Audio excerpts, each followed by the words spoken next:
All right, everybody.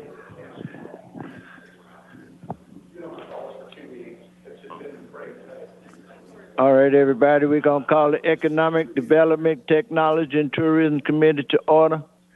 Please call the roll. Councilwoman Johnson. Councilman Warren. Present.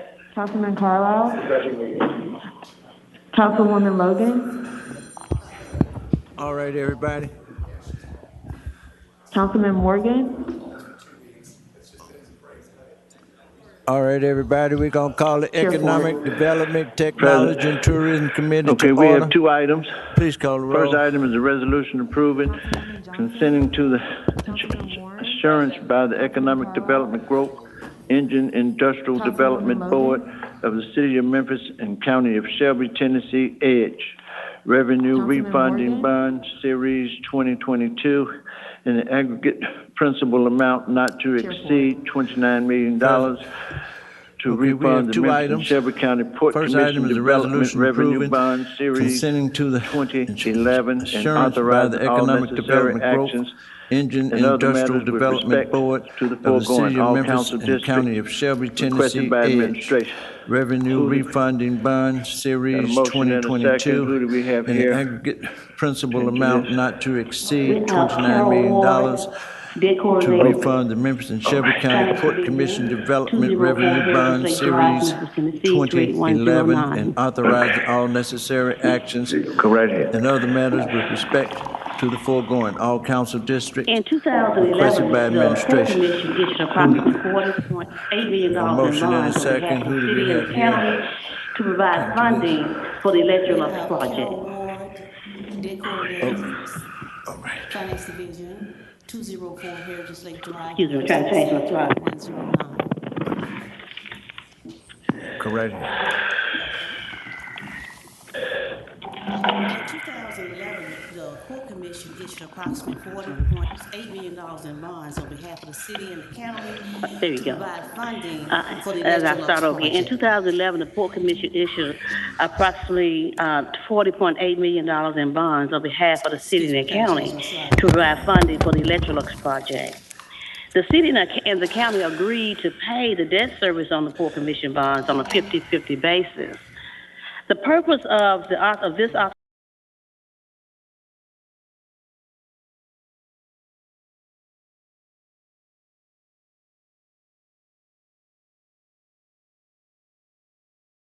behalf of the city and the county to provide funding for the Electrolux project.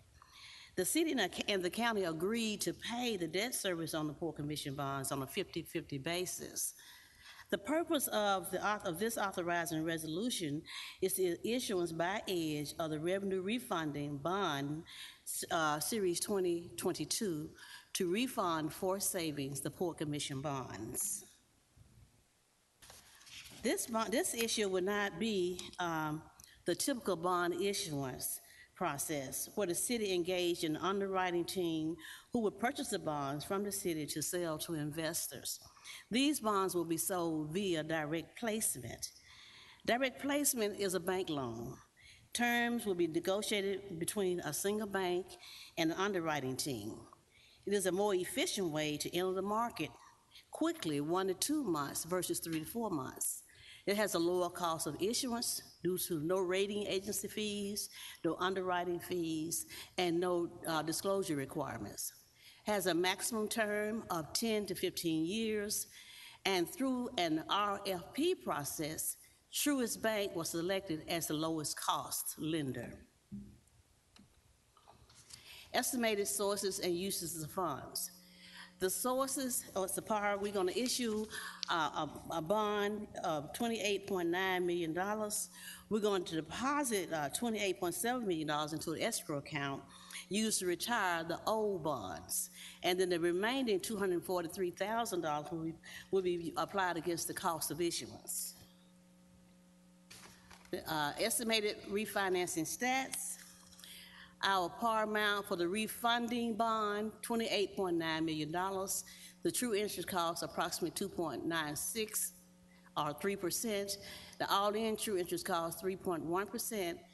And the refunded bonds, the par amount is $28.7 $3 million. The average interest rate is 4.67, and our net present value savings is $2.9 million, and our percentage of the refunded bonds is 10.3%. Estimated annual savings. So this chart shows us that in column 1, we have our debt service on the old refunded bonds, column 2, debt service on the new refunding bond, and column 3, EDGE annual admin fee. So column 4 is refunding debt debt cash flow, which is the sum of columns 2 and 3. Now, column 5 gives us our annual savings, and that annual savings is the difference between column 1 and column 4. So our annual savings will be $3.5 million, and our net present value for the savings will be $2.9 million. So our estimated NWBE local participation, we have, in this analysis, we have two sections. The upper section is where the city has an opportunity to select the MWBE firm. The fee, $140,000, for MWBE, $100,000, and local presence, $140,000. Now, the total participation for the MBE will be 71.4%, and the total local participation is 100%. The second portion of this analysis, it shows where the city does not have an opportunity to select the NWBE firm. So the fee would be $103,000 and $77,000 for local presence. Our overall total would be $243,000, MWE $100,000, and local presence $217,000. Our total overall participation, MBE 41.2%, local participation 89.4%. So later on, we will provide you a final report on this MWBE local participation at a later date. So today we are requesting same night's minutes so that we be able to close on this deal on next week on June 15th. This concludes my presentation.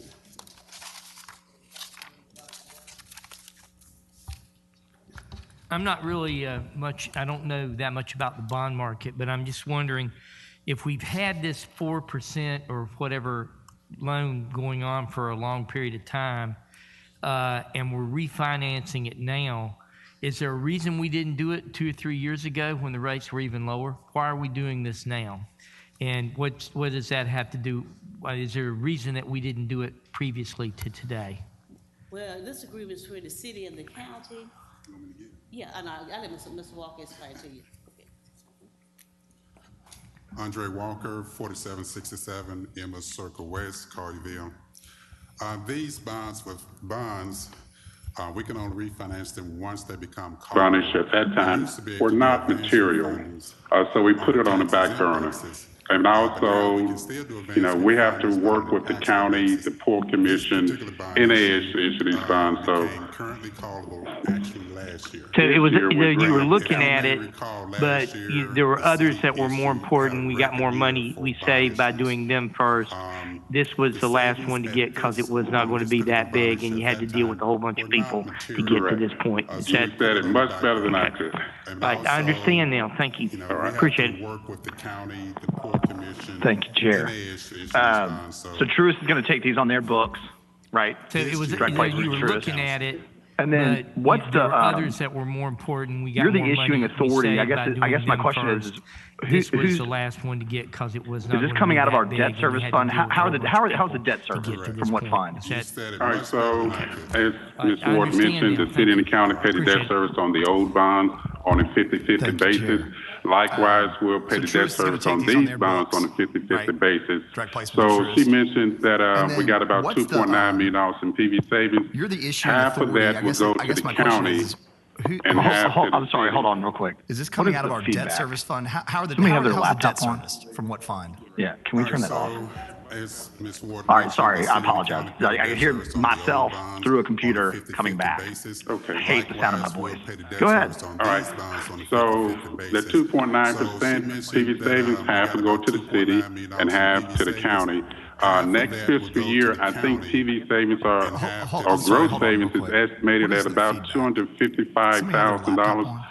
So half of that, which is about what, $127,000, will be a positive impact to the debt service fund budget in fiscal year 2023. Got it. Do we have a debt service on this? Debt service coverage on this bond issue? And half to the county. I'm sorry, what was the question? Debt service coverage ratio? So with these bonds, there isn't these are not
Thank you.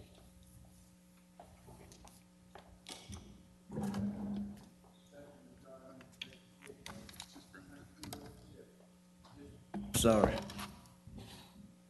I'll get myself together today. Discussion regarding the legacy of Countrywood TIF, District 2, Super District 9, requested by Edge. Okay, Chief, we got you. Hey, good morning, everybody. I'm the Chief Operating Officer for the City of Memphis. We have the developers here for the legacy at Countrywood. I just wanted to give a bit of initial context here for this request. The legacy is requesting a TIF, a tax increment financing district, to help support critical elements of their development. As you know, we struggle with sewer capacity, especially in the eastern part of the county where we have some of the collection system has some constraints.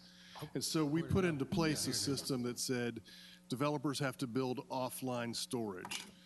But because we know that's an additional cost, we put into place with Edge a program that said we could do a pilot to help you offset the cost of your sewer development. Now, this development is pretty complex. It has retail, it has multifamily, it has single-family homes. And in addition, because of the intensity of the development, in consultation with the city, the developers decided to put a public road through the development to help unlock some of the value. So the proposal here is, instead of granting a sewer pilot for the cost of the sewers, to do a specific area TIF that would help reimburse the cost of both the public road infrastructure and the cost of the sewer offline storage. Now, I believe our calculations show that the payback on the TIF would be somewhere between 5 and 8 years. So this is not a 20-year TIF. I think 8 years is the maximum of the outside to pay off the infrastructure. As you know, we'll also be making some sewer infrastructure improvements in that area, so they may not even need to realize the full value of the TIF depending on how quickly our sewer infrastructure comes online. I just wanted to tee this up because it's a bit unusual. We started with the idea of a sewer pilot, and then when we started talking about the public road, the complexities of doing a sewer pilot for single-family home, multifamilies together, and retail, the TIF became a little easier tool. It's the same amount of money that's basically going to support the project. So we stand in support of this project because it is consistent with Memphis 3.0.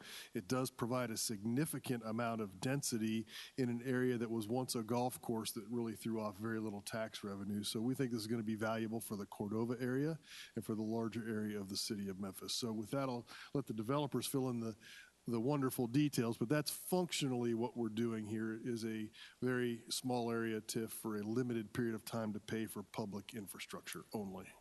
So with that, I'll turn it over to Mr. Muller to give you the details on the development, unless somebody has a question for me at this point. Okay, I'll be around if there's a question at the end. My name is Dexter Muller, and I reside at 3800 Berlinwood Cove North, Memphis, Tennessee, 38133. Thank you, Mr. Chairman. First of all, I know you have a long agenda today, and after Doug made his comments, I kind of just wanted to say amen, but most of you, or many of you, have seen this presentation. I had emailed it to you, but I wanted to introduce Jim Russell. He's the developer of the project, and just so you get a little information about him, why he's doing this development, and I'll give you just a couple of comments about the development itself and the benefits to the city after he finishes. So, Jim. First of all, thank you very much for giving us this time to present our request. My name is Jim Russell. I'm a resident of Countrywood. I've lived there for some 42 years. I was given the opportunity to purchase this property where this development is being done about 9 years ago. Put together a team of local professionals to help me decide how best to use the property. It's very important to me that we do this right, and it give the area the shot in the arm that I wanted to do. It's where I've lived a good part of my life, and I'm very jealous of it. Our area has suffered some image problems over the past years, and we got an opportunity here to raise that and make this the northeast part of our city and raise that level of desirability of the neighborhood, and that's our goal here. We have put together a team of the local architect of LRK, Looney Ricks Kiss, and an engineering firm, Bray Engineering, along with and working with the administration here to figure out how to get the sewage and things, all the infrastructure that we need to get there done. And we brought it to this point to where we have developed a plan for multi-use of the property. We've got some 40 square feet of retail space involved in the development. We have 130 hotel there. We have a senior living facility of 305 beds. We have 300 multifamily units along with 541 single family units. It's a very large development. It's one of the largest things to happen in the city in a long, long time, and we're very proud of it and very excited about it. And we do need some help because of the lack of sewer capacity in the Fletcher Creek area. We need some help with that sewer, and the administration has been kind enough to lead us in that direction about how we get sewer in there and been creative about that. And so we come to that. We also need further ingress, egress in the area, and that calls for the commercial road that we have there. And we're here today to ask for your help and consent to give us the TIF that would help us move this project forward. And as I say, appreciate your time to hear this out. And if you look at these images, I would just point out that until we get through the approval process for the TIF, they would not retain the architects to do detailed designs and all of that. But these are some of the images that were provided by LRK to show us these are the types of things that we could have for the retail center, for the hotel, the senior living facility, the multifamily, and the single family. I would mention one thing on the single family. We've talked about trying to get some new housing, and just to show the lack of new construction that's been taking place in Memphis in the last number of years. First of all, the city's been losing population to some of their surrounding counties. We think this will help the city of Memphis compete not only with DeSoto County, Fayette County, Tipton County, but also with the other cities, because you're seeing a lot of growth in Arlington, particularly Germantown, Collierville. Right now, the Memphis Area Association of Realtors only has about 1,600 homes listed in their multiple listing service. To put that in perspective, 3 years ago, which was the beginning of the pandemic, they had over 4,000. A few years before that, they had 12,000. That shows you how few houses there are that are available. And so when you see potential impact of people wanting to come into Shelby County with the Blue Oval project, as well as the new jobs that are being created, we want those to come inside the city of Memphis. This is probably one of the largest developments that includes 500 single-family homes of any place that I know of inside the city limits. I just wanted to hit really quickly the highlights on it and the benefits to the city. I've mentioned some of these about strengthening Cordova and Countrywood, but the bottom line is, even with the TIF, even the revenue that you're going to allow to be spent to put in the sewers and the road, and if you projected that out over this 20-year period, which again, it won't last that long, it'll terminate probably at year 8, if not before, it'll generate new revenue to the city of $46.8 million, according to our projections. So not only does it strengthen those neighborhoods, but it also brings in additional revenue into the city. Benefits to the county, we met with and made this presentation to the county commission last week. They were thoroughly supportive of it, and hopefully you would be able to support it as well. This is only for a presentation to you today so that you have an opportunity to see it before it goes to the Edge Board, and it would go to the Edge Board hopefully in either late June or July, and then it would come back to you again for you to be able to review it, to consider it for a vote. So with that, we'll be glad to answer any questions you have or go back over anything that we presented to you. Let the record show Councilwoman Logan has joined us. You want to speak? Yes, sir. Okay, Councilwoman Logan, Warren, Carlisle, Johnson. Thank you, Chair. Appreciate the opportunity. And I am so delighted that they are coming before our board to give us before this body to give us an opportunity to see the development. As you know, there's new development in Lakeland. There's new development, you know, like he mentioned, Blue Opal. And so this is something that is really needed in Cordova.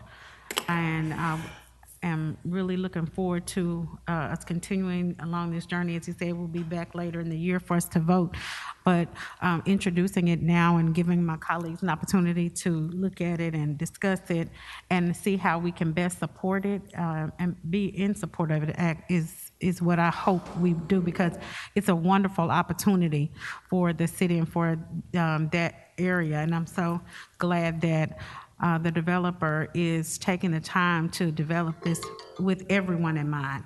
You know, we don't have a lot going on for middle class Memphis. You know, we do a lot for both ends, but the middle is left out a lot, and this really is going to afford an opportunity to meet the needs of that group in our city. And so I'm really looking forward to it and excited about it and hearing what you all have to say as well. Thank you. All right. Councilman Warren. Thank you, Mr. Chair. Can you sort of describe to us where this public road is going to be going through this property based on the map that you gave us that shows Rock Creek Parkway going around Countrywood? Where is this new public road going to go? Where does it enter? Where does it exit? Yeah, if you look at on the slide that hopefully is on your screen, okay, you see the single-family area, which is the yellow, and then you have the commercial area that is right abutting and bordered by I-40. So that road that goes between those two are that's the commercial road. What's happening is that the interstate interchange at I-40 and Highway 64 is going to be improved by the state of Tennessee. And so what this does is provide another outlet for Countrywood and also this development so that they can access directly Highway 64 instead of having, you know, congestion inside of some of the parts of Countrywood. So it's a little bit of a back door being able to come out of the and so you see that commercial roadway there that I'm talking about that runs right in between the commercial and the single-family residential. I see that. I'm just not sure how it exits on, I guess, the western part. I see it coming in from 64 above. Where does it come out? Does it come out in Rock Creek Parkway down there? Is that where the commercial road comes out? If you come down through to the left side of your image, that'll go down to Rock Creek Parkway. Thank you. That's what I wanted to know. Appreciate you. Thank you. Thank you, Chair. You guys haven't done a zoning, you haven't gone for your land use, have you? All of the land use through the zoning processes? Yeah. Yes, that's all been approved. Okay, well, and that's what I was gonna say with the road. I'm sure that there's a site plan out there somewhere. That's more site plan, less concept than what we're looking at. The only thing, and I probably should have paid attention to it, the only thing that I would say, I agree with the sentiments here. I think this is really an interesting and important development. We haven't seen things of these size. We've seen them proposed. They're hard to get off the ground when you've got so many pieces, although I guess 2 of the 3 are before our environment were reasonably financeable, the senior housing and the multifamily. The single family homes for me is probably the more attractive thing, although the multifamily is very attractive just because you are looking for workforce housing, right? Like this is connected right to I-40. Hopefully it will entice people not to bleed out into the county as Blue Oval gets up and going because they'll have access to and from the development in Haywood down 40. The only comment that I'm in support of this, and it's an interesting financing mechanism. Obviously, we use TIFs when you've got overburdensome infrastructure costs. This is a fair way to do it. I think Chief McGowan and his team have done a good job of trying to say, hey, let's not go overboard here. Let's get this thing done, and get revenues back to the city. And I would ask one simple question, which is, but for this incentive, could you do this development? Oh, well, there's absolutely no way because first of all, you don't anticipate having to build the sewer pumps at the cost that they are. Normally sewers are available inside the city. This is just a little bit of an aberration because of the Fletcher Creek sewer basin. And then the preference of the city engineer to have the road. Basically, both of those are the only expenses he's asking for. It's not for any of the other improvements, public infrastructure. He'll do those at his own cost. And you mentioned the financing. The bank financing is already in place. They already have some of the single-family homes sold. They already have a potential contract on the multifamily, and there's serious interest in the independent living as well. So this isn't something that's really pie in the sky. This is something that would come out of the ground very soon. Yeah, I would think so. And timing's everything in development. I'm not sure there would have been this level of interest. I think there's always high level out there, but the level of interest that's there today based on what's going on down 40 and where this is located and what people are doing to golf courses across the country, converting them into this. It's even happening in Germantown right now with the former Germantown Country Club.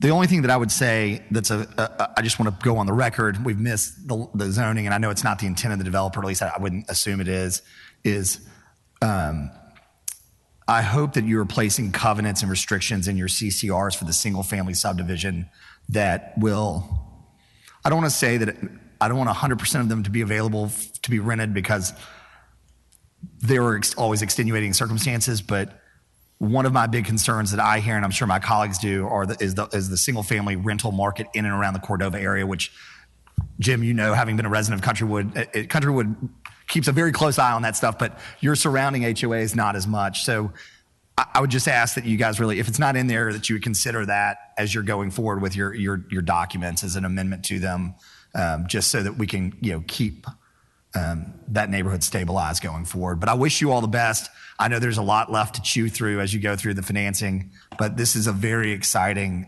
mixed-use development for that area, and it really what golf courses are intended to, in this unique circumstances, intended to be redeveloped as. So I wish you all the best.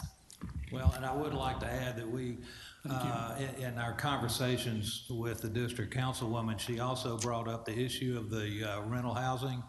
And of course, what's happening is that there are groups, and big investors in other parts of the country that are buying up 1,000 homes and then they rent them, and the rates go up, and it makes it hard for people to buy housing even when they want to because they can't compete with that. And we are completely supportive of that and have talked about including in the covenants that it would be restrictions. There would be some percent. We have some folks that come in. Actually, I was talking to someone yesterday about some of the Navy folks that come in. They come here and they stay for a period of time. They may be here for 2 or 3 years. They want to have a single family home. So there would be a percentage that would allow, for some rental, but it would be by far predominantly the homeowners would be in this, and that would be in the covenants. Yeah, and just to clarify to your point, yes, there are billion-dollar private equity firms that their entire model is shifted to build for rent. This is not that. I understand what you're saying, and I would caution. I would say if you didn't do that, you would be in trouble getting. Let me tell you, if the first 100 homes went and they were 80% rented, I think you'd have trouble with the other 400. And I think you would do harm to the multifamily, because then you're going to start to deteriorate what you were always intending to do, which is a Class A development. So, and I think the developer gets that. The first 50 lots that are already committed, they're all for homeowners. I mean, so that's what we expect. That's awesome. The housing stock out there desperately needs it. I think Cordova is one of the most, I've said this a million times, I think Cordova is one of the most important areas in the city of Memphis when it comes to stabilizing real estate taxes.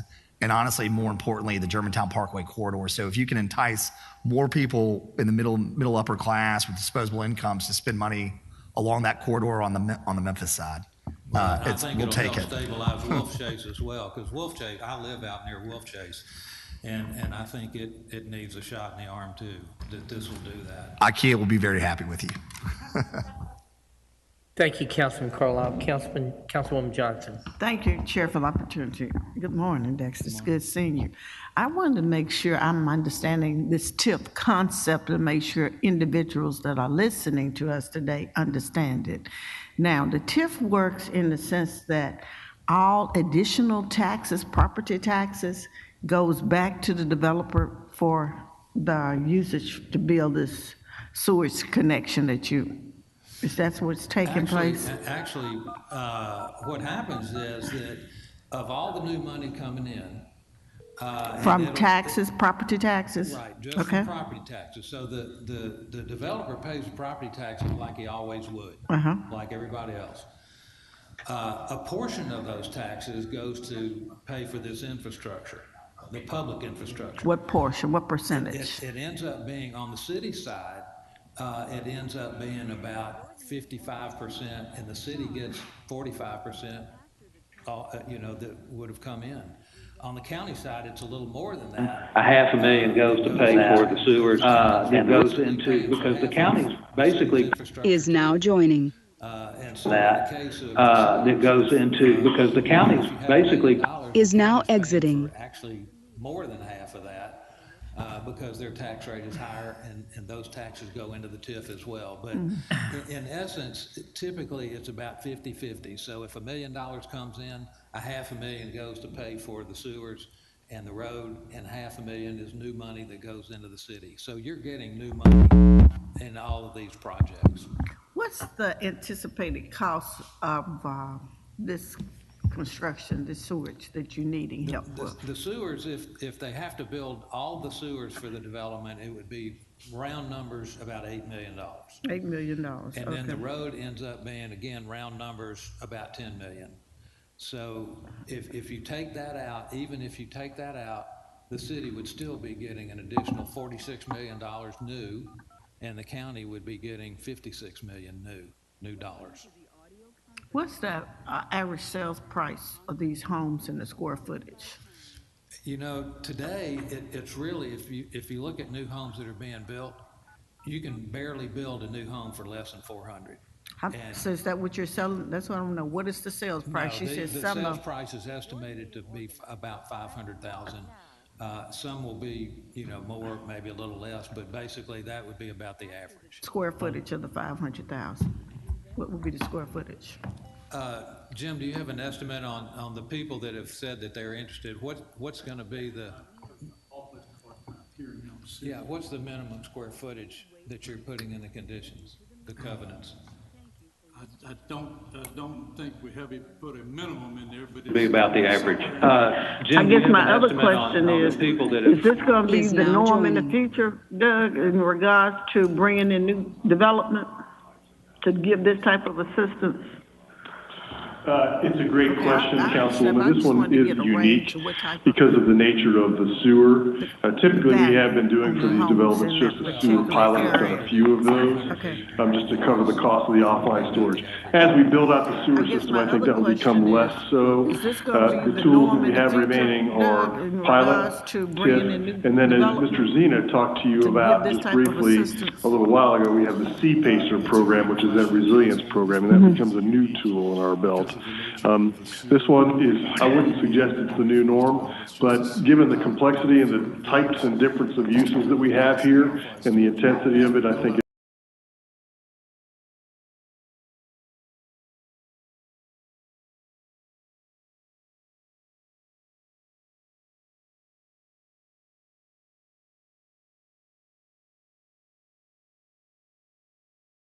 turn around city.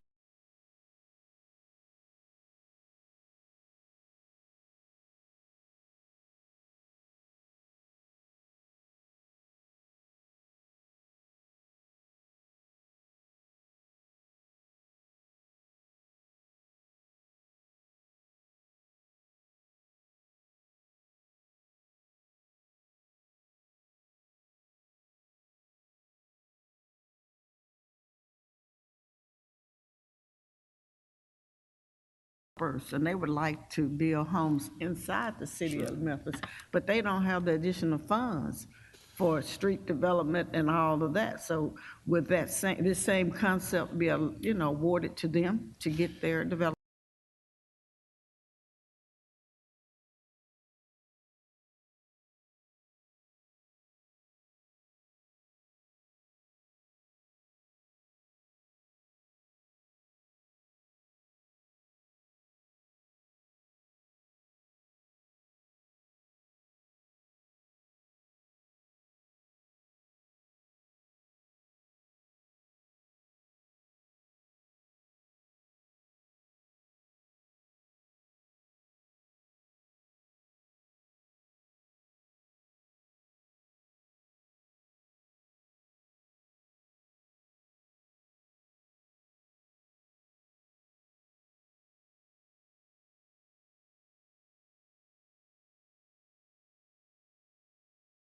As Councilman Carlisle talked about, and you say, what is the benefit to the city? And then you make a reasonable decision. I mean, it's fine, but it's all down to cost, how much it costs to get it done. And that's what's holding up some developers actually getting additional financing. Because one, in some areas, like you're spending $500,000 for these homes. You have some areas where the market won't support that. They can only support maybe $250,000 or $300,000. But the developer cannot afford to build and still pay for the infrastructures in those particular areas. So are we going to use it for infrastructure development in the future and make that happen as well as this given situation? That's all I'm saying. I'm going to just, if it's the new norm, I'm with you, but let's make sure it's consistent. Thank you, Chair. Thank you, Councilman Jones. Let the record show that Vice Chair Jones has joined us. Councilman Carlisle. Thank you, Chair. I think the projection for the 5 to 8 years is roughly $8 to $10 million, right, for the infrastructure. Yeah. I'll write that check any day of the week for $400 million in private investment. I'd write that check any day of the week for $400 million in private investment, especially in a concentrated area. That is money well spent, and it's not even really spent. I'm sure our friend Joe is going to run down here and talk about all the cash we stroked out of the city's general fund, but it's 100% of zero if it doesn't get built. And so I think we often forget about that they're going to generate these revenues, and they're going to utilize these revenues to secure debt in order to build the project, and we're going to get $400 million of private development out of it, which I know people, myself included, are always leery of economic impact studies, but that type of construction project, everything from direct and indirect, and then retail down the road and housing. I mean, we just go on and talking about it. I agree with Councilwoman Johnson, but one of the things you have to remember is it is the pricing of the homes and the value of the multifamily and the value of the underlying real estate that is the net increase of their base year tax and what they're able to generate in order to have these funds. And one of the things that we have to look at because this is where I get back to our Affordable Housing Trust Fund and the Community Catalyst Fund is even if you have a large swath of property inside the heart and the core of the city, because the cost of the home may only be $200,000 or $300,000, it won't produce enough increment to make it worthy. So again, like North Side, like the city's going to have to, we, the council, are going to have to find ways to sit as a equity partner is really not the right word, but as some sort of monetary cash participation to see some of those projects happen in South Memphis and North Memphis and Binghamton and Orange Mound. We just have to have the will to want to do it when they come along. And I know it's a hard check to want to stroke, but I'm always been in favor of that. Councilman Ford and I talk about it often. It's why we put the $1.6 million towards a small area plan in his district. So I'm glad you brought that up because those are, I mean, I know Jones talks about the old Firestone plant, right? So those are things where I'm highly supportive of getting those properties going, but it takes cash money for those. So just for what that's worth and other incentives. But I'm glad you brought that up for the record. Dexter, Jim, I wish you guys the best of luck. Thank you, Chair. Okay, thank you. Councilwoman Logan. Yes, thank you, Chair. And I just wanted to build on what Councilman Carlisle said. This project is a no-brainer, in my opinion. But I do agree with Councilwoman Johnson and Councilman Carlisle because that was one of the reasons for bringing the Edge Board in to talk about TIFs. And we, want to. I think we need to have a deeper dive into that conversation, especially with the small area plans with Memphis 3.0, just to see what the options are, because sometimes the TIFs aren't, they aren't in areas that can produce the resources and the revenue to bring money to that area. So I would really love to have a deeper dive into what we can do and how we can find cash. It's all about money. I mean, how we can dedicate cash, because housing in Memphis right now is at a crisis point, for middle class Memphis. And I think that is something we're not seeing. We see the investors coming in, but we're not having those hard conversations about what are we going to do and where's the money to do that. And I think this is a wonderful example of what could be done in some places. So I appreciate what you all are doing and the opportunity for us to take a deeper dive and a realistic look at how we're going to resolve it. Thank you, Chair. You're back. Thank you. Any other council members? Yeah. Okay, Councilman Jones. Thank you. Good morning. Sorry for my tardiness, but is there any, or are there any financials in here? I see the presentation package, but there any financials that were shared with the council on this? There was none in this current packet that I have. Yes, and I'll be glad to send you the projections. Edge, we prepared the projections based on the cost estimates in this. This is about $403 million, according to what you see on the image.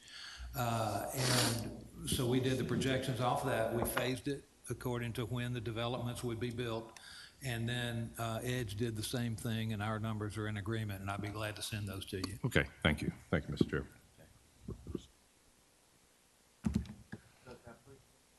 Thank you, Mr. Chairman. We look forward to seeing you very soon. Okay, if there's no further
Councilwoman Johnson. Councilwoman.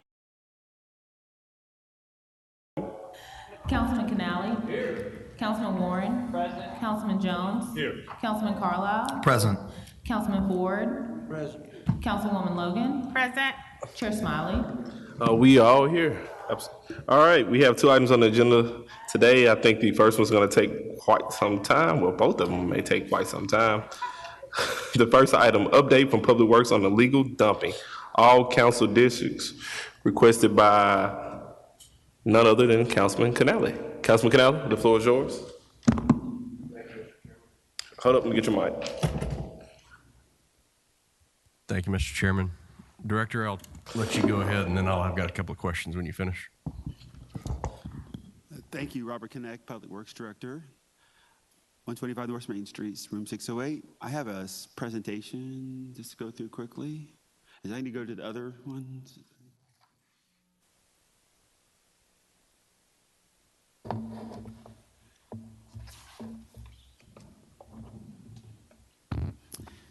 So we were talking obviously a lot about legal dumping and litter. So this is kind of a updated version of the last discussion we had on this subject. Just as a reminder, who does what with regards to cleaning up of our city, especially the right-of-way. As we've talked about, Public Works has a key role. The Public Service Corps has another role. Solid waste in providing garbage and trash collection obviously has another role in ensuring the cleanliness of our right-of-way. We've talked about this frequently. Litter continues to be a major challenge. Illegal dumping is a form of litter. We continue to really hone in on focus on public education, which we feel is a critical path to helping change the paradigm of litter. But it'll take a long time, I think, to change the culture of our city with regards to their preferences to littering. Our 901 Keep It Clean marketing is gaining, I think, momentum. We are investing in some new marketing strategies, including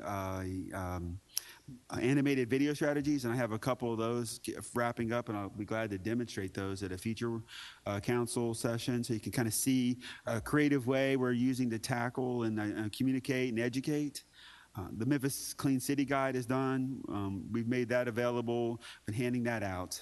And then just kind of, this is a recap of state law. There's 3 main littering components that we talked about, and depending on the size or the volume, it changes the way we can prosecute, being all the way up to aggravated criminal littering, which is a felony again. So what are the new initiatives that this administration and Public Works have started to help combat the issues that we're talking about? Obviously, we did fund and requested and got approved, and with our FY23 ask, the new illegal dumping operation, which includes 17 new positions. Environmental enforcement, under environmental enforcement, who is already obviously the main component of addressing illegal dumping, from the receiving the complaint, investigating the complaint, and prosecuting it. So they will now have the cleanup of it to help kind of make it streamlined. There was a $1.4 million budget increase supported by the council for 23 for Public Works. We also will be acquiring 12 new vehicles and heavy equipment to support that. We feel like, based on our trends, it will take approximately 6 to 8 months to fully staff the operation, and the new fleet has been ordered and will be delivered over the next 6 to 12 months. There's numbers of challenges with regards to fleet.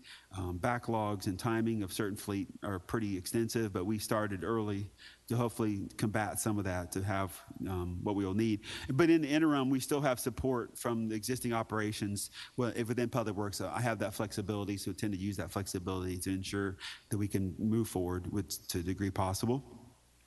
And then the other concept that we're starting off with is what we're calling community convenience centers. We've had our dumpster days events. I'm going to talk about that, the outcomes we've had with those. But one of the things I feel strongly about is that there's a need to have options for our citizens that don't require them to go to a landfill.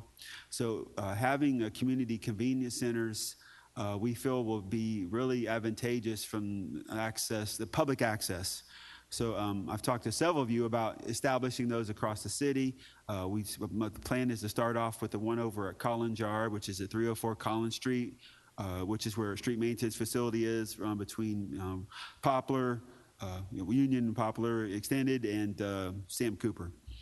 We plan to have at least 1 or 2 dumpsters on site. You can drop off tires and other acceptable materials. And then we're going to have a tool and loan center there as well, where the public can come in and borrow a mower, a weed eater.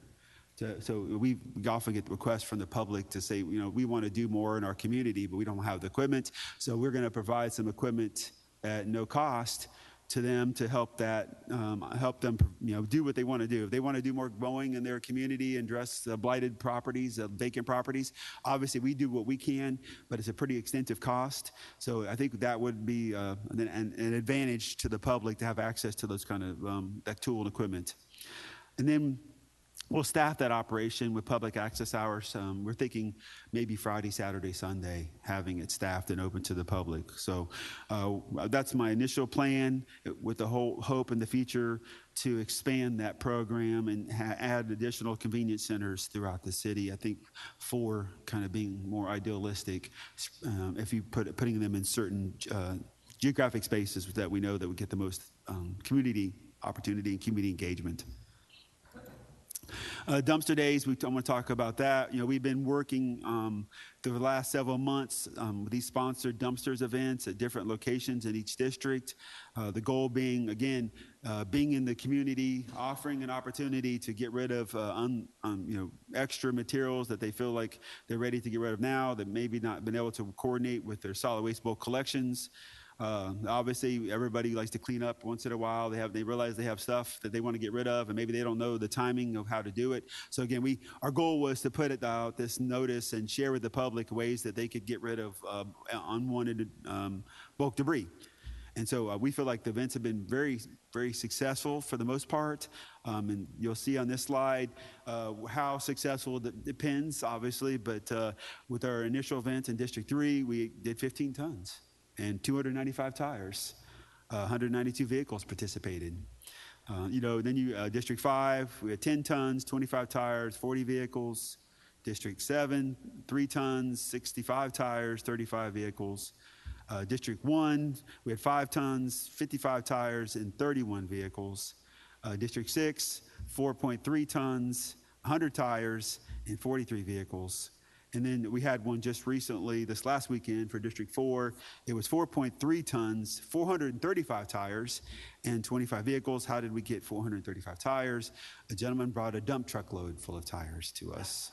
And I agreed to take it. That's not what the intent was obviously we said a limit, but he went through the expense of bringing a dump truck, to clean up his property. So I was willing to work with him on that. So we did come up with a solution.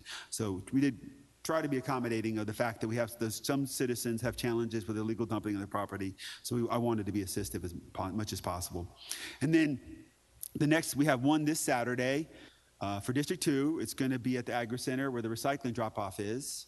So we're trying to get that message out now because we want as maximum amount of participation as possible to ensure, the public gets a chance to utilize this opportunity, which we think really does give them a chance to help out cleaning up their homes, cleaning up their property, and offering this.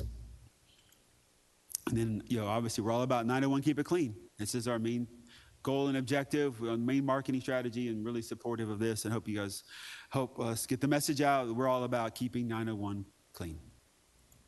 That's all I have for this presentation. Councilman Canale, then Dr. Warren, then Councilman Canale, then Councilwoman Johnson. Thank you, Chairman. Thank you, Director, for the presentation. The new division, Blight Division, cannot get up and going fast enough. The Public Service Corps has been vital over these last few months, picking up trash and litter and debris. First question, those tires that were deposited, where are they going? They ultimately go to one of our facilities, and then we take them to Liberty Tire to be disposed of in accordance with the requirements of the law. So like the walking path that was created through the old T.O. Fuller golf course area, out of recycled tires, who's doing that? So, that's a process that the tires have to be processed into what's called crumb rubber. Let's say that 3 times real fast. Crumb rubber, they have to take out the metal and the other materials, and they break it down to like a small rubber piece. Those are done through processing facilities like what Liberty does. They have a way to pull out the steel and material, and then they can break it down into component parts. They're also using similarly to make asphalt in some states. Yeah, so do we have any plans in the future to use this for any of those purposes? I'm sorry? Do we have any future plans to use recycled tires for any? We have been evaluating that. The cost is about $55 a foot to use crumb rubber asphalt as a material. So, I mean, we'd have to look at it and just determine if we could find an application for it. I mean, we're doing trails. I know that, we've been using asphalt a lot for our trails. I would think that we could, in certain applications, we can incorporate rubberized asphalt for use. Okay. They use it now in parks for playgrounds. As you know, they use rubberized playgrounds to kind of help make it a cushioned surface. But yes, I'm open to that idea. So if you stack that cost up against asphalt, where does it? I haven't got a cost to produce rubberized asphalt. Our asphalt plant can't even do it yet. I wanted to replace our asphalt plant, and that was going to be one of the initiatives when we replaced the asphalt plant, was make it capable of incorporating rubber or another mixture to make that type of. So if we were going to put any walking trails near or around our community centers or parks across the city, what would be more cost effective? Let me do an analysis. Okay. And I'll get back with you on that. All right. Let me switch gears for a second. One thing that I noticed yesterday and talked to Steve Schuler about yesterday afternoon, 2 doors down from my office, right next to 2714 Union Extended, the grass crew for, I'm guessing, El Toro Loco, cut all the grass, hadn't been cut in several weeks, and they just blew it in the street. And I'm not talking about a small amount of grass clippings. It was lots. And so what happened to that since they didn't pick it up? We had a large rain last night. It went down to our storm drains. It's just infuriating to me to see this across the city and see these people get away with it.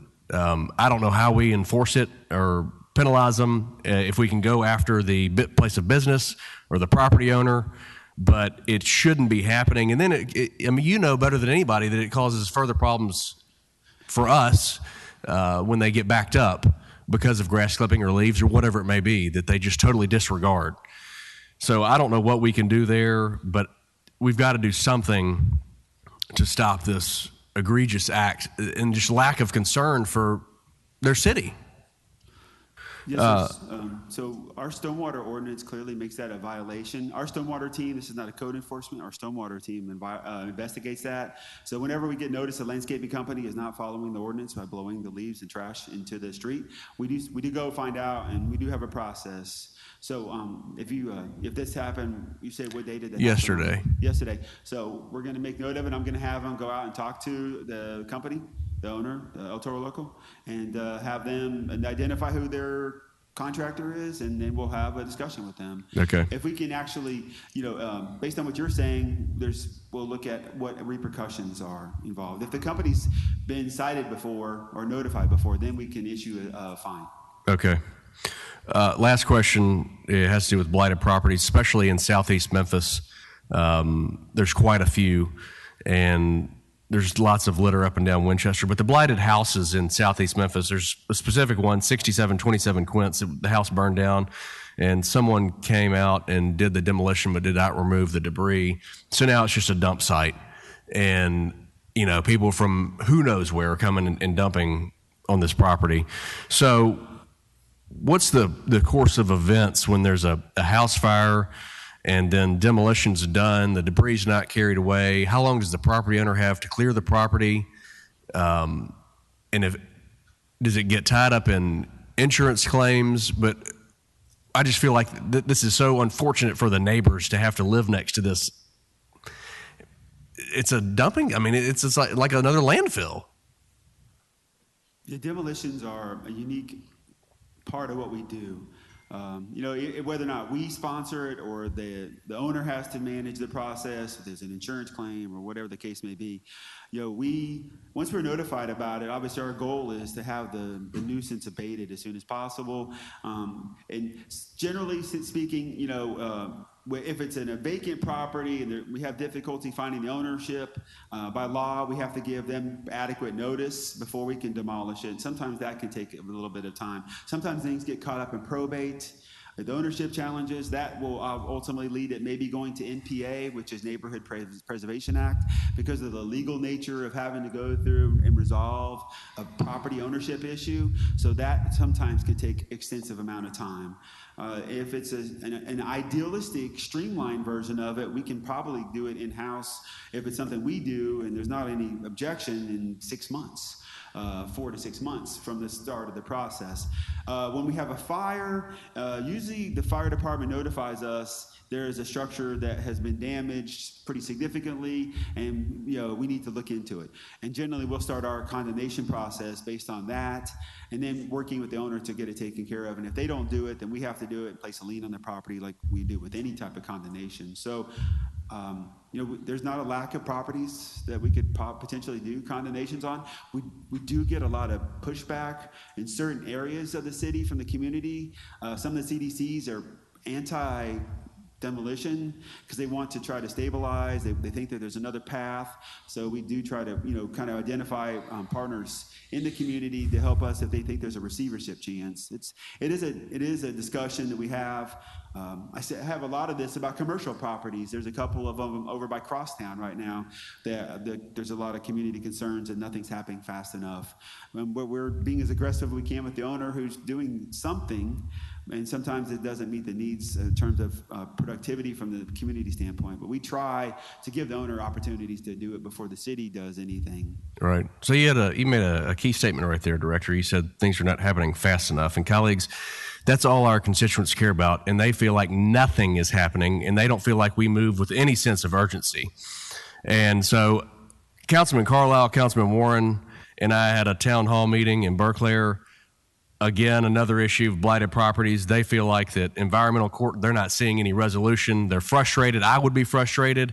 So I don't have all the answers. I don't know if that we need to have more meetings with our colleagues at the state level.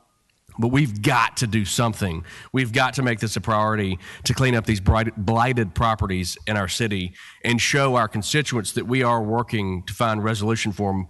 And while in the meantime, they're living near garbage dumps and burned out and broken in houses, which then leads to drug deals and who knows what else, which leads to more crime when it's just a snowball effect. And they're not seeing anything substantial happen.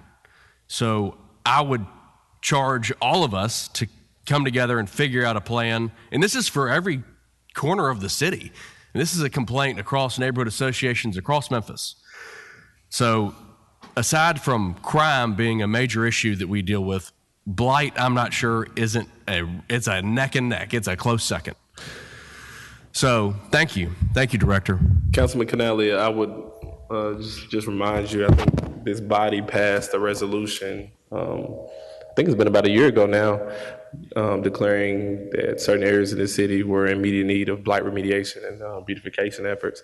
And I will also remind this body that this budget has not been approved. If we want to send a clear message to the folks in the city of Memphis that we're serious about blight remediation, maybe need to make sure make it a budget priority.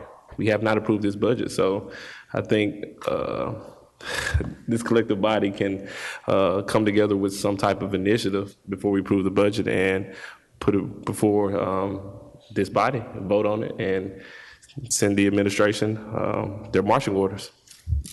And Dr. Warren, you're next. Thank you. I think one of the issues that I've noticed is that we seem to have difficulty being able to coordinate with the county trustee on how these blighted properties come, I guess, to be remediated. And somehow in my discussions with her, there's an issue of the state constitution that tends to limit her hands in how she handles this.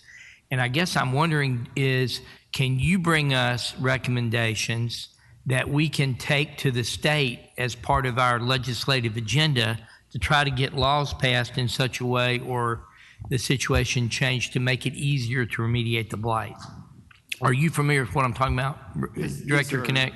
Yeah, I've dealt with several trustees in my tenure, so I do know how the differences in how they manage the processes varies. I will talk about that I'm still a proponent for a registry concept. That idea has been talked about for a while. We've had some unique challenges from the state level, and Councilman Carlisle and I've talked to him. We've actually had some stakeholder engagement. I think, you have to remember that I think 55% of our residential housing market now is rental. 55%. And the vast majority of that are large corporations who don't reside in Tennessee, who are buying properties in mass. And they're typically some of our worst violators when it comes to blight. Whether that's the tenant issue or the landlord issue is a matter that obviously comes up, even in environmental court, which we just talked about. But it doesn't really matter because we have difficulty dealing with these corporations because they don't have either local representation, or we don't know about the local representation. So it just takes a lot more time than necessary to deal with it. So that's why I continue to be an advocate for a registry concept. So I guess the question that I have is, it seems like this is a no-brainer that someone in the state legislature would want to help us with this problem, because it's going to be damaging to all municipalities, not just our municipality. We may be on the front end of the wave and we're seeing the damage right now, but this will eventually go to small town America. They're going to run out of properties to buy here, and they're going to start going to other areas and buying up properties. How do we take this to the state level and get some teeth to where we can go after these bad actors that are not managing their property? And I don't expect you to have an answer to that today, but I think it's something as a council we want to maybe take to Nashville on our legislative agenda. Thank you, Mr. Chair. At some point, I'm going to write down who's in the queue next. So we're just going to guess. Me. I'm going to go with Councilman Carlisle. Yeah. I'll piggyback off of two things that Canali and Warren said. I'll speak very specifically to two things. One, the county trustee is full of nonsense. They have a constitution. No, I mean, this isn't a political thing. It's just, it's a personality issue. Like, it is, just flat out, it's a personality issue. I don't care about political gamesmanship. I just don't care. What I can't stand is people, especially attorneys, that want to get down into the weeds on something and just entrench themselves in something that's just not factual. Our issue with the county trustee is that she refuses to share data with our Blight team that we desperately need to understand what the outstanding taxes are and where they're located. And it's a very simple thing to do. It's whether or not somebody wants to be a solutions person or an issues person. She wants to be an issues person. Let me tell you what all the issues are, not how do we solve this. So I really don't care, again, about the politics. I just want somebody to be solutions driven. The second thing that I'll say, because all the meetings that I've had have come down to that, is teamwork. And we were sharing data before there was, quote, a change in the way that they were doing their reporting. So I understand what the Tennessee Constitution charges the county trustees, which are an extension of the state, to do, which is, I think, to hold, receive, and dispose of assets. That's all they can do. It's why they can't cut grass and whatever. It's utter nonsense. She needs to be a team player.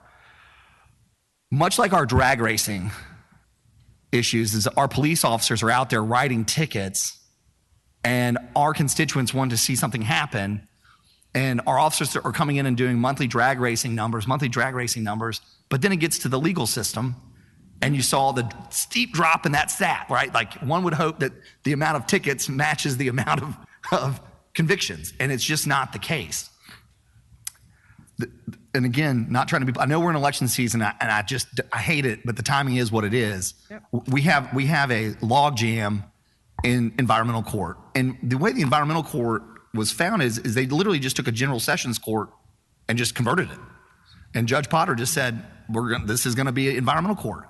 And so if the issue is there's too much, then I would highly, highly recommend that either the incumbent mayor, a mayoral candidate, or somebody in charge of the budget over there takes another look at the general sessions courtroom and says, perhaps we need a second, much like we did with major crimes and Judge Kraft, we need a second environmental court, because that's the logjam. And I highly respect Tennessee property owners' rights. This is a very interesting state when it comes to that, and nobody wants to infringe upon anybody's common law rights. But at the end of the day, people utilize it as a loophole. Two things happen. One, I'll talk to you from experiences. You watch really bad property owners shift LLCs around. They shift ownership and it restarts the clock. And so eventually the environmental court will stop transfers of title. But the process from like when Robert starts citing to when resolution actually happens, and it's every case is unique, is mind-blowing. And all that ends up happening is those neighbors around that property just suffer and suffer, and they get no resolve and resolution. To Blight pickup, I was dumbfounded when there was an on-camera illegal dumping on Cherry Road over in, it was a Cherry Road? Cherry Road, caught on camera. A county commissioner went and defended them from doing it, and the environmental court judge dismissed the case and then claimed that they went and picked it up when they didn't pick it up. It was the Public Service Corps that went and picked up every piece of trash. And it sends a horrible message. There are alternative solutions like deferred sentencing. If they had just gone and cleaned it up and then didn't do it again for 6 months, it would have gone away. But just to dismiss the case sends a horrible message. So take that for what you will. And I think I don't know if we ever actually did reach out, but this is the third time I'll say it. We've reached out to Judge Dandridge to come, much like the DA did, and explain to us and to the public what happens when a case goes to environmental court. I almost want to ask Steve Barlow, who probably tries maybe the most number of cases in there, to come, but I don't want to put him in a position where he's got to go see Judge Dandridge later. But if Judge Dandridge or someone from his office doesn't want to come, perhaps Steve Barlow will come and at least walk us through the process of what happens in environmental court. Because those seem to be the two butting points that people don't feel like any resolution. So he can do all the work he wants. Police can, we can do everything we can on the city side, but we can't go on private property owners' properties other than, I think, to cut grass, but it has to be abandoned or vacant. My point is we're almost stuck and people don't feel that, like they don't feel any relief.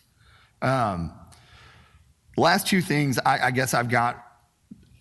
Councilman Canale mentioned something that happened around his business, and this is an idea that needs further discussion, but I brought it up a couple years ago because I saw it in New York City with idling trucks, right? It's a dangerous game with the proverbial Karen and Kevins out there in the world because you don't want people to start taking the law into their own hands and then lecturing people and it ends up escalating.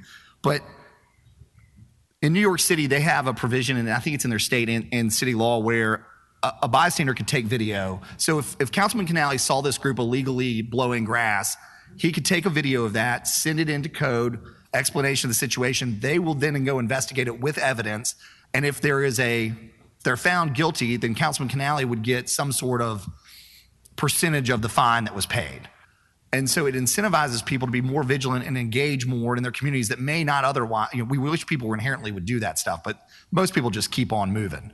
But if they thought perhaps that there was some financial benefit to them, they may engage more in being a part of the solution, or at least recording and not intervening, but recording the evidence that's necessary to prosecute these cases. And then the last thing I'll say is the dumpster days. It's crazy how the numbers varied from district to district, but I think this is a good thing. We talked about it in budget, and I'd really like for us to come together and figure out a way that we could do them on a more consistent basis. What's it now? Canale wants super districts to have them, Councilman Ford. But again, as we wrap up the budget, and I don't know what the number is, but I think we really have to consider doing that more often. I hate it, again, that people don't want to throw away their own trash, but we are in the environment we're in, and we've just got to be solutions oriented. So I'm sorry for the incredibly long diatribe. They're just really incredible points. But I'm not trying to shed the council's responsibility, because I know we really are trying to do everything that's within our authority. And a lot of times this stuff is getting passed off to the next part of the chain, and it's just getting log jammed there. And so I kind of want to shine a light on that. We need to continue to try and find more solutions within our authority, but we also need to inform our voters and our constituents that we got elections coming up and these things matter. And so they should go and ask Judge Dandridge, who's running for election, what are you going to do to improve this system, right?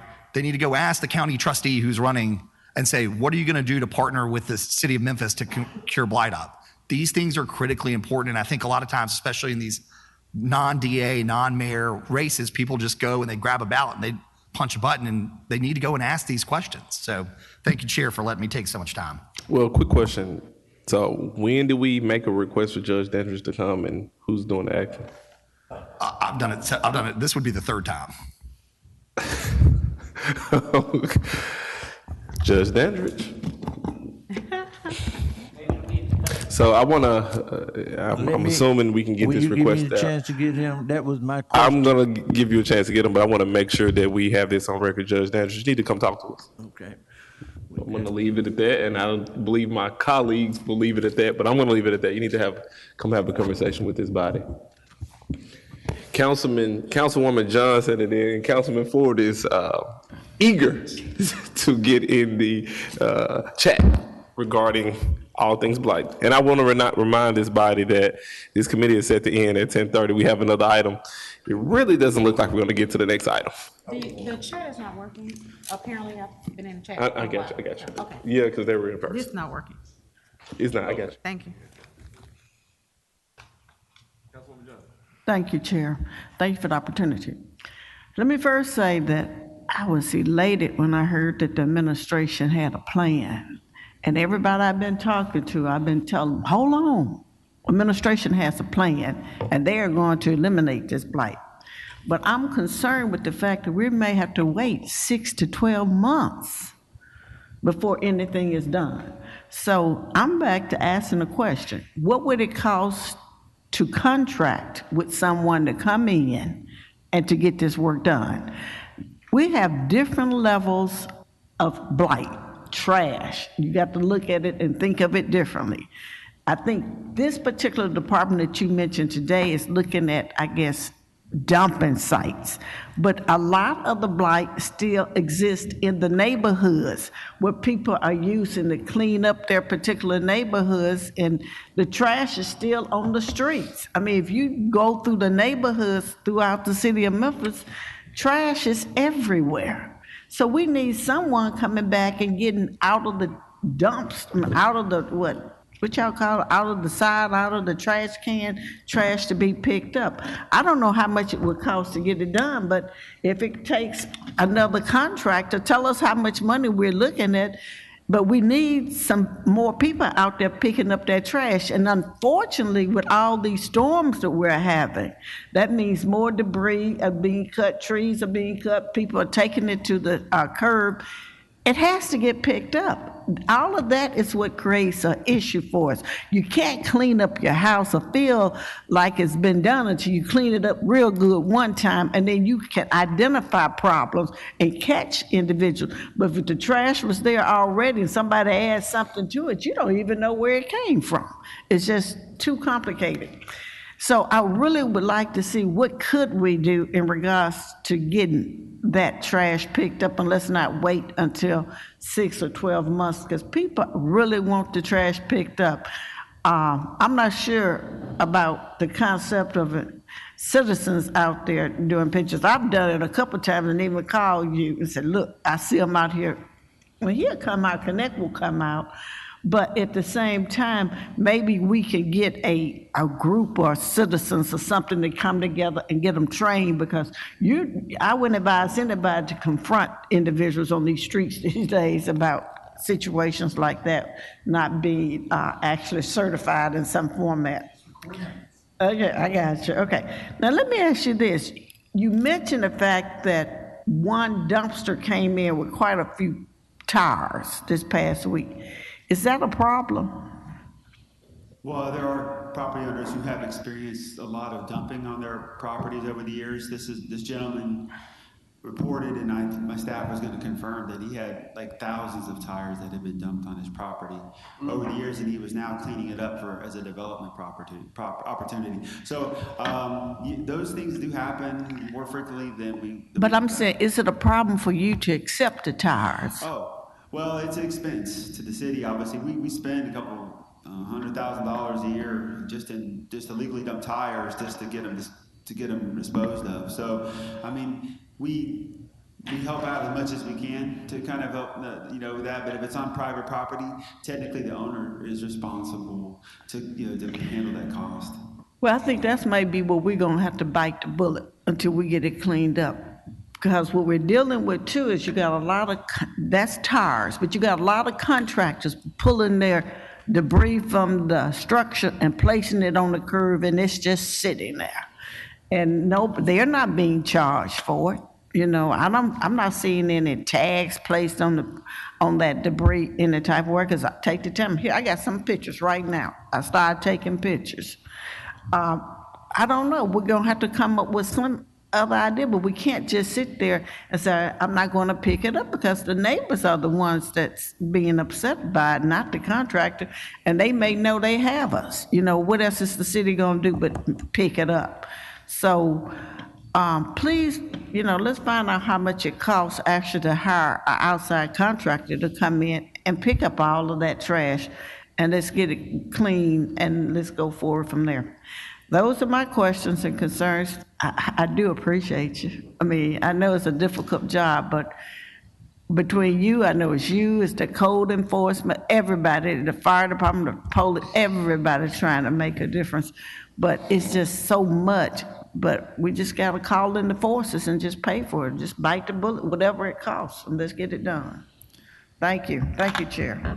Yeah, just real quickly, again, we're going to have an interim solution to help deal with illegal dump sites. The cleaning up of that right-of-way is a different question. When I come back next council's committee, I can go through a cost scenario, what it would cost the city to clean, you know, to perform like a sweep of every, you know, remember we have 6,715 lane miles of streets, 2,750 center lane miles. So, you know, it would take a pretty extensive amount of cost to send a contractor or hire enough workforce to go down every city street a couple of times a year just to pick up all the trash and litter. So I would gladly walk through a couple of scenarios that we kind of have built up as an opportunity for discussion, and I can bring that to the next committee. All right, Councilwoman Logan, then Councilman Ford. Thank you, Chair. I appreciate the opportunity. You know, we've been talking about blight and trash and litter for a very long time, and it's getting progressively worse. There are so many different people working on this, so many different departments, so many different areas. It's not just on you. We're paying a lot. We're paying a lot of people. They came last time and gave us a presentation on how many, I think it was Chief McGowan, how many different areas are working on this that we pay to pick up trash and litter and things like that. And so now today colleagues are asking for answers. You know, everybody's here saying we don't know what to do.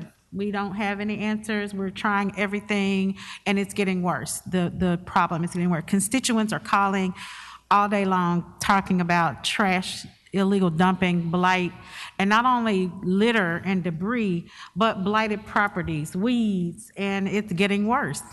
And you know, today we're talking about changes that need to happen at the state level, changes that need to happen at the county, in the county, as well as the legal system, because I didn't wait on Judge Dandridge to come here. I went to Judge Dandridge on two occasions and met with him at length, discussed specifically this situation, and my resolve from that was we have to do something here because we can't make the judicial system change. He has his own philosophy and he's not going to change that philosophy based on what he told me. So we have to do something on this side. The way he's doing it is the way he feels is right. And I'm on record saying that because I met with him. I didn't wait on him to come here. We've been in this space since I've been in this space for years in cleanup in the neighborhood at the neighborhood level. And it has gotten to a point to where we cannot handle it. So I would suggest and say that this is something that we need a comprehensive look at. All the parties need to come together. Everybody that has a hand in it needs to come together and spend some dedicated time to put this together and look at all the areas that need to be included and come back and report with the solution. And if it needs to be state and county and consultation and looking at the money that's needed, looking at how large the situation is and what we're going to do, because we keep going around this revolving door.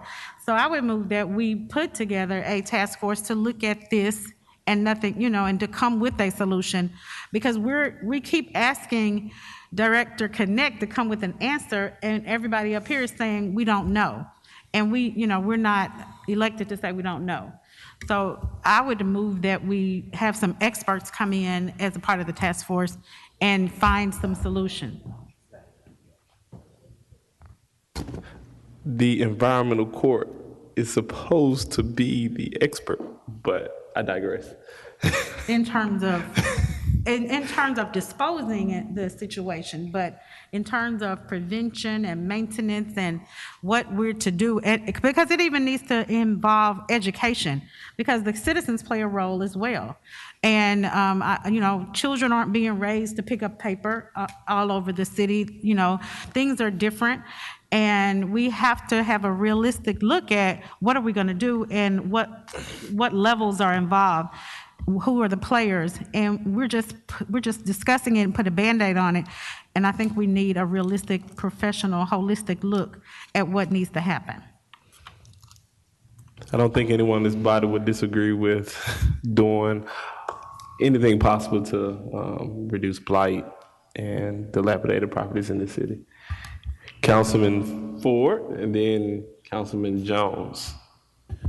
And I will come back with a resolution concerning it. Okay. Yeah, I'm going to be kind of brief. I'm going to the tires again. I brought up the railroad. I need you to check back on that because I know what they do, okay, with tires and rubber. Yes, sir. They use rubberized materials in making railroad ties now and in their crossings. Yes, sir. They just buy it from different sources. We don't produce it. So but they do utilize it, and they have been transitioning from wooden ties to rubberized ties. And that is something that has been happening, yes, sir. Okay. Next, Elvis Presley in Range Road, Whitehaven Plaza. I need you to go and check it. Tell them, please cut that grass. It's taller than the building over there, okay? Mm-hmm. My district is across the street. That's District 3. But it needs to be cut. I've had people constantly call me about that. I need you to check on that for me today. Yes, sir. Okay. Third of all, let me talk to Judge Danridge, bring him here if we have to get him a subpoena. Okay. Councilman Ford, I think we've been informed by his office that he will not be able to make himself available until September. Hold up, let me get the exact date. Because I do not want to be misquoted by the papers. September the 13th. She's not running right now. Yes, he doing what he gonna do. Okay. Yeah, but please check that for me. Okay. Yes, sir. Now, and when we're talking about super districts, things like that, I don't mind y'all being involved, super district, but if it takes 7 districts to get something done, and then it takes 3 more council to do it, that makes 4 council members, so that means I'll be able to get 4 things done instead of 1. So super district, I don't mind putting you in there. If I'm gonna get mine, then y'all can be included with it. So that means we'll get a little bit more done, okay? Sweeps. We used to do that, okay? I need you to check back on that, all different areas, okay? During my tenure the last time, we had sweeps all over the city, okay? Maybe on Friday, Saturday, and in certain areas. Neighbors, council members, if we do that again, please let these people know if we're going to do a sweep and clean up this particular area, don't go the next day and mess it right back up. That's the problem we had, because I had an area cleaned up, Kansas, all over through that. In the next 2 days, hey, it looked the same. They figured, hey, you're going to come back again. But we got to kind of let these people know if we do clean up, please don't go mess it right back up, thinking that we're going to come. But check on that. And I know it was some cost, but hey, it kind of worked. Some areas, some they just, like I said, put things back the next couple of days. So look into that for me again, okay? Thank you. Yes, sir. Thank you, Councilman Ford. Councilman Jones. Thank you. Colleagues, one thing I just looked up, I wasn't sure a second ago, but we have 10 different criminal court divisions.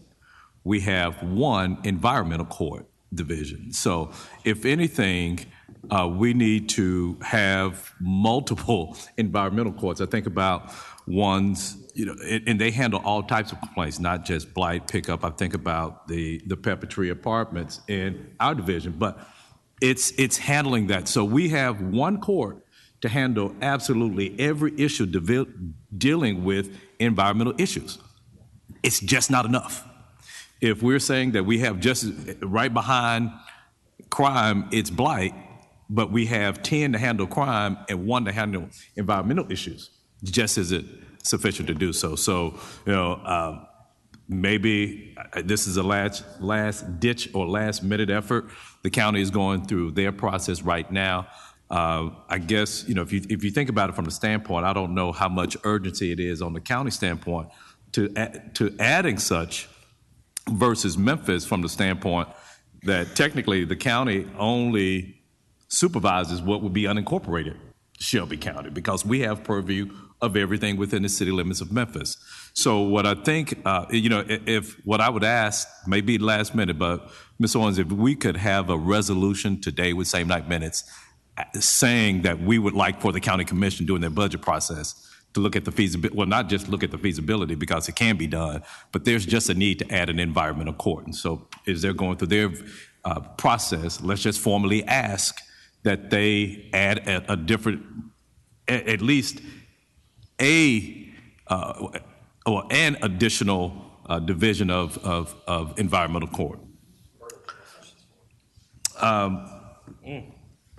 Ms. Connect, I don't know if we got, I wasn't sure of your answer. Mr. Canale, well, you stated a $55, I forget what measure it was for rubberized. Linear foot. Linear foot, okay. What's the equivalent with regular asphalt? I'm going to have to do an analysis. That's what you get back. Okay.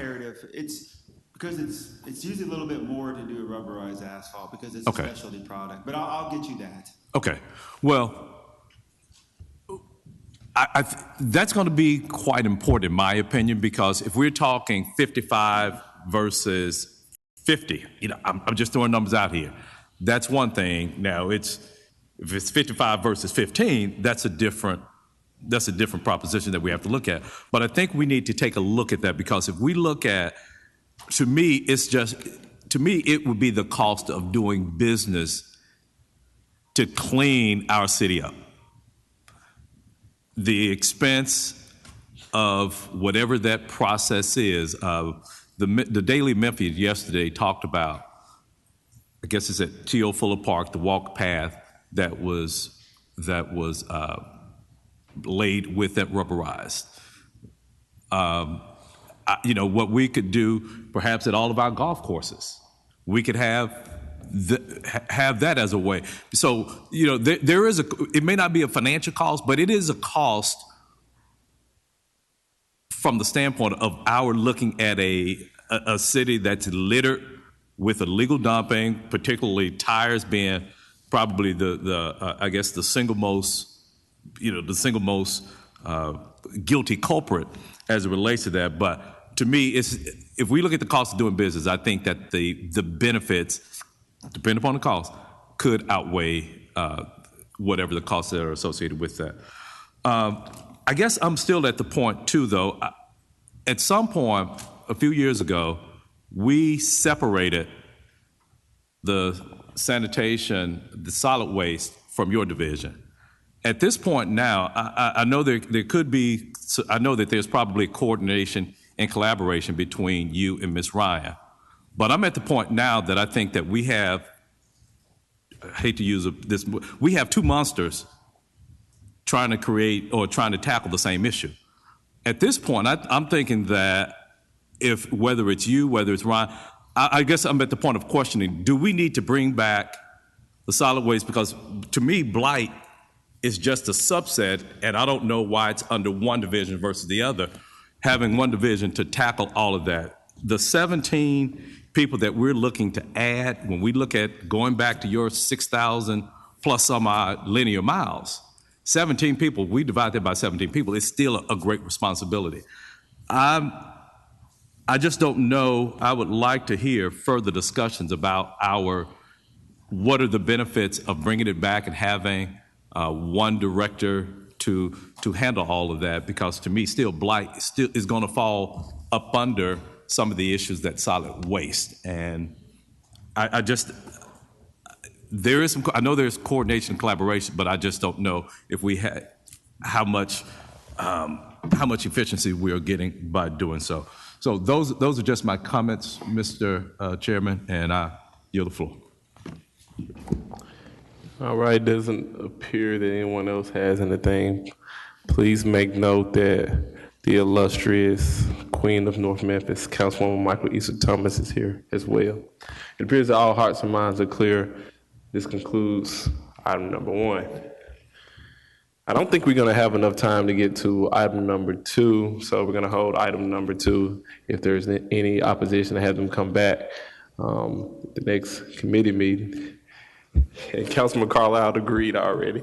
So with that, this concludes the Public Works, Solid Waste, and General Services Committee. Thank you. Sorry about that.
Good morning. The hour is 10:31. I would like to call to order the meeting of the Memphis City Council's Budget Committee. Colleagues, we have 6 items that are on the printed agenda, but what I would like to start with, we were just handed a revised wrap-up by Chief Ford, so I think it'll be appropriate for us to start before we start looking at the individual items, just to have a presentation by Chief Ford to explain the material that was handed out to us a second ago. Oh, I'm sorry. Ms. Owens, would you conduct a roll call, please? Councilwoman Easter Thomas. Present. Councilman Ford. Present. Councilwoman Logan. Present. Councilman Warren. Present. Councilman Canali. Here. Councilwoman Johnson. Chair Jones. Present. Chief Ford, good morning. The floor is yours. Good morning, council members. I hope you are doing well. Thank you for your patience last week as I kind of struggled through some of your questions, but I appreciate that. What you have before you, excuse me, is just a recap of where we were when we finished right before the wrap-up presentation. And then, as you can see, the bottom of the sheet encompasses the proposed resolutions that council discussed at your last meeting. That includes the addition to the grants and agencies for council grants, the increase in the general employee raises from 2% to 3.5%, the increase in fire raises from 3 to 3.5%. I left a column in there for the decrease in the IBEW. This body seemed to be against that, but I just wanted to give you a dollar amount that should that occur, that would be approximately $62,500, and you can see that in the notes off to the side. So that would bring the proposed resolutions from our budget wrap-up of $2.777, so we'll just say $2.8 million. I will also add that we received the revised ADC for our library retirement, and just as kind of a reminder, there are 2 retirement plans. One is the city plan, one is a library plan that is a closed plan. So it's just kind of on its way to its natural end. I'm sorry, I thought you were talking. And we provide the ADC for that library, and it's about that is a credit of about $750,000. So you can see from the proposed resolutions that you are prepared to talk about in committee today, it is approximately $2 million worth of changes that you will be discussing. So the current balance or unbalance, and this is just in the general fund, council please, is $3.7 or $3.8 million that we are out of balance. So I just kind of wanted to preface that out there before you start the conversation, because I know you have a lot to talk about today, and we are prepared to give some additional information regarding raises and other items that you brought up during our wrap-up. So just know that we are prepared to discuss those with you today. And as we have said in the past, both Chief McGowan and I feel very confident that when we get to our general fund budget and we get to about $1 million, that we are very comfortable we can manage within that $1 million. So we know that that's, just barely 0.1% of the budget, and we feel like through the course of the year that we can manage to that. And if we cannot, then we come back to you. So I just wanted to preface your discussion by giving you this information. Okay. Thank you, Chief Ford. Colleagues, we have this. I'm sorry, were there any questions for Chief Ford on this presentation that was distributed to us? Okay, seeing none, we'll move on to the first item. The first item is a discussion on resolution to amend the Memphis City Council Community Grant Program for fiscal year 23. Colleagues, what you have in front of you, though, although this everything here, well, the first 3 items are discussion items, but there is a resolution that's included in here that was presented by Councilwoman Johnson. And so I will hand it over to you, Councilwoman Johnson, to begin the discussion. And if you want to go ahead and move it after you introduce it, then so be it. Thank you, Chair, so much. After reviewing the number of applicants that actually submitted requests for grants, it was obvious to me that we needed additional funds to try to meet many of those requests. At the same time, I realized that the cost for many of these expenses had increased over the last year. So I am requesting that we each receive an additional $50,000 to assist our constituents in our various districts in order to address some of the needs that the city overall doesn't get to. But these nonprofit groups that make a big difference here in the city of Memphis can actually help us address. So I move that we increase the City Council Community Grant Program from $200,000 per district member to $250,000, which is an increase of $650,000 overall to that particular grant program. Has been moved and seconded. One thing I would add would just be a request for. Yes, we're going to do it for 1 year. But this motion be made with same night minutes. Thank you. Okay. Motion has been made and seconded that we increase the allocation for each council member from $200,000 to $250,000 for the council community grant program. Is there anyone that wants to speak on this item? Seeing none, all those in favor, please signify by saying aye. Aye. Any opposed? Okay, that item passes. Colleagues, next we have a discussion on a resolution approving a 2% pay increase for City of Memphis retirees. This is all council districts, sponsored by Councilman Canale. Councilman Canale. Thank you, Mr. Chairman. Colleagues, I worked on an alternative plan with Chief McGowan and Chief Ford. It is to keep the 1% that they offered and add a 1% bonus, which has no effect to the pension fund. The general fund, I'm sorry. I'll let Chief McGowan or Chief Ford. Thanks, Councilman. I'll pitch in and then let Chief Ford add any color commentary and the technical details. But as we presented in the administration's budget, we had a 1% increase. There would be a permanent increase for retirees, and Chief Ford talked about what that would be over 30 years and the impact on the general fund and the ADC every year.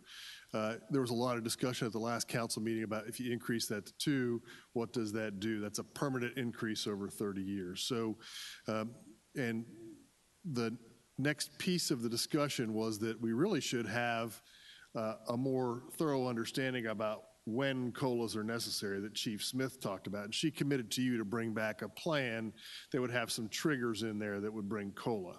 And so since that plan is not yet fully baked, but keeping with the intent of council, the proposal that Councilman Canale is bringing is to have the 1% COLA and have an equivalent 1% bonus that would be paid out this year. That will give us time in order to get that COLA trigger plan together for you for consideration next year. Now, what Councilman Canale mentioned was that by doing this, there will be no impact to the general fund beyond what the mayor had proposed in his budget. There will be an impact to the pension fund, but it is a one-time $1.9 million withdrawal from the pension fund, which out of a several billion-dollar pension fund is not going to have a material increase. It will affect our ADC by just a little over $150,000 a year. So a $150,000 increase as opposed to what was proposed was going to be a several $million-dollar increase. So that's what we're doing here. Chief, did I get all that correct? Okay, so that's the proposal on the table is 1% as was proposed, 1% bonus, no impact to the general fund, but $1.9 million withdrawal from the pension fund, which by your action would increase the ADC by about $150,000 a year. With that being the case, Mr. Canale, this resolution that was included in our packet, would this need to be modified or does this reflect? Yeah, we'll have a modified. Okay, great. Chief, do we need same night minutes? Sir, if you intend to do this tonight, if you're going to consider the budget, then I would suggest you. We'll have a modified one by 3:30. Okay, sounds good. Thank you, Chairman. Okay, thanks. So there is, we don't have it, so we'll discuss it downstairs with same night minutes. We don't need a motion on it at this time. Next item we have is discussion on resolution to amend the fiscal year 23 budget to increase pay for general employees and the fire division.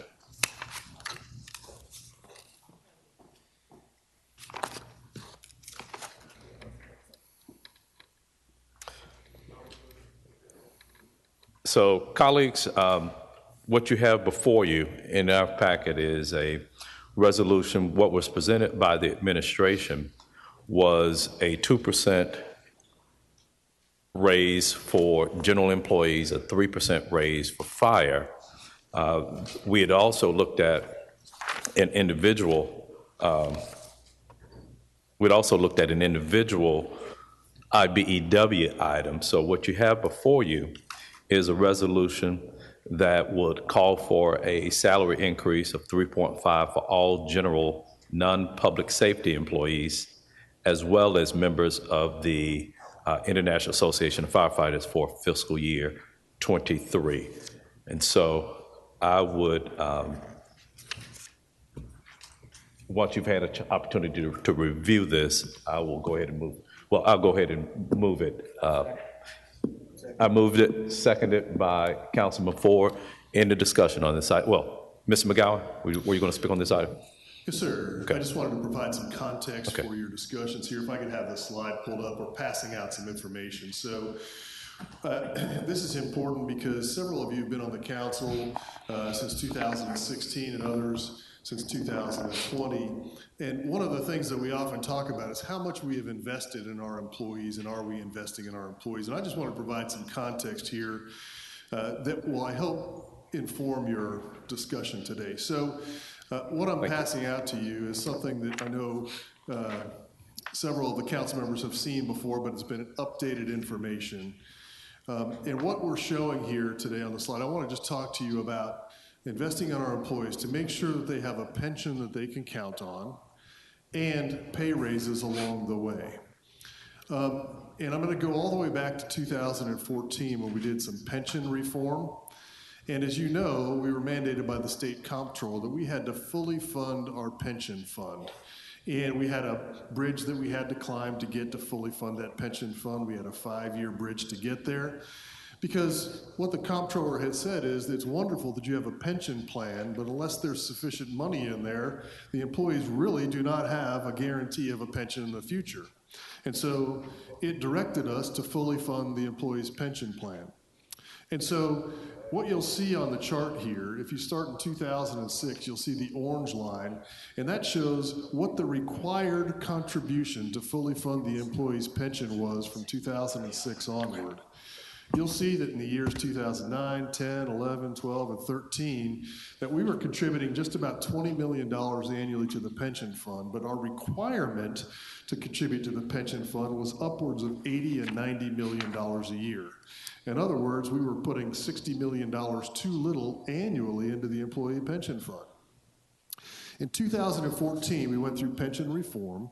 That changed the annual requirement because it changed fundamentally. We ended up with 2 retirement systems. One, the legacy defined benefit system, and the second for new employees was the hybrid system that had some defined benefit but a defined contribution. So that lowered some of the ADC. But also in about 2015, based on the direction of the comptroller, we started putting more money into the pension fund. And you'll see that that started in the year 2015 with a $26 million additional investment in the pension fund. Now, where did that money come from? That is general fund money that could have otherwise been used for operations, could have been used for pay raises or something else. It doesn't come from any other place but the general fund. What I want to call your attention to is that on that climb, and since pension reform happened, this city has put $311 million of new money into the employee pension fund to ensure that our employees who are a part of that defined benefit and hybrid plan have a fully funded retirement. Just since 2016 in this administration, and some of you have been along for the ride, and since 2020, you can take credit for $252 million of general fund money that have gone to the pension plan. Again, each and every year, if you look at the numbers that are in green below that line, you'll see 24 million, 28, 34 million, 40 million, 32 million. That is money that is directly out of the general fund that would have gone to other things like operations or pay raises for employees. So I want to be clear that we have been intentional about investing in our employees to ensure that they are guaranteed a pension when they leave this operation, and that they don't have the illusion of a fully funded pension fund, but an actually fully funded pension. Along the way, since 2016, which you'll see at the bottom, sure, we have not been able to do the full amount of pay raises that we would have liked to done during that period of time, but those pay raises were given at the same time as we were investing more money into the pension fund. So $60 million in cumulative pay raises to employees, and I'm including this year, just what we've approved so far, the proposed in the mayor's budget of 5% for police, 3% for fire, 2% for employees, and the other negotiated bonuses there. But so if you take those together, just since 2016, there's about $310 million, and overall since 2015, about $370 million of money that we have put into our employee between pay raises and securing their future through investments in our pension. So this is just good context. Again, you'll see the pay raises along the bottom. Yeah, there are a few years where there are zeros there. I wish there were not zeros. Yes, and was there one during our period of time? Yes, there absolutely was. And are there some ones that didn't keep up with inflation? For sure. But taken together, a substantial investment in our employees to ensure that they have a secure future, and that we are investing in keeping our employees by changing the pay rate when and how we can. Now we are fully funded. We have been so for 3 years. We propose to never again be unfunded because we have to be by state law. And this year you're contemplating what is, we believe, a substantial increase to employee pay raises. So I just offer this as context because it's very difficult in 1 year to assess, are we doing all that we can to benefit our employees? I'll tell you, we have worked incredibly hard together as a council and an administration to make sure that we are treating our employees fairly and that we are securing their future. So I offer this only as context as you get into your deliberations about employee compensation, because I think it's important to take the long view here about where we've been. So unless there's any questions, Chairman, that was just context for you all as you get into deliberations. I think it's important to look at where we've been over the last few years. Thank you, Mr. McGowan. Colleagues, any questions for Mr. McGowan? Right here. Councilman Warren.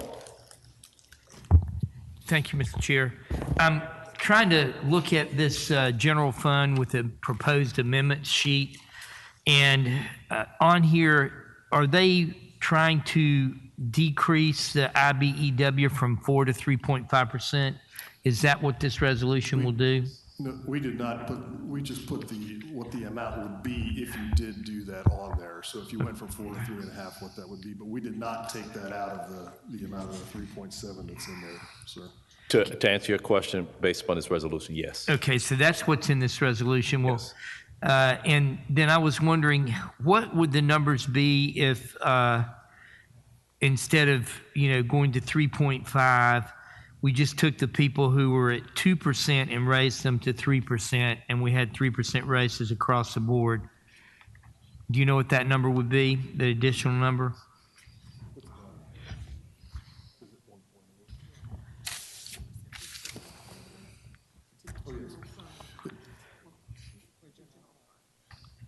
That would be, it would only be $1.2 million versus how much was that, Alex, for the full 3.5?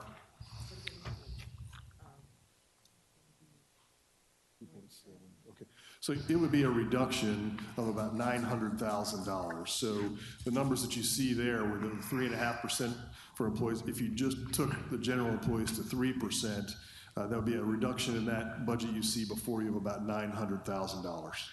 So just we're around $1 million. So the proposed council impact, instead of being $2,700,000, would be about 1,800,000. Is that correct? That's correct. All right. Thank you very much. Mr. Chair, I think that I may consider amending your motion when it's downstairs, but we're going to do this with same night minutes. Is that correct? Thank you very much. Thanks. Ms. McGowan, I had a couple of questions regarding your presentation. So I'm looking at the employee pay raises, and I'm going back to 2017. Is that a -2 and then a 1%? Sorry, can I see the sheet? Sorry about that, Mr. Chairman. No, we have never given anybody a negative pay raise in 2017. Okay. I think it's supposed to be a plus, but the number. Gotcha. Kind of Okay. The only time there's a negative was back in 2012. Okay. In that dark day when we had to do a 4.62% pay cut to everybody that was restored a few years later. But no, all of those are positive. Okay. So when I look at a +2. I'm sorry for the confusion in the display here is typically the top number is what the highest number that was negotiated by an association, and the bottom number, if you see it, was kind of what the general employees received. Gotcha. So there wasn't enough room to put all the detail on here, but that's just a reference for you. So if I were to take those positives, so we'd be looking at 2, 5 points. So I take all of those and adding those up, those would sort of, if I add up all those top line numbers, I can generally assume maybe there could be some nuances there. These would be the cumulative raises over this period of time for police and fire. And then if I look at the bottom numbers, those would be the increases for general employees. Yeah, the very bottom number would be for general employees. Okay. The very top number would be for whatever association was the highest that year. So we actually have, and Chief Smith can present to you from calendar year, every single year, how much each employee group received. I think that would be very helpful for the council. We can provide that to you, Chief. You have enough copies for everybody, or we'll have to get some copies for you, but it looks like this, and we'll provide it to you, Councilman. So one thing I still want to go back and emphasize, when we talk about a raise, we're talking about a raise for employees, many of which will not receive Social Security. And we have a pension plan as it stands right now, does not have a COLA built into it. So we still, we haven't been faced as a council, as a city and the council as a nation, with inflationary pressures like this for 40 years. So we still are asking for raises for people who will not, many of whom will not get Social Security. So, and this is not, we know that we cannot take steps to bring them whole and to totally mute the impacts of inflation. But this is still, in the spirit of this is still an attempt to try to provide some help for people, many of whom will not receive Social Security when they retire. And as it stands right now, we don't know what the cost would be to add. Let me just say this: adding a COLA to a pension plan is expensive, and it's a whole lot more expensive than $900,000. And it's a permanent type of. Even though adding this to it will increase the ADC. But adding a COLA on top of any existing pension plan takes the cost of it on an annual basis to fund it in the future quite a bit than what we're doing right here. So still, these are raises for people who will not receive, many of whom will not receive Social Security. So any other council person wants to be recognized on this item? Councilwoman Johnson and Councilman Warren. Okay. Councilwoman Johnson and then Easter Thomas. Okay, Chair, this is for clarification purposes. Now, we met and we talked to the IBEW group. Mm-hmm. And at that time, it was agreed upon that they would get the 4% raise. And this is recommending a 3.5%. My question is, do we have to vote on the IBEW arrangement first and then decide on that and then come to this, or how would we do this? Because this includes the IBEW, this would in effect supersede that 4% and replace that 4% with 3.5%. So we will not have to vote on because still, everything that we did has been in committee. Right. It hasn't been in full council meeting. And still, we're still talking about decisions today that's going to affect the budget for fiscal year 23 going forward. So taking action on this would take the IBEW down from 4 to 3.5, because it will be 3.5 for all general employees plus firefighters, IBEW being part of that general employee group as well, although they are a represented unit. Okay. When we agreed to the 4%, we talked about 2 years. So what happens to the second year in this arrangement? That would have to be, under this arrangement, keep in mind, this item right here only contemplates this next fiscal year. What would have to take place to talk about whatever was agreed upon in that 4%, those discussions, that would have to take place on, hypothetically, June 7th of 2023, as opposed to today. So it will have no impact on. Okay. This resolution will have no impact I just on wanted to that. make sure we didn't have to address it. I think it would have to be brought before the committee, the full council to approve or disapprove. So absent this, yes, it would be. But with this would include IBEW. Okay. All right, I thank you. Councilwoman Easton Thomas. Let me ask you yes, ma'am. another question. So I guess the same thing is true for the fire department, because they had agreed to 3%. Yes. Now you want to raise it to 0.5%. And you mean we don't have to talk to anybody about this Because keep in mind, everything that's done and I hadn't looked at one in some time, every bargaining unit agreement is always based upon funding from the council. Yeah, but I thought it had to be presented. Fine. As long as you know, I'm fine. Yeah. Okay. Well, I don't think they'll turn down a 3.5 versus 3. I'm sorry, Mike, please. I was saying the 4 may be upset going to 3.5, but the 3, the fire department word got back was they were happy with 3%. Right.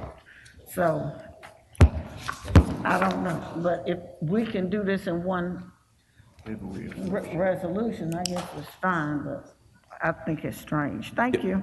Gotcha. Councilwoman Easton Thomas, followed by Smiley, then Warren. Thank you, Chair. My question is going along with Councilman Johnson. So on the agenda, we have a 4% for IBEW. So my question was with Johnson, what are we doing with both of those? Is it just, I guess Smiley is going to talk about that too with that. Okay. I refer to Smiley if he can answer that question. Okay. Am I Michael? Yes. Okay, so I think I've been pretty clear on this, and speak specifically to IBEW, and no shade to the administration, but the facts are the facts. We walked through the process with IBEW. At some point in time, there was an offer made of 4%. Whether there were some errors or clerical errors in the initial document, that may be true, but the IBEW walked away with believing that they were going to receive 4%. That went away. IBEW came before this body, made a presentation, and members of this body said, you know what, we're going to accept the final economic package from IBEW. That's what this body said. And now this body wants to tell those employees, although they received 2 very clear statements that they're going to receive 4%, not so fast. We're dealing with families, people who have to plan for the future. When they're planning for the future, they include those dollars that this body, that this administration told them they were going to receive. I think it's extremely inconsistent for us to say we're going to give you 4% on 2 occasions and then now say that we're going to take those dollars out your pockets. Those are mouths that they're feeding. Those are families that they're providing for. And I spent a lot of time talking about where we are as a state. We have the 4th lowest median income in the country. That means people are poor. And now we want to tell folks who are doing everything they can to put the city in a better position, that you're not worthy of a 4% raise, even though we told you're going to receive a 4% raise on 2 different occasions. So for me, I'm all for paying people more. I have no problem seeing city employees receive 3.5% across the board. I have no problem with that. But what I do have a problem with is taking dollars out of people's pockets, and we've stated 2 times that we're going to give them 4%. So I'm willing to pull my resolution if we can amend the current resolution right here to pay these particular group of employees 4%. If we can do something after these 2 years and level everyone out, great. But right now, I think this body needs to stay true to its word, which is giving the folks the 4% that we said that we would give. I hope that makes any sense, Councilwoman Easter Thomas. I forgot I had gave it to you. But so is this saying? I'm not so sure about your cake. So is the 4% proposed for just 2 years? Yeah. So the total economic package that this body accepted was 4% over the fiscal year 23 and fiscal year 24. For just IBEW? Just IBEW. And Jones, your resolution is saying overall 3.5 just for next year or for 2 years as well? Just for this year, just for 1 year. Just for 1 year. And Councilwoman Easter Thomas, I do want to explain to you where the elephant in the room is as it relates to the 4% package that that this body accepted, and the 4% package that had contained a clerical error. So in FY23, there was a 4% increase anticipated. 2% goes to the base pay, but there's also a 2% rollover from hazard pay. So hazard pay would be etched out, and that 2% would create a 4% increase. The controversy is the following fiscal year, which there's a 2% pay increase, but the 4% was also anticipated. But the problem would be that there is no hazard pay, but there was still supposed to be a 4% increase. And I think it was the intent of this body to, I think the difference was about $300,000. I think the intent of this body was to provide those employees provide an additional $300,000 that those employees could receive the 4% increase in which the original, I don't want to call it agreement because the original document anticipated. So Jones, last question on that. If that 2-year span would have been 4% including hazard pay, then the next year 2% without the other 2% hazard pay, does this resolution, numbers wise, how does that equal out to just having 3.5% overall versus the 4 then 2? It does not contemplate at all fiscal year 24. Okay. Nothing at all. So what this resolution says is that we have to come back to the table and realize these discussions that we're having, that if we go along with the 4%, we have to come back to the table next year and say we are honoring what we said during our discussions for fiscal year 23's budget. Okay. But this resolution does not contemplate that at all. Okay. I'm interested to hear what the rest of my colleagues think. It would just seem off the top that 3.5 for this year would be better than the 4 then 2, not including hazard pay. But I'm interested to see. But this 3.5 this 3.5 is not saying 3.5 for next year for everybody either. Okay. It's not. So it's still just 3.5 for this year. Okay. I'm good, Chair. Okay, so, Mr. Chair, yes. I want to clarify. My resolution specifically is 4% in fiscal year 23 and 4% in fiscal year 24. It's not 4% in 23 and 2% in 24. What I'm attempting to do is to address the clerical error in the original agreement that was signed that had without being super technical, I'm trying to provide an additional $300,000 so that we can get the IBEW unit to 4% and 4%. So it's 4%, 4%, not 4% and 2%. I just want to make sure that's clear.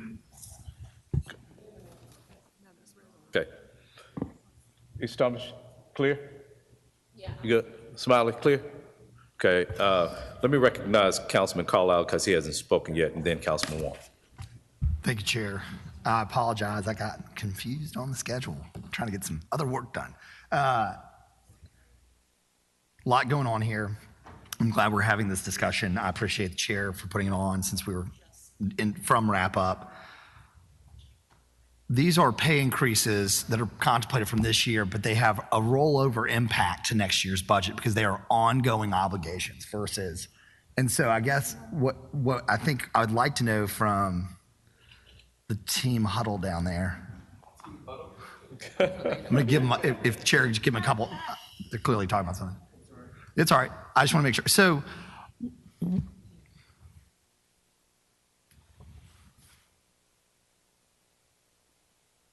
we've had a significant amount of pay increases and bonuses and hazard pay over the last couple years. And I'm not going to debate the merits of whether people are entitled to or should have. I think we all want to support our employees and we all want to have a very competitive workforce. I think we all agree on. But I think reasonably and responsibly, we also have a duty to our constituents in those tax dollars. And so, Chief, if all of this goes through, what are we obligated as far as an increase in the budget next year as we march to this debt? By the way, I remind you, we've been so fiscally responsible that we're marching towards a debt cliff that everybody's got this big number in their head. In the direction we're heading, I'm going to tell you this right now. I can read the room pretty quickly and tell you that 60, 70 million bucks you think you're going to have to play with in about 4 years about to be zero. Going to be zero. I think next year you're going to find out we're going to have $15+ million. We got to figure out how to find in the budget. I wish we were the federal government. I really do. I wish we could issue treasuries, but we can't. Now, to Councilman Jones's often point, you certainly can raise taxes. God bless you for doing that in a hyperinflationary environment. So, Chief, my question to you is how much is the totality of this going to place on a downward pressure on our next year's budget? Because we do have deals with other bargaining groups that are embedded into next year's budget, which again are subject to the council's prerogative. But I think if you look at the sheet here, we've only once in the last 25 years reduced pay, and that was for police officers. So I'm just going to be a realist and say it's unlikely we ever go back and cut anybody's salary. Chief, would you mind weighing in here? So, yes, I had a firm answer before we started the discussion today, so I want to say something just before I actually give you the answer. We need to be very careful and very precise with the language of what you all choose to approve today. There was an example back in 2016 when we were doing the 2017 budget that there was lack of clarity specifically around fire. And they received an extra 1% bonus. There was a 1% raise mid-year. I think several of the councilmen here remember that very robust dialogue because there was lack of clarity between what was negotiated and what was finally approved at the council budget. So I'm just putting that note there to say whatever we choose to do today, we want to make sure it's clear in plain language about what our intent is. That leads to my second point. What is the impact of the 2024 budget? With everything that was proposed this year, I'll just say what the mayor had put into place with the 5% and 5% for police, everything that was negotiated at the table, should all of that stand, we were looking at about a $15 million increase to next year's budget just for employees. So it's not just 15 to 17 million this year. All of those negotiated increases for next year is 15 to 17 on top of that. Now, the reason I'm not standing firm on that is because I'm not sure what the intent of the body is exactly yet. Do you intend to say 3.5% for everybody this year alone, and all of the negotiated raises for next year are off the table because that will, with the exception of police, because you called that out specifically? Or do you intend to honor all of those and just provide an additional 3.5 this year? Those numbers are pretty dramatically different and have a material impact on the budget. And so I think we want to be pretty clear about what we are saying here. And I know, I haven't looked behind me, but I know there are members of the associations here who work very hard to negotiate with the administration and probably have a very real opinion about which direction they go. So keep the number $15 million in your hip pocket, because that's about what we're committed to under the mayor's proposal to you all, and what was between the mayor's proposal and what was negotiated at the table and what you all finally approved. That's what we're on the hook for next year. So I'll say it in very general terms, next year's budget is cooked. $15 million is, that's a lot of money for next year that we have to find and figure out how we're going to pay for. So everything we do this year could potentially add to that. Thank you, Chief. And so let me drop this in context for me, at least. I again, and I've been a big believer, I had the opportunity to be the personnel chair, and I worked very closely with Chief Smith, on how we're competitive. And I kind of cracked a joke at poor Manny's expense and his group about competitive pay. And it's been a rough couple of years across country for people. And I get that.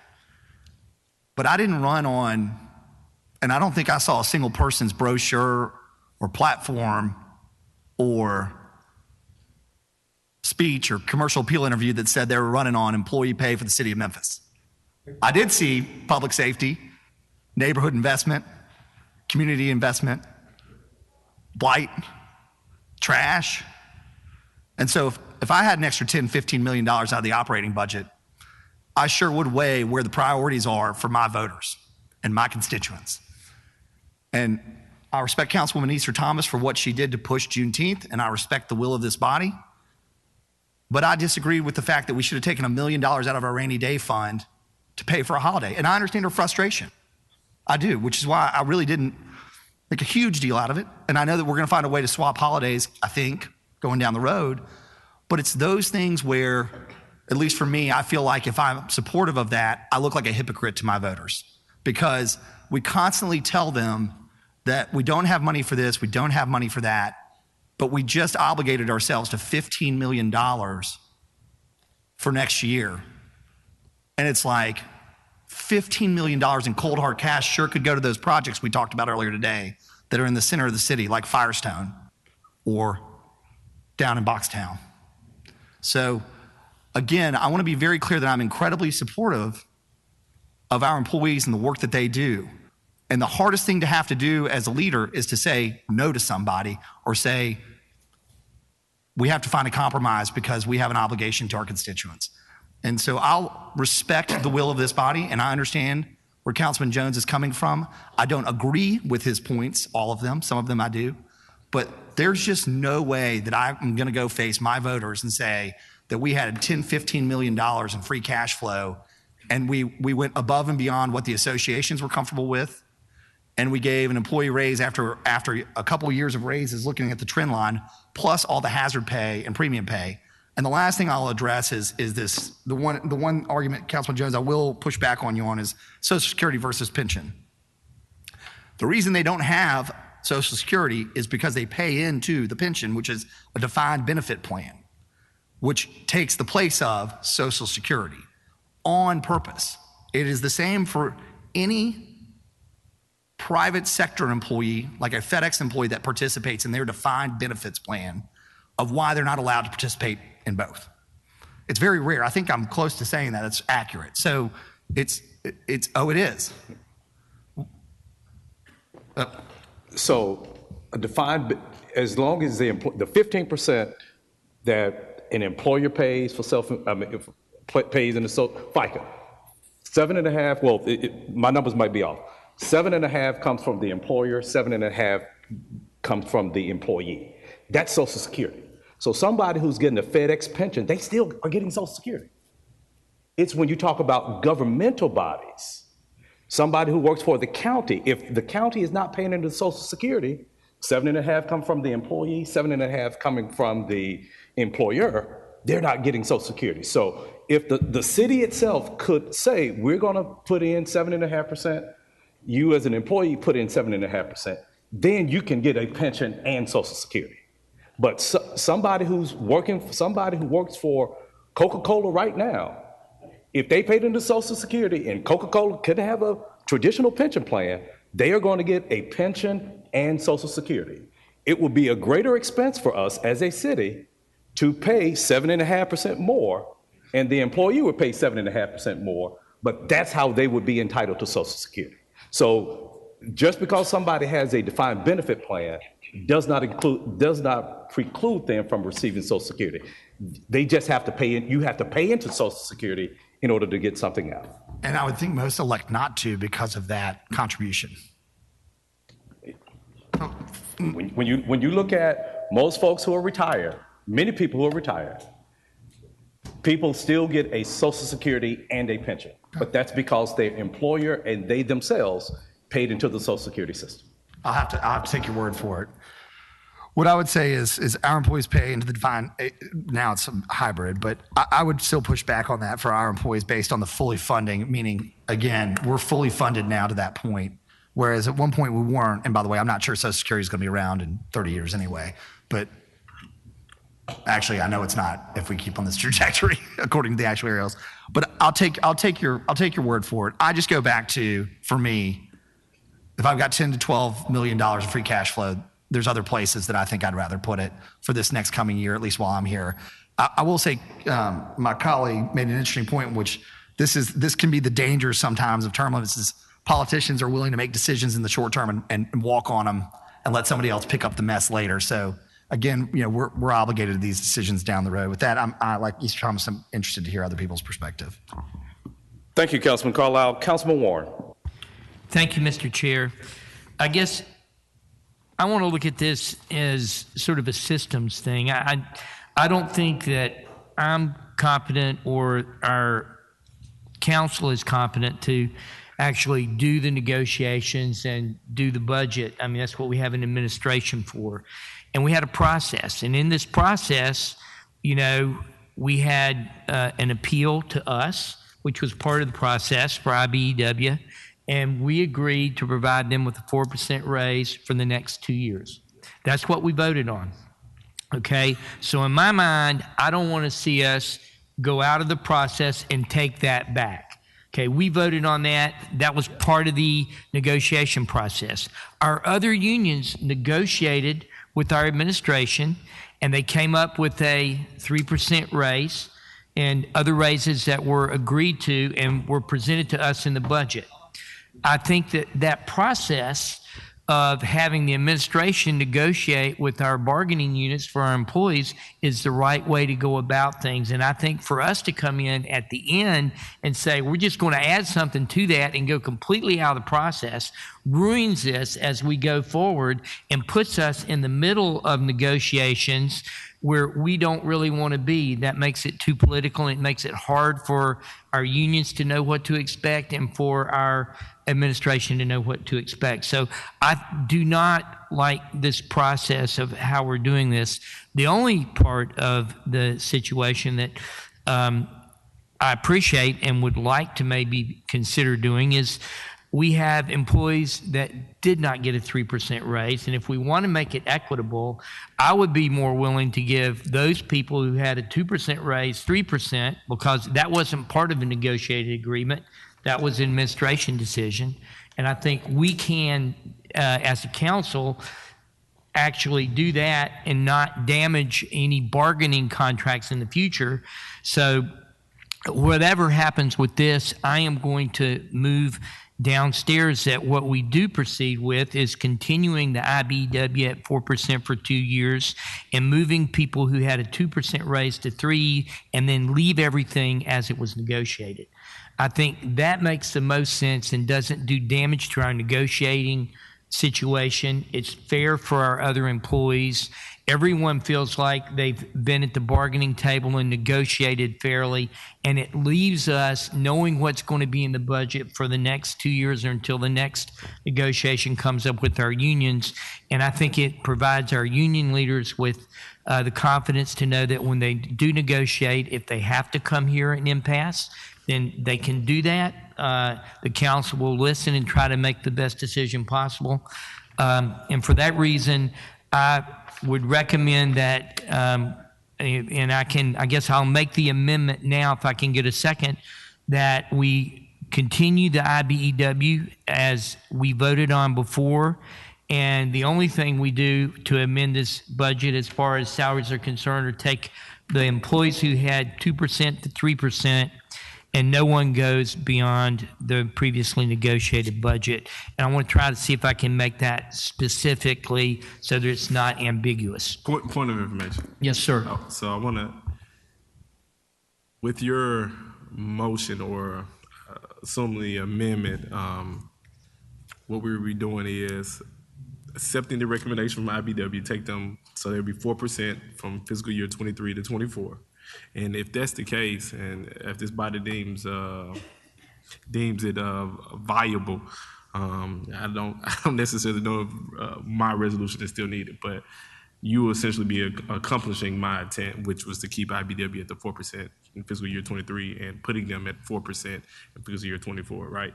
That is correct. And in addition, the general employees who only had a 2% raise will get a 3% raise, and every other negotiated contract will remain the same. I just need a second. Second.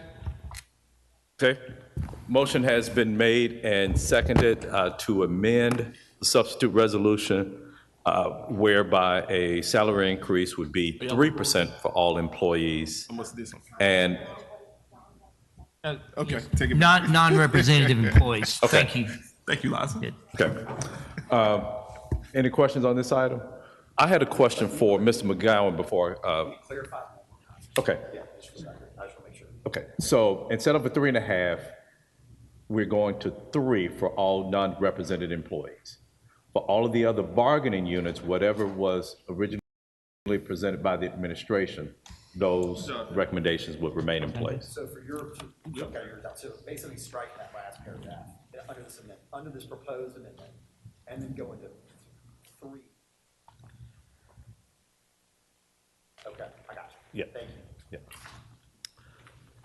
Ms. McGowan, I know, and this might be a question for Ms. Ford too. Each year, we have an incremental budgetary increase, generally speaking. What amount is that? That's a great question, Councilman, especially in light of the last few years where we had some pretty substantial swings. We had typically been forecasting, and it was a very rough measure of between $7 to $10 million of incremental growth every year. Obviously, the last 2 years of the pandemic have changed that pretty substantially. Things are a little uncertain right now. Sales tax collections continues to climb. So I think that that's the safe range for us to consider.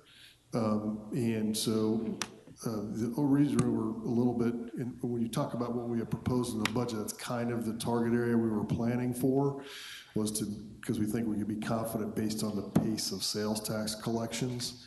We're talking about horseshoes, Councilman, here, because I can't necessarily predict.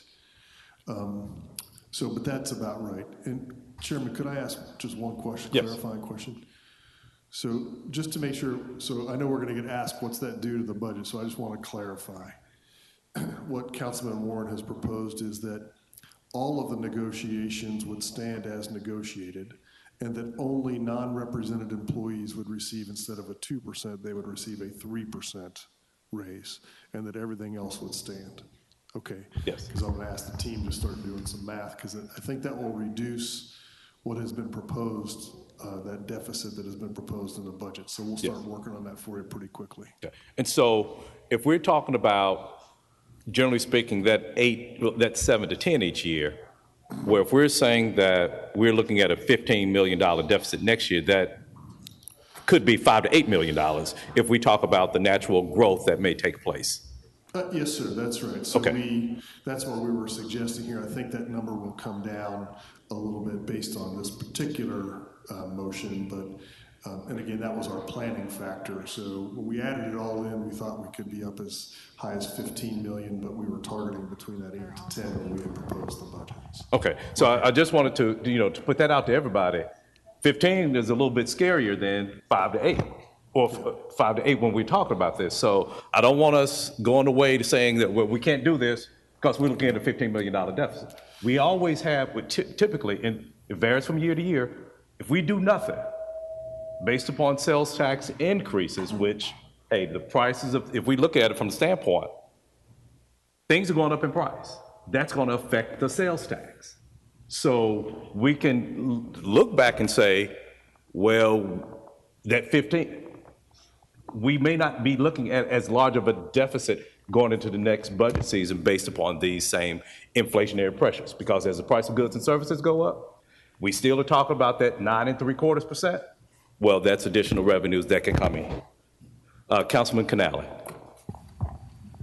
Thank you, Chairman. Chief, how many non-representative employees do we have, and what's the price tag? And you can get back to us on that. What the price tag would that would be? The total number of non-represented employees and the price tag for that increase? Yes. Yeah, okay. Yeah, I believe it's, it's between 1,600 and 1,800 non-represented employees, and I'll get the price for you here in just a minute, but Alex had the numbers here, but I know it was about a $1.8 million cost. Okay. So, and one thing just to mention is that Councilman Jones is right. Certainly the sales tax continues to grow, but also our cost of goods and services goes up every year. And the one thing that harkens based on the slide that I just showed before is I'm not sure in these economic times what next year's ADC is going to do, because remember, we have a 5-year smoothing. And so we've had a couple of good years, and one of those good years is about to roll off, and I might have a bad year come on. And that means next year, anything that I do could, it could jump up. So that's one thing that's always out there that we just have to figure out.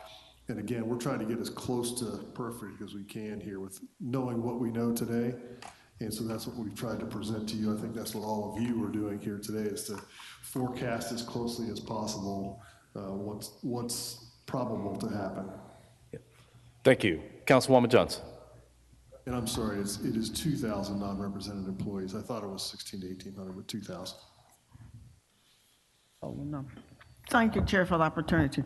I just wanted to be said on my behalf in the sense of the employees, even though this may be a significant cost on the budget, I truly believe it is the staff that we really do need to support, because all these bright ideas that we have cannot be done unless we have the employees here to get the work done. And I want to make sure every employee knows from my heart, I appreciate what you do. I tell people all the time, this is a 24 hours operation. It is because of these employees willing to work those late hours, those shifts, come in on emergencies. I know we have first responders, firemen, and the policemen, but the truth is they're all first responders in different ways, because the policeman can't drive unless the pavement is on the street. We have first responders all over the place. And whatever it takes to keep these employees, because they have options now, I want to help and support that endeavor.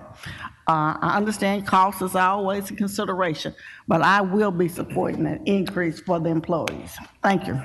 Okay. Thank you. One of the other things, colleagues, I wanted to point out, and as we look at the handout that was given to us, I'm looking at, there's some groups that over the past 5 years have received 4.5% raises. Some, if we look at machinists, a 3% raise over that period of time. And I know that there are nuances. I'm just looking at what has been presented on the surface to us. And still, colleagues, that was the spirit, knowing that there are some that received greater increases than others. That was the spirit in going from 2 to 3. So the question that I would have, and instead of reducing everybody, this is a question that I would have because I see the spirit of what Mr. Smiley indicated, but I just still have an issue with such disparate differences in pay over the years. So the question that I would have, and I'd ask the administration to bring this back for us, what would a 4% raise for everybody cost us? That's what I would like to have for downstairs. So instead of our looking at taking 3.5 down to 3, to even everybody out, because we still have over the past 7 years, or 5 years that's been presented here, not talking about what's being proposed, we still have some crafts over the past 5 years receiving a 4.5% increase. Machinists, 3% increase. OE engineers, 4.5. ASME survey police, 4.5. ASFE Maine, 4.5. So I will not be supporting a reduction from 3.5 to 3. However, still in this hyperinflationary environment, I would support a 3.5 to 4. So, yes. Yeah. Councilman, let me recognize Councilman Morgan, who's joined us as well, and then Councilman Carlisle. Councilman Morgan. I'm sorry. Thank you, Mr. Chair. And I'm sorry, I was a few minutes late to this committee. And, up first in these 3 resolutions, we have, I guess I'd put them in the category of spending resolutions or increase in spending. Has it been discussed yet, the offsetting cuts of where they're going to come from on this, or is that going to be looked at in resolutions 4 and 5 mostly? Well, Mr. Morgan, I would hope that we already have, cutting is not the only alternative. We can choose to raise revenue. Okay. But has the revenue been identified yet, is I guess my question. Has that discussion happened while I was out? No. Okay, all right. Because one of my concerns is that, again, it's very easy to say yes, and we want to. The debate on this council has never really been about what do we need to spend more on, because we all almost agree what we need to spend more on. It's about the offsetting, where does that revenue come from? Is it a tax raise? Is it a cut? Do we have something misforecast in terms of our revenues, and we actually think our sales tax will be higher next year than it is, and it's not appropriately reflected in the budget? And that's always where the debate has broken down amongst, I think, council members in trying to find a majority. And so when you put the spending part of the budget up front on these resolutions, I'm afraid we're going to get a yes, yes, yes, yes, yes, and we're going to commit ourselves, as Councilman Smiley says, we're going to promise all these people something, and then we're not going to have an agreement of where those funds should come from. And we're going to find ourselves in very difficult decisions over the next 2 or 3 weeks. Or we'll say, you know what, this council, we can't quite figure it out. Administration, you tell us what to cut, which I don't think that is one discussion to have in the budget process as they're constructing the budget over the past couple of months. But now that it's been proposed and it's sitting on our dais, if we're going to put it out of balance, I think it should be up to us in terms of the responsibility of putting it back, or at least coming up with the first couple of suggestions and working towards a solution. So, that gives me a little bit of concern or pause about the ability to vote for any of these without understanding what the back end revenue is going to be that pays for it. So that is what I am considering now. Point of information? Yep. Well, let them finish. If you can add context to those comments and it's quick, I'll jump. Point of information. I believe that we may have general fund monies that can pay for this from last year because tax revenue was high enough that we didn't have to go into our rainy day fund to match our budget. And we may want to ask Chief McGowan about that. We already have a proposed $26 million spend in FY22 as that rainy day fund that the mayor has proposed. And then I am concerned still, my main question last week about the resolution, agenda item number 4, and the transfer of ARPA funds as being a potential solution, about whether that's even a permissible use. So I know we put that question in the administration. They were going to look at it. And I don't mean to get ahead of us, but it does inform my vote on this because I'm trying to see the balance scales. To Chief McGowan or Chief Ford, are we going to be able to amend that ARPA spending and kind of do the shuffle about 3 or 4 line items around and then it was to transfer ARPA to CIP and some CIP spending to the general, and there were a couple different cups and balls, but essentially it would have freed up capital to spend in the general fund on things like employee pay increases. Well, let me add my point of clarification. My proposal only dealt with CIP. Okay. Yeah, nothing with the general fund based upon the proposal as we look at items number 4 and 5. I thought it was going to deal with the general fund and as far as it goes to the construction cost increase that we were going to pay out of, which would have been reserve funds, which ultimately is always general fund or reserve funds. All right, but I'm going to kick that kind of undefined question to y'all to help form a little bit better. Okay, so I heard a lot of questions there. So good luck. Well, all right, thank you. I got one for clarity, just so I got the team back here calculating. Chairman Jones, when you say 4% for everybody, I want to be clear whom you intend everybody to be. Police, fire. So police already, again, words are important. So police is already at 5, correct? Police are at 5. Okay. So fire is already at 3. Correct. And then there's another unit that was at 4 as well, right? Okay. Well, but now, dispatchers, were they at 4 or 5? Yes, 4. Okay, so this would be, the 4 would be general employees, those that were at 2. Non-represented employees at 2. And fire. Taking fire from 3 to 4. So non-represented employees plus fire, and the rest of the negotiated would stay as they were. Stay as they were. Okay, so Yep. that's what they'll calculate. Yeah. Okay, to Councilman Warren, no, there is not money in general fund money to pay for pay raises from last year. Now coming to Councilman Morgan, we'll get ahead of it. So just hang with me for a second. What you'll hear on item 4 is that Councilman Jones has proposed taking revenue replacement that was dedicated to hotel, motel, and to TDZ, and putting that into cost acceleration, and then using the cost acceleration money that was coming from the unassigned fund balance, or the assigned fund balance. Well, no, Ms. McGowan, no, to go back to mine, it wasn't using, because in the CIP, what you all proposed was $10 million worth of borrowed money spending. No, it's not borrowed money spending. Okay. It was assigned fund balance money. It was, okay. It was cash. My mistake. Okay, gotcha. Cash. There Gotcha. was no borrowed money. Okay. So we have an unassigned fund balance of about $106 million. We had some assigned money that was about $20 million in there that was going to go to MATA, but we found a way to get MATA fully funded.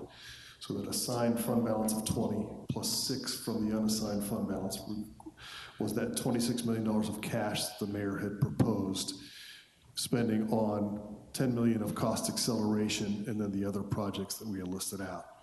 What you had proposed was to use ARPA money dedicated for TDZ and hotel motel to pay for cost acceleration, because cost acceleration is an authorized use of ARPA funding, because increased costs, you can't use it for that. And then free that, since that unassigned or that assigned fund balance was now available, you had proposed $10 million of other projects. To your point, Councilman Morgan, yes, it is authorized to use ARPA money for a cost acceleration. You can use that. But what you'll hear me talk about at that point, and I'll mention it now, the TDZ money and the hotel motel tax money, there are too many hooks in that money.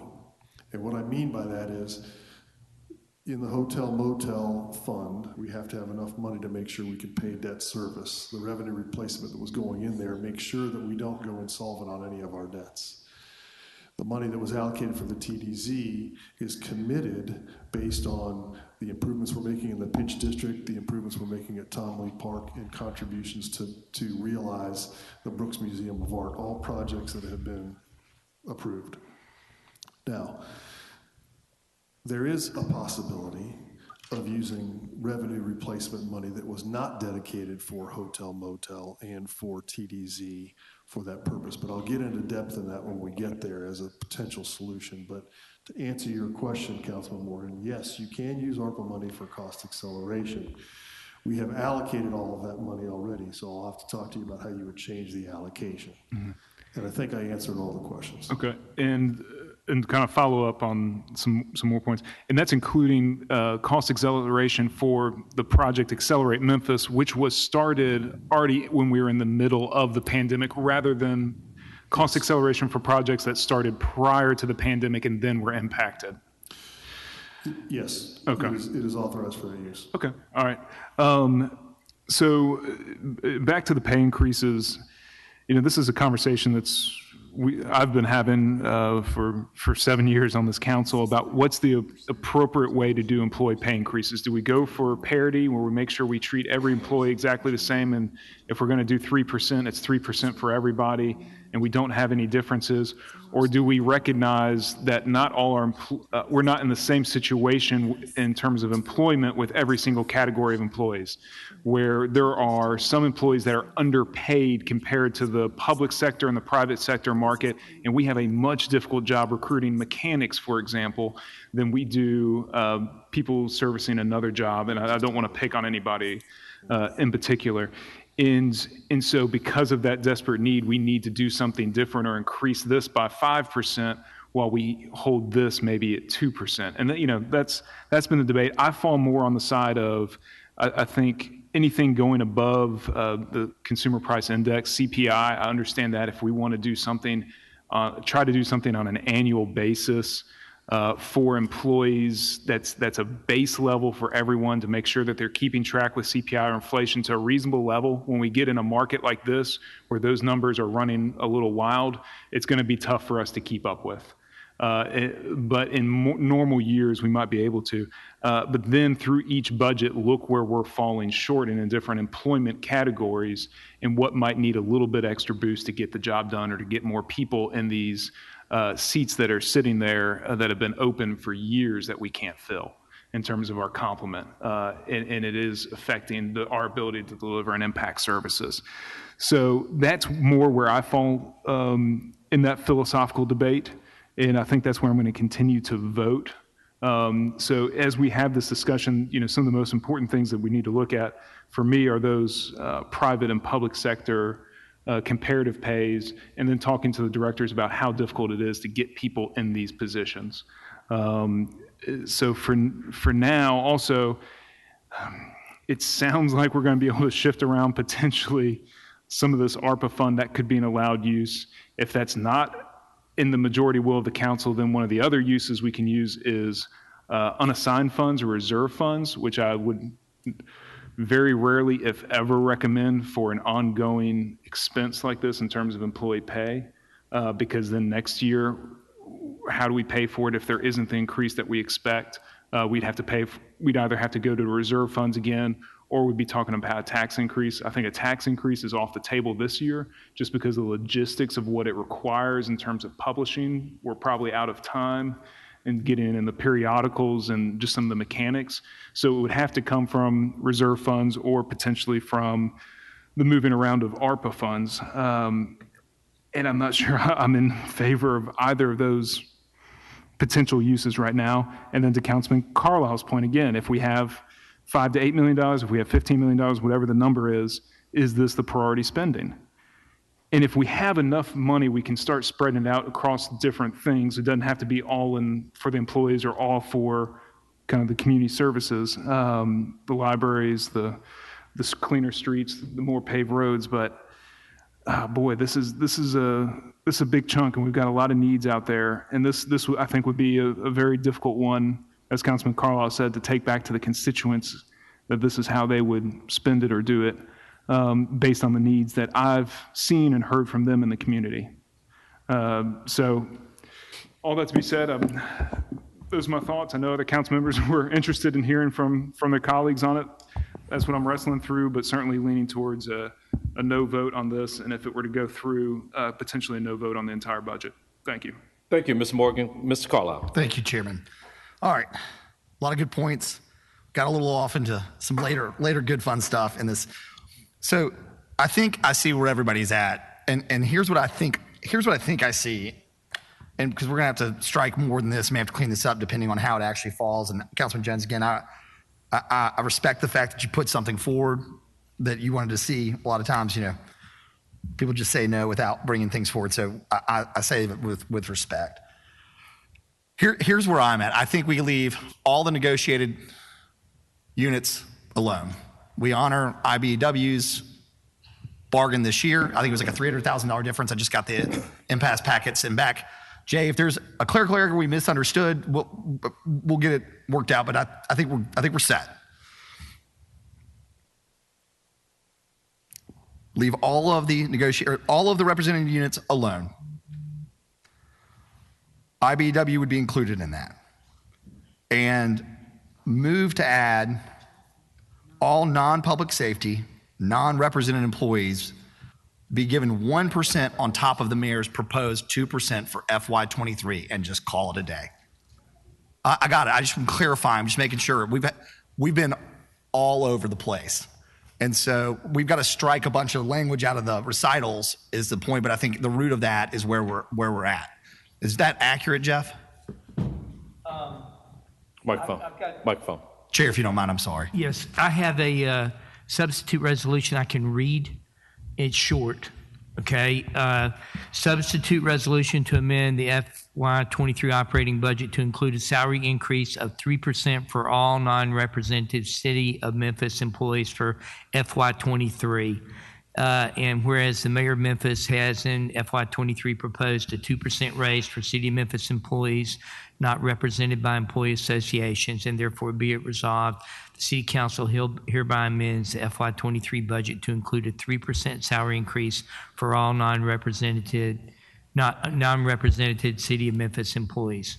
And that's what it does. So it leaves everything else alone. In the spirit of compromise, I'll second that, and I'll add myself as a co-sponsor because I ultimately I think that's where everybody's at, and I think it's important, and honestly, that we just move forward. Particularly, you may recall a couple Tuesdays ago was my anniversary. Today is my wife's birthday, so I'm rolling 2 for 2, and don't want to be here till 1:24 in the morning. And so again, but I'm not sure where this vote's going to go, but I do want to give Councilman Jones a tip of the cap because again, he's putting ideas forward, which is his responsibility, and sometimes you win and sometimes you lose. And so, but I think it shouldn't go without acknowledging that.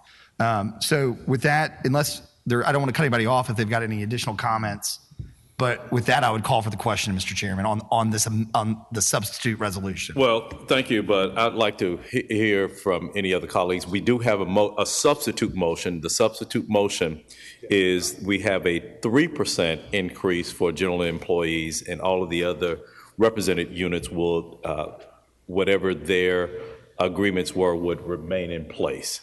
So did any colleague want to speak on that? Yes, we'd be speaking on Councilman Warren's.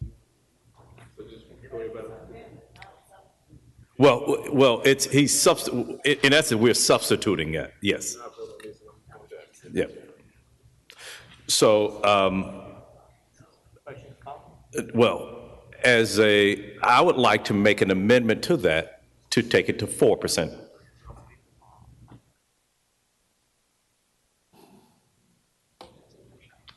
So my motion is to, instead of the 3% for everybody, would be 4%.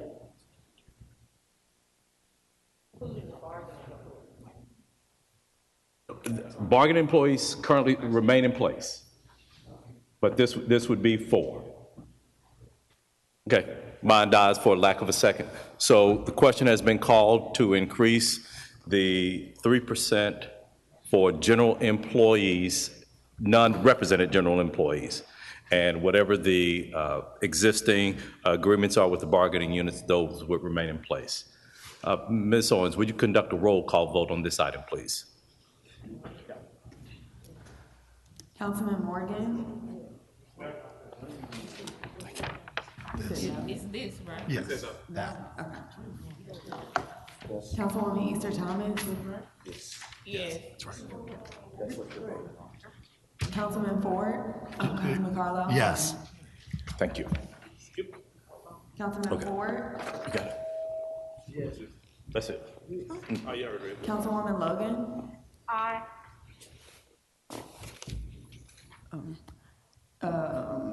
Councilman Warren? Aye. Councilman Smiley? Yes, ma'am. Councilman Canali? Yes. Councilwoman Johnson? Oh. Councilman Jones? Aye, that item passes. Colleagues, next we have a resolution to amend fiscal year 22 American Rescue Plan Act allocation, all council districts, sponsored by yours truly. Oh, and if I could go back, we're going to add same night minutes to that previous Without objection. previous resolution. Yeah. Okay. So, colleagues, next we have a resolution to amend fiscal year 22 American Rescue Plan allocations. Ms. McGowan, I think you may have some insight on this, please, sir. Okay, so this comes back to what we mentioned before, Councilman. This was your motion to essentially use, it may have been some misunderstanding at the beginning because I think you were under the understanding we were borrowing money to pay for cost acceleration. We are not doing that. Okay. This is cash. And just let me explain the context. In the mayor's budget, he had proposed to use some of the fund balance. Again, we had $106 million in unassigned fund balance. We had $20 million what was assigned money that came at the end of FY22 when we had a robust sales tax increase. We had put $20 million in there because we thought, you know, as federal money ended, we were going to have to get MATA back in some way up to $29 million. We're very thankful that with this council's action and with the mayor's budget that we were able to find a way to get MATA back to $29 million from the general fund and to fund that, you know, the dedicated funding stream. So that meant the $20 million was now not needed in that assigned balance. So the mayor had proposed to use that $20 million for some other projects, along with the $6 million to get the harbor docks fully funded and to pay for the cost acceleration that was in the Accelerate Memphis program, and to also provide some other opportunities for additional splash pads and that kind of thing. That was what was proposed. Councilman, you proposed that instead of doing that, that we use American Rescue Plan Act money. As you know, we had already allocated all of that. I mentioned to you earlier that the hotel motel tax and the TDZ, I would very strongly suggest that we do not use the revenue replacement that was dedicated to that, because that is A, committed to projects we've already approved and we just have to find money somewhere else to do that. And B, with the hotel motel tax, that could potentially put at risk some of the bond proceeds or the bond payments that we have out there. And so that's where we stand today, is that we would not be, you know, substituting it. It would be a cash, not a borrow. I don't know if that changes your opinion, Councilman Jones, about using proceeds of ARPA or not. So why don't I stop at that point to see if that changes your opinion about what you'd like to do, or if you have another suggestion before I move on. Yeah, let me ask you this. So going back to, and I know that we don't get the payments for TDZ at the same schedule that we get for the hotel motel. Do we have today what our hotel motel obligation is for this next fiscal year as far as debt service? So, and I go back to what was budgeted was 10 million, we're coming in at 15 million. So are we saying that, and if we haven't issued any new debt, if we don't have a schedule where those obligations increase from year to year, do we know that for this next fiscal year, what our debt service just coming out of the hotel motel fund is? Because if it was, you know, going back to those numbers, if it was 8, well, no, if it was at 11 and we were projecting 10, how were we coming up with that additional $1 million to pay for it? If it's, now that it's coming in, we're projecting that it's coming in at 15, what I don't have a clear picture of is inflows and outflows when it comes to the hotel motel tax and what our obligations are for this current fiscal year. Right. Yeah, because we have to keep some of that for debt service. So I'll let Chief Ford give you some details, but okay. Just for context too, it's important, yes, we came in at $11 million last year, $15 million this year, but remember the 2 previous years before the pandemic, we were at $17 and $19 million, which was sufficient for us to meet all of our obligations with a little bit of debt reserve. So what we're doing now, we came in those 2 years at $11 million. We drew down that fund to just the point where we had to be able to make the debt service payments. Now that it's coming back up to what would be considered a normal level for the commitments that we do have. So Chief Ford can give some additional details if you'd like, but context is important because we were here 2 years, we came down, and now we're coming back up. So I would suggest that our debt service payments from the hotel motel tax were where they needed to be, or the revenues were where they needed to be to meet our obligations.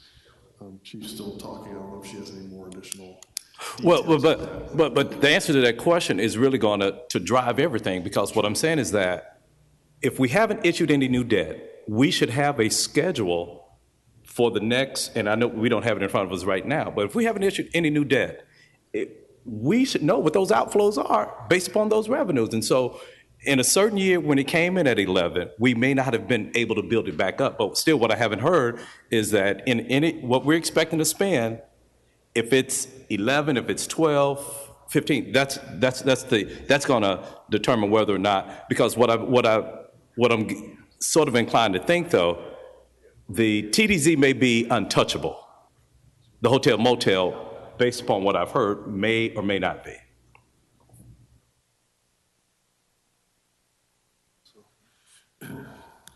So a couple of things, Councilman. So we're working on getting you that debt. I don't have it in front of me, but we're okay. So what I intimated before was that, and this might be the solution, to do kind of the same thing that you want to do until we make sure we're going to do no harm with the hotel motel, because I don't think any of us want to do any harm. Neither do I. Yes. I do think, and I understand what your intent was. Your intent was to provide some additional money to the cover line for general service to maintain our building, to provide some money for parks to do some additional cover line work, to put some more money into another splash pad. All of those are laudable things. And I think you had some money dedicated to Mud Island / monorail, other improvements at Mud Island, and potentially Ida B. Wells, if I'm correct. All of those obviously are things that we need to make an investment in. So there is the opportunity, so that we stay away from hotel motel until we make sure we do no harm, and TDZ, that as you know, we had programmed some revenue replacement from ARPA that Chief Ford has not yet booked from this coming year, because it doesn't count as a revenue yet until we book that money. And as you know, sales tax, and we have to justify the revenue replacement, obviously, and sales tax came in higher such that we didn't have to use fund balance. Gotcha, okay. So there is the possibility, if you would like to proceed with that, instead of using the hotel motel and TDZ, that you could use general fund ARPA revenue replacement for that cost acceleration, and then free up the funding that came from the unassigned fund balance to fund those other projects. I'm open to that. That would be possible.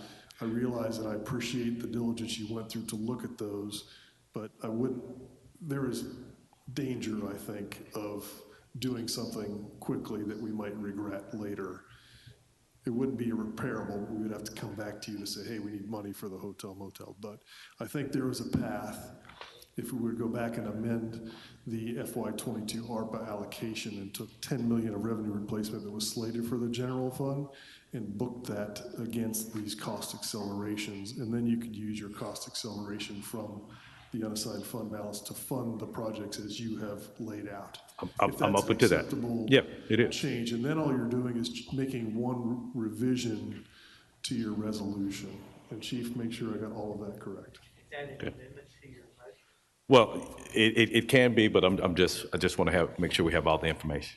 Thank you, Council and Shirley Ford. I just wanted to remind Council that hotel motel tax is it's a little complicated.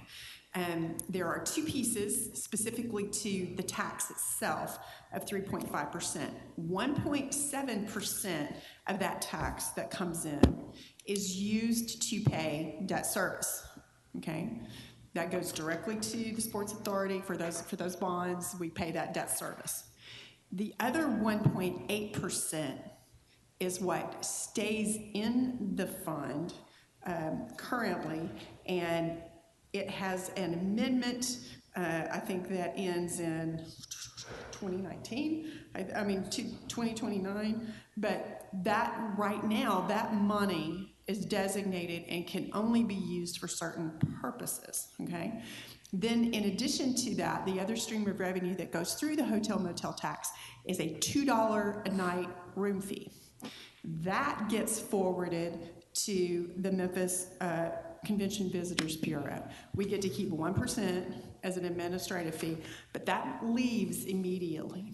So just to kind of, so there's 3 components to that, one of which, the 1.7, excuse me, is designated to pay the debt. Just to keep it in perspective, in FY18, that revenue was $17.1 million. In FY19, that revenue was $19 million. In FY20, that revenue dropped to 13.6. And in FY24, that revenue dropped to 11.4. And in FY22, we are seeing a recovery.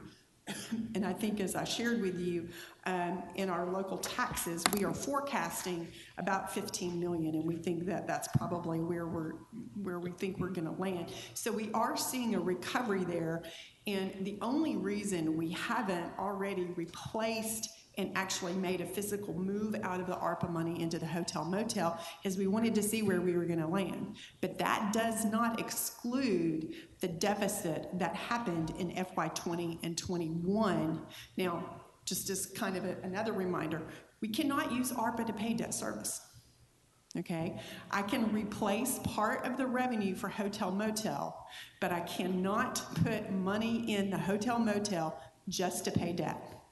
But I can replace the revenue in total as long as what I am replacing for debt does not exceed what is already being collected, if that makes sense. So I just want to be clear that Deputy Walker is bringing the debt service for that piece of it, so he should be here in a moment. But just to kind of give some clarity around the pieces of the hotel motel tax that come into that fund. Okay, so thank you, sir.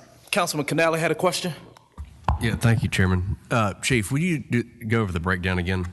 Oh, absolutely.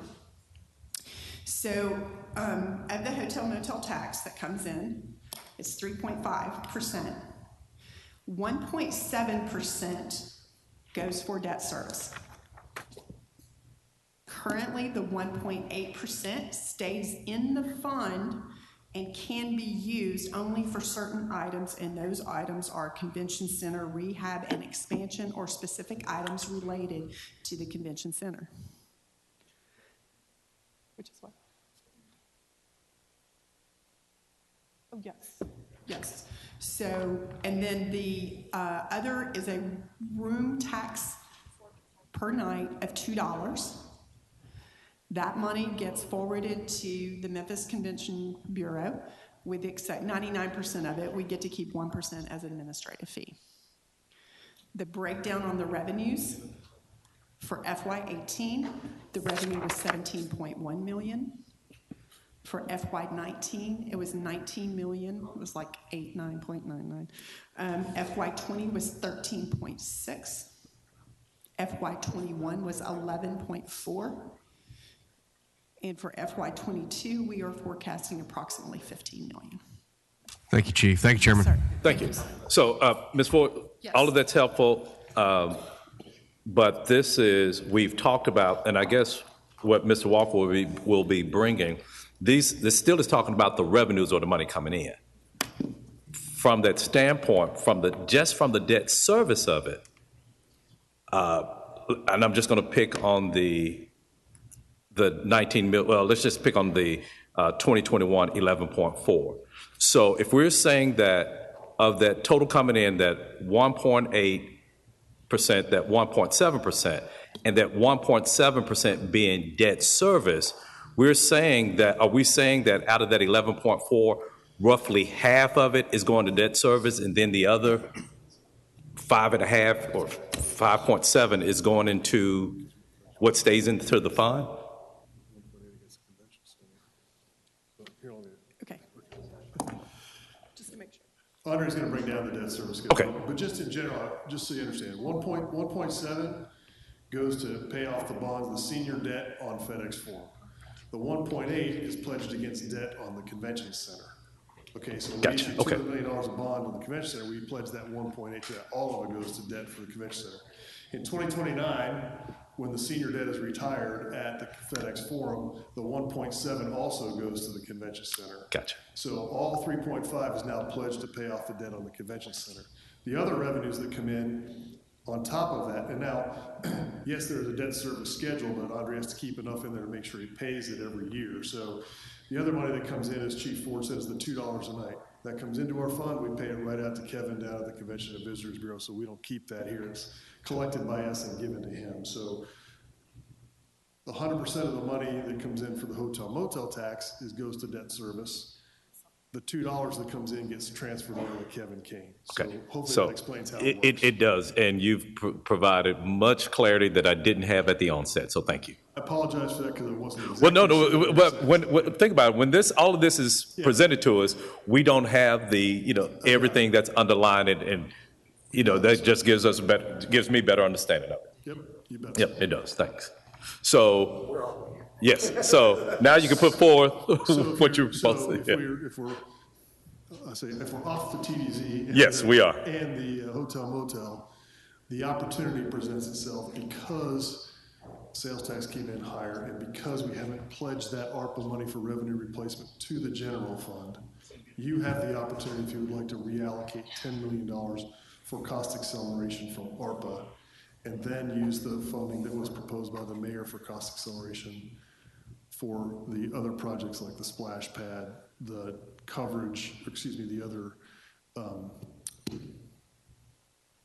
cover line expenses for parks and for general services and for the I2B wells, I think is what you proposed, and then some Mud Island and monorail improvements. So if you could, Ms. McGowan and Ms. Ford, if you could get that to Ms. Owens. We can amend your resolution and bring it back to you if you'd like. Perfect. Now, thank you. Could I just come back and give you one other piece of information? Because are we at the last item yet or not? Yes, because I think we've covered number 6. So yes. let me help you summarize where we are. With the actions you've just taken in the general fund, we are now $2.2 million out of balance. Okay, so in other words, we have $2.2 million over the revenues that are coming in. So with everything you've done, so that's where we are. We started the morning almost $4 million off, so that's where we are now. Chief Ford and I told you we can manage to $1 million, so now you have $1.2 million of problem to solve. So I haven't heard anybody talk about making a cut in revenue. I can bring my red pen. I'm sorry? I can bring a red pen. Okay, so you're looking for $1.2 million of opportunity before we have essentially a flat budget for you all to approve. So you have 2 ways to do it. You can either ask me to manage to a $2.2 million deficit, or you can find $1.2 million of offset. There have been some ways we've done that before in the past, which typically, if you take a look at the line items in your budget, you have in the past taken a swipe at some of those, and I have come back and said, I appreciate that, and if it comes to the point where I need to come back to you mid-year, I will come back to you mid-year to make up for whatever was cut. So that might give you a path in your way of thinking about how you want to get to, again, all we're trying to do is ask you to get down to within $1 million of where we are, because we can manage to that clearly with the budget that we have. So that's just by way of update to where you are, and if you get that done, then you'll be in a good position for discussion and potential approval of the budget this evening. Great. Councilman Carlisle. Thank you, Chair. To be clear, you mentioned that we started at 4.4, we basically cut it in half. We're out of balance 2.2 approximately. Is that inclusive of the $1 million increase in fuel in Antonio's budget? Different fund, because that's a fleet fund. Got it. Got it. Okay, thank you. And one thing, just a point of clarity, if I could ask the chair, when you mentioned for all unrepresented employees, we've been talking about the general fund, but there are non-represented employees in all other funds, and I believe with an affirmative nod from you all that you intend that to be across all funds. Yes. Non-represented. Yes. Okay. We just want to make sure we're adjusting all the other budgets to make sure that's fair. So. Yes. So that's where we are, Mr. Chair. Okay. If you, certainly if you have any questions for us about where that could come from, the additional 1.2 that you need to get the budget, or if you want to bring it tonight, I'm happy to answer any questions y'all would have. I already have the executive division open. Yeah, thank you very much. That's great. So, Okay. If there are no other questions for Mr. McGowan on that item, we can move on to item number 6, which is a resolution requesting that a 4% salary increase for IBEW be included in the fiscal year 23 and 24 City of Memphis operating budget. I think we took care of that. Well, no, we hadn't acted on it. Yeah.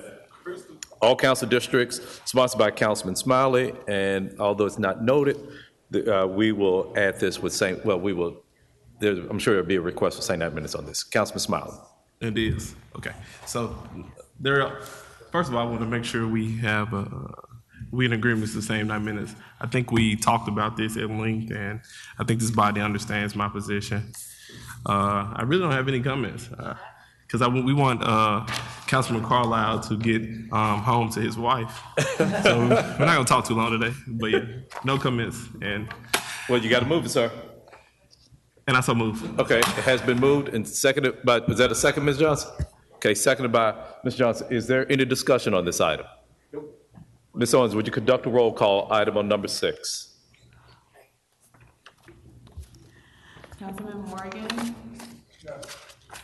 Councilwoman Easter Thomas? Councilman Carlisle? Councilman Ford? Councilwoman Logan? Aye. Councilman Warren? Aye. Councilman Smiley? Aye. Councilwoman Johnson? Councilman Jones? Aye. Colleagues, that item passes. Is there any other business? Canali is in the audit. You got it. Okay. Is there any other business to come before the Budget Committee? Seeing none, this committee meeting is adjourned.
Good afternoon, colleagues. Today is June 7th, and it is 1:10, or is that 12?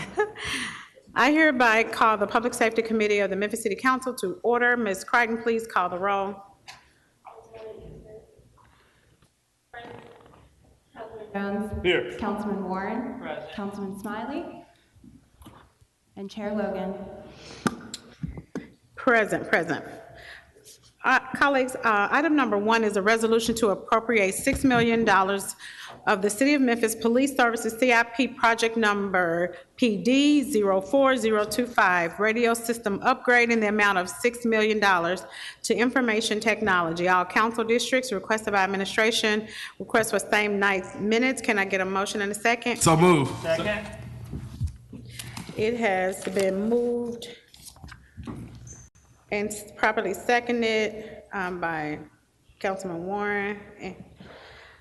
Are there any members that want to speak on this item? Anyone from the administration? I'm sorry, anyone from administration?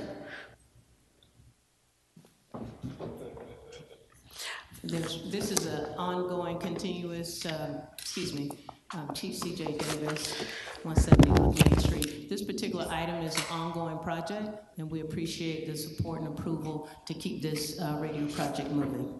Thank you. Thank you. Any questions? Any colleagues? Any questions?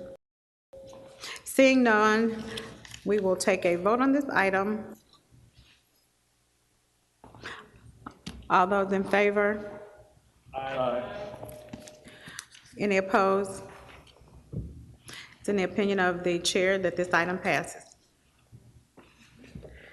Item number 2, resolution requesting that the Memphis Police Department decline a police escort of the former President Donald Trump to an event in South Haven, Mississippi.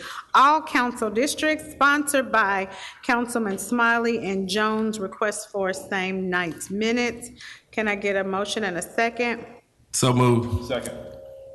It's been moved by Councilman Smiley and seconded by Councilman Jones. And I'm going to give you the opportunity to have any opening comments. Okay, thank you, Madam Chair. I think the resolution speaks for itself. I'm going to read the last few, well, matter of fact, I'm just going to read the entire resolution to the record. I think it's important for the folks in the city of Memphis to understand where we're coming from with this particular piece of resolution. Whereas the Memphis Police Department is currently at a complement of under 2,000 officers, which is below the level of officers needed to adequately patrol the expansive footprint of the city of Memphis, and has resulted in the need to regularly utilize overtime. And whereas that have been recent advertisements, namely billboards to market an event stating Memphis welcomes President Trump on June 18th, though the event will actually take place at the Lander Center, which is notably in South Haven, Mississippi. And whereas the misrepresentation and advertisement of the location for the former president's event is intentionally misleading to the public. Whereas it is probable that the former president, Donald Trump, will fly into Memphis International Airport due to it being the closest airport of size to South Haven, Mississippi. And whereas since the Memphis International Airport is located within the city limits, the Memphis Police Department has jurisdiction of the area and could therefore be tasked with providing officers for a police escort due to the high-profile nature of the former president. And whereas, according to an article published by the Center for Public Integrity in 2019, former President Trump's political committee has failed to pay numerous cities for the costs associated with police protection, accumulating outstanding payments that exceed $840,000 at the time of the article was published. The article also went on to say that the president's campaign political events have also earned a reputation for rowdiness and even violence. And whereas Memphis taxpayer dollars should not be spent on police escort to a different state, nor should police officers be utilized for this purpose when manpower is already below the level needed in the city of Memphis. Now, therefore, be it resolved that the Memphis City Council does hereby request that the Memphis Police Department declines to escort the former president to an event in South Haven, Mississippi, which is not only in another city, but another state. Be it further resolved that Memphis City Council does request that the Memphis Police Department utilize its partnerships with other law enforcement agencies that can instead provide police escort services should they be requested from the former president's visit to South Haven, Mississippi. Sponsored by myself and Councilman Jones. I think we know before this body that consistently there's talk about how our police force is utilized, that we're significantly understaffed, significantly undermanned. And I think this body agreed, passed a resolution to expand the complement to 2,500 officers. We have not reached that complement, and because we have not reached that complement, because we have such few officers, we've spent significant amount of money on overtime. And when we talk about, significant amount of money on overtime, we also should be talking about how much money that it will potentially cost the city. And I think the city of Memphis, the taxpayers, the people who reside in the city have consistently said that they value their officers, they want their officers to patrol their community, but they also want to make sure that they're in the community. With this particular resolution, what we're trying to do is make sure that when we're utilizing our police force, we're doing it as efficiently and effectively as possible, but that it actually provides a tangible benefit for the people who call Memphis home. Now, in addition to that, we must also note that the folks in the city of Memphis have consistently rejected the rhetoric of the former president, have consistently rejected the divisiveness of the former president, have consistently said that his misleading, his intentional lies have divided this nation for far too long. I think at some point in time, elected leaders across this country, and it should start here in Memphis, elected leaders across this country should stand up and say, no more of the lies, no more of the deceit, and if you come here, you better pay our bills. In addition to that, what we want to do, we want to send a very clear message to the people who pay taxes in the city, that we stand with them. We know they have consistently rejected this president, and that we want our police services, our police manpower to provide a tangible benefit to the people that call Memphis home. And with that, I will turn it over to Councilman Jones. Councilman Jones. Thank you, Madam Chair. The only comments that I would add to that, in the resolution, it was mentioned that an article published by the Center for Public Integrity in 2019 indicated that his outstanding payments totaled about $840,000. However, I'm looking at a Newsweek article now that was published in April of 2020, indicating that the same organization found that Trump's team owes a total of $1.82 million to 14 local municipalities for public safety related costs incurred during the president's Make America Great Again events. So that's just as of that point. We don't know what the running tally is, but I think it is still clear that the costs for security for these events are not being paid by the organization, but instead expected to be paid by taxpayers. And that was the basis for introducing this. Thank you, Madam Chair. If I may, one more time. All right, thank you, Councilman Jones. Councilwoman Easter Thomas. Thank you, Chair. I just want to reiterate, Councilman Smiley said a whole lot of what I was also going to agree with. And then with Councilman Jones' point, we definitely don't want to keep enabling someone who doesn't pay their bills to municipalities as we're finishing our budget season and then looking at what our increase are to our first responders. This is not what we're paying them for. And so we just want to make sure that we're aligned with that. But I also want to be added as a co-sponsor with this, and mainly on the facts of unpaid bills. This is also in Mississippi, as the resolution states, nowhere near. And as our presentations on the agenda go on, when we're talking about drag racing, we're talking about crime update, we don't have time to be escorting those who are inciting racial epithets and everything else to another state when we have so much going on in our own city. So please add me as a co-sponsor. And I agree with what you said, Councilman Smiley and Councilman Jones. Thank you, Chair. Thank you, Councilman Easter Thomas. Councilman Morgan. Thank you, Madam Chair. This is not a resolution that I'm particularly eager to, see in front of us or speak on, because it's a symbolic recommendation to the police department on something that hasn't even occurred yet. But it has certainly stirred the emotions of the public, and I think in some of the responses we've seen. So whether a council member votes yes, no, or abstains, I'm going to make my comments here brief in committee, and then I won't speak on it again at our main meeting, just for the interest of, I think, relevance and time.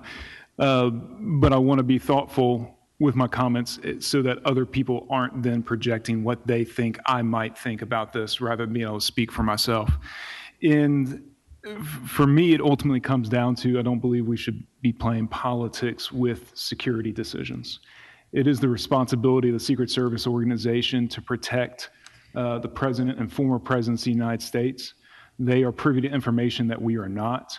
They will then look at that information of foreign and domestic threats, which are always active against former and current presidents, and assess whether or not they need additional support from local jurisdictions, and then they will put those requests into those jurisdictions, and then the Memphis Police Department or that other local jurisdiction will evaluate that request based on their resources, based on their policies and procedures, and see whether it is fitting for them to accommodate the Secret Service. I hope that we would always be accommodating towards state or federal divisions and departments when they make requests to us, regardless of the politics of the person that they are protecting, whether it is the most recent former president or President Carter, who's a peanut farmer from Georgia and still requires Secret Service protection. So it is really a process that has to take place between the Secret Service and the police department to evaluate. And I trust that they do it based on security and not politics. And I think that's what's in the best interest of the country, as we respect and we don't have to respect or agree or the individual that holds that office, but there are certain sacrifices that these individuals make to be in that office, and one of them is their own personal safety. And if there's a request that comes forward to MPD, again, that's going to be for them to evaluate if it even comes forward, and they haven't made that request yet. So I don't know or see the full purpose of running out ahead of that decision request in something that, quite frankly, is not the responsibility of the Memphis City Council, nor are we privy to the full facts of the threats against the office or individual. So typically I abstain on resolutions and ordinances for two reasons on this body. One is either for a lack of information and we don't have to quite make a decision yet, that I'm still seeking information, or two is that it's a resolution that's presented to us that's really just not in our authority or in our lane of government to speak on, or it's a symbolic resolution that doesn't have a particular place, I believe, here at the dais, and our time could be spent on many of the other issues that we're looking at on our agenda. And so that is the reason or instance that I'll be abstaining tonight. Thank you. Thank you, Councilman Morgan. Councilman Smiley, you have the floor. So I think this body, I think what the folks in Memphis and Shelby County want us to do is to be proactive. And I would note that. And there is talk about a threat. I think the biggest threat to our democracy is the former president being elected again. I think we talk about where we stand. I think our vote today will tell everyone in the city of Memphis where we stand. As for this council member, and I believe Councilman Jones and Councilwoman Easter Thomas, we stand on the side of decency and respect, and we stand openly against hate and divisiveness which the former president represents. And the majority of the people in the city of Memphis stand with us. So your vote today will let everyone in the city of Memphis know where you stand. And I will hope that you stand on the side of peace, decency, and respect. Thank you. Thank you, Councilman Smiley. Councilwoman Johnson. And then we'll go back to Councilman Jones as we wrap up this area.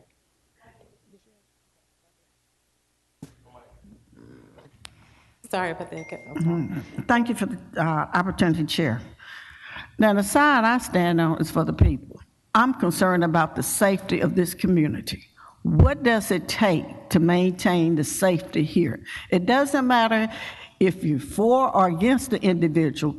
anything can break out, and where do we want to be in the event something like that would occur? So I'm not sure either what is being asked of our local police to assist if they are being asked. But what I want to happen is whatever it takes to secure, to the best of our ability, the safety for the citizens of Memphis and Shelby County. So are we going to hear from the chief today in regards to this, Chair? Chief Davis. Yes. Excuse me. Thank you, Madam Chair. Thank you, council members, for your expressed concerns. And my response right now is that we have not received a formal request at this time from the Secret Service. And our focus, Councilmember Johnson, is always Memphis citizens first in our official roles. And once a threat assessment has been provided to us, which one has not been provided to the Memphis Police Department at this time, we will make a concerted effort to inform and communicate as much as possible what that threat may be to our jurisdiction and how we plan to respond to it. And when I say our jurisdiction, that's what we mean. We plan to ensure that the citizens of Memphis are safe. Thank you. I will continue with a question. Thank you. Would it be possible, would it be feasible, according to your guidelines, to travel to Mississippi for any person? So, not to tell you too much about what might be planned for this particular visit, I can tell you what typically occurs on similar requests. The jurisdiction will typically go to the jurisdictional border, and the other law enforcement entity will pick up responsibility in that jurisdiction. So that's just a bit of a scenario to give you a heads up. We are very concerned about what could potentially happen in our jurisdiction only. Thank you. Okay, thank you, Chief, and thank you, Chair, for the opportunity. Thank you. All right, we're going to allow Councilman Jones. You on? Thank you. Go ahead. Thank you, Madam Chair. We are meeting today on June 7th. Our next meeting is June 21st. And so this is the only opportunity for us to act or to your point, to speak on this item. So a lot of times, as part-time council members, we're never going to have absolutely all of the information on anything. We have to act based upon the information that's present and presented to us at the time that we're doing so. So that's what this has done. I think we couldn't come back. We were not going to have a special call meeting on the Thursday before the 18th and say we need to take up this issue. That's the timing of presenting this. One thing I want to say, out of all of us, I've never seen anybody, I can only point to one individual, that individual who's coming to Mississippi, that I can say, when they serve in public offices, I cannot say this about any of you. None of you came to serve on this body to put yourself over your community or to serve yourself over others. But clearly, I don't think, if we've ever had an example of anybody serving in a role, in a capacity to further their ambitions over those that they are elected to serve, it's that individual. I can't say that about anybody that I serve with. I can't say that about any elected official that I know. That's the only one. And so those are just general comments. This is still about $2 million worth of unpaid bills. Why do we think that Memphis would be treated any differently than any other jurisdiction if this were the case? Now, I guess I've never professed to be a law enforcement expert, but would it, under some circumstances, could not a jurisdiction, say DeSoto County Sheriff's Department, call you, Director, and say, do we have permission to come to Memphis International Airport to escort the president to Mississippi? So that's a general question that I have, and I'll conclude with that. And in that scenario, that could potentially happen. Of course, it hasn't occurred at this particular time. Right. Excuse me. We're not ruling anything Right. out. We have not had a meeting yet, and it's a possibility that next week we may meet with the Secret Service. They haven't scheduled a meeting yet. So we haven't been officially asked to provide any support at this particular time. Earlier, I just gave a bit of a scenario how things typically are when we have a principal or a former president that comes to our jurisdiction. And as I said before, my main concern would be the limited amount of time that we spend assisting the Secret Service and the fact that we will assist in our jurisdiction, if that were the case. So we'll keep you informed, and I know this is a meeting that you're trying to make a decision. Mm-hmm. I don't have any other comments. Thank you, Madam Thank you, Chair. Councilman Jones. Councilwoman Easter Thomas, and then Councilman Morgan and Warren. Dr. Warren. Thank you, Chair. Just 2 items. One, I know my colleague said that sometimes when we do have resolutions that are pertaining to things federally or nationally, they are symbolic. However, this one is directly to the Memphis Police Department. And I don't think is why I asked to be signed on as a co-sponsor. Any of this is symbolic. We truly expect every request of the council that gets voted on and passed, if it's passed, to be honored and looked at. But then also with the bills, you know, as we do talk about whatever us having to do, whatever the Secret Service is asked of us, if they ask us, maybe it's a way we can get our money up front. Charge him ahead of time. He's not the sitting president. Therefore, and we do know that there are bills that are unpaid, so maybe we make concessions, maybe we make different accommodations for this one, if that's something that we have to do. So if that is, and we do end up doing that, I know that there will be a discussion point after it's done for the June 21st meeting, for us to talk about the bills, how we getting paid, when we getting paid, and everything that followed after that. So, thank you, Chair. Mm-hmm.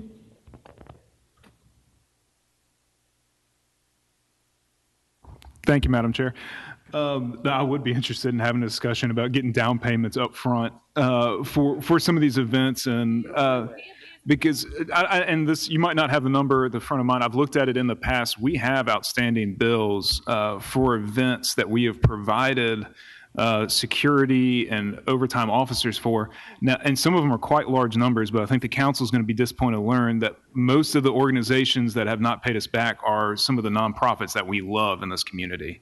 And so we kind of eat the cost, but it was never agreed upon to do that. It's just we never pursue it. Do we know what that outstanding total is for police overtime that we have yet to recoup? No, sir. So Don Crow, Memphis Police Department, 170 North Main. No, sir, we don't keep that running total. Whenever a special event permit is issued and then police participate in that special event, we do send a bill to the legal division for them to decide whether or not to issue that bill and to try and collect on that bill. But we don't keep a running total. Okay, I've seen it tallied in the past, and if we wanted to consider, if it became a greater problem, we wanted to consider a change to our policies and procedures about, you know, if it were going to be a significant enough number about having to get a down payment up front on it, I think that would, you know, that actually might be a positive change that comes out of this conversation.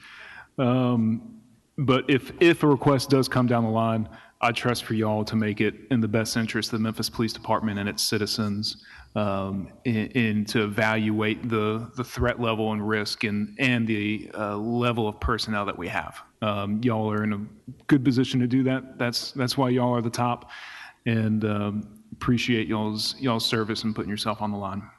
Thank you. Thank you, Madam Chair. Chiefs, could I ask you a couple more questions? So the Secret Service is the organization that coordinates travel for all ex-presidents. Is that correct? Okay. And they don't really provide funding to us or to local authorities. The local authorities then directly bill whichever ex-president's organizations having them travel? That is correct. Typically, when we have events that require support for the Secret Service, most of the time it's a visit of some type, an in and out, unless it's some major event where that principal will be in your jurisdiction over a period of time, and then there will be discussion about how the federal government will support and refund the local jurisdiction. We're talking about maybe the national conventions, meetings of that nature.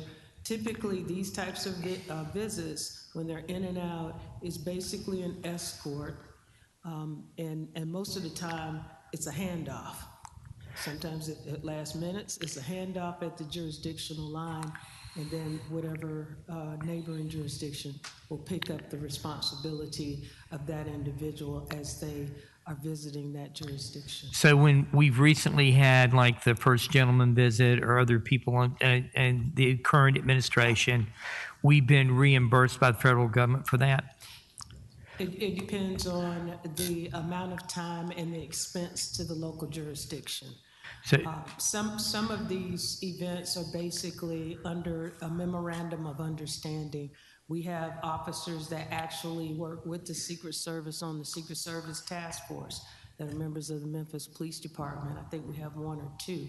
This is part of the federal MOUs for our task forces. But these types of visits require more than just, a couple of officers, and it's understood that the jurisdiction will support whatever visit, whether it's a sitting president, whether it's a first lady, whether it's a former president. And as I said before, our main concern is really to get information and intelligence about any threats that may impact our community, and ensure that we're in place to respond to those threats. We haven't gotten a threat assessment just yet. There may be no threats, so we're planning to just wait and see if we get the call and what that request will be. But previously, when we've had people in, have we received any payment in kind for any of the officials that have visited us in the last 10 or 20 years, to your knowledge? Not to my knowledge here, and I think Assistant Chief Crow has. Chief Crow, do you have any recollection of us being paid for any visiting federal dignitary? No, sir. So typically these dignitary protections are at a request of a federal law enforcement agency. So we're assisting a federal law enforcement agency, not a particular person or organization. So we do not seek reimbursement from the federal law enforcement agency. So that's sort of the way we've been doing it, and the way most cities do it. Is that correct? Yes. So I'm wondering, where is this $2 million that he owes? I mean, how does that get calculated? Or just other cities, they actually just bill and we don't? I really don't have as much information as maybe some of the council colleagues have about the $2 million. Okay. I mean, I've read about it. But. Okay, thank you. Thank you. As I'm looking at this, I really understand where my colleagues are coming from. I think this is just sort of a declaration that, we're sort of offended that we have to provide services, now. But, we're a country of different beliefs, and, we live in a state that probably would be really glad to have President Trump come in based on the last election. And I worry when we do things like this, what's going to occur is the next time the state legislature meets, there'll be a law passed that will say we can't even have this resolution. It may happen, but I still think it's worth us as a body stating how we feel. So thank you very much for this opportunity to do that. Thank you, Councilman Warren. Next, we have Councilman Carlisle, and the final comment will come from Councilwoman Johnson. Thank you. What are we doing here? What are we doing here? Look, every member of this body has the right to bring these forward, and I'm like, do you say something? Do you not? In this day and age, if I don't say anything, Hardeman's going to say that I didn't say anything and leave a void. He wasn't in the room. He was upstairs working for the citizens, trying to balance the budget. But he wasn't down here for a non-binding request because we don't have the authority in our charter to direct a director. And I get the politics. I'm 2.5 years in, and I get the politics. And my colleagues are entitled to their opinions about the man. And, some of the things in this resolution are true. The rhetoric used during the presidency didn't reflect that of all Americans and offended quite a bit. And the policies that he took didn't jive with all Americans, and nor did the president before him or the president before him, and nor will the president after him and after President Biden. But if this country is to remain great, we have a social contract, and we should uplift those values. And that is to respect the office of the presidency above the man. Because if we make it about the man, we destroy everything about the office. And to the media, shame on you. Shame on you for showing up for this. We had our budget today. We had a $750 million budget that is here to improve the lives of Memphians, and you show up for this. The only person that's been here the whole time has been Mr. Hardiman, and I believe Mr. Dries from the clouds above. But this is the type of stuff that drives Americans apart, because you're going to run it on your 5 o'clock, 6 o'clock, 7 o'clock, 9 o'clock, 10 o'clock, tomorrow morning, Good Morning Memphis, until people are beaten over with the heads believing that we are as divided as we are. And we're not. This body did a great thing this morning. We worked together and we came to compromise. And that's what our founders always intended. And somewhere along the way, we just broke each other. And we've allowed the media to do that. And so, vote your conscience, do what you feel is best. But for me, it's the office of the president above the man or the woman, and always will be and always should be. Remember what makes this country great. It's its people coming together, not dividing apart. God bless you.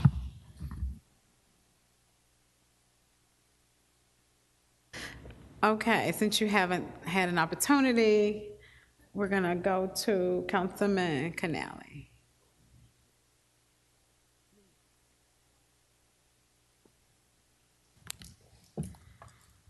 Thank you, Madam Chair. I'll be brief. Colleagues, all I would say is that we talked earlier about being consistent, being fair, being equal.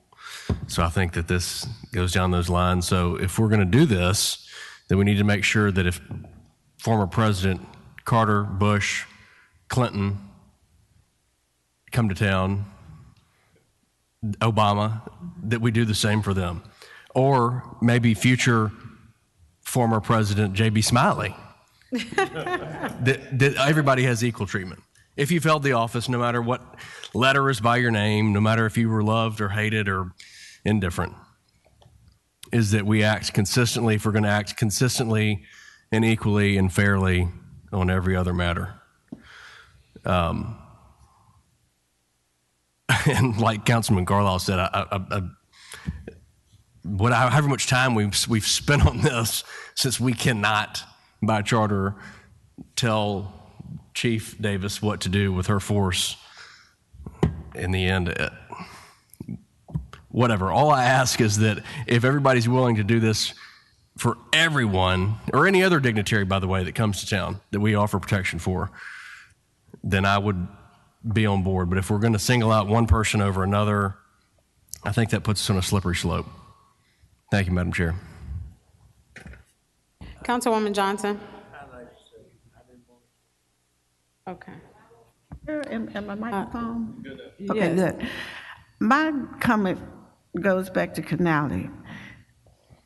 I'm just curious how the chief would feel and her staff in regards to the oath that you took to protect the citizens and honoring a resolution that's being put before you. Could you comment on that, please? I know that wasn't a rhetorical question. So, oath of office first, right. Always.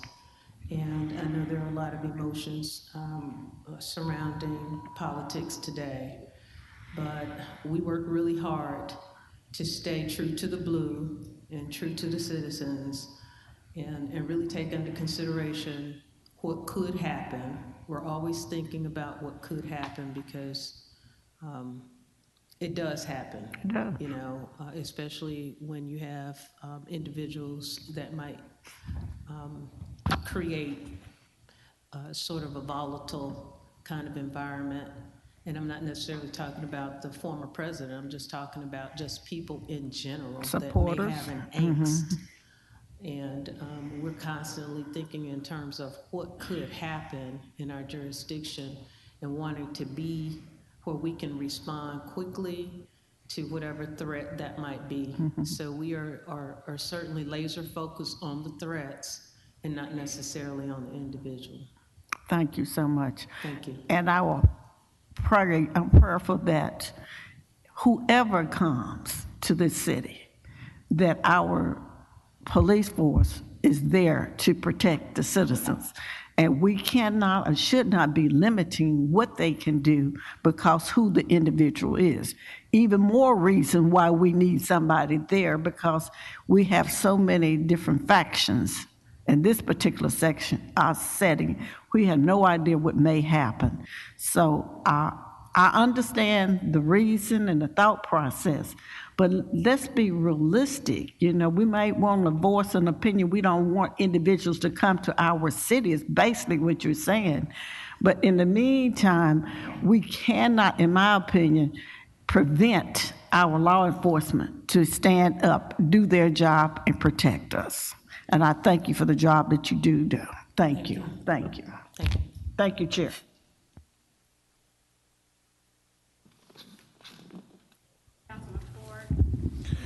Thank you.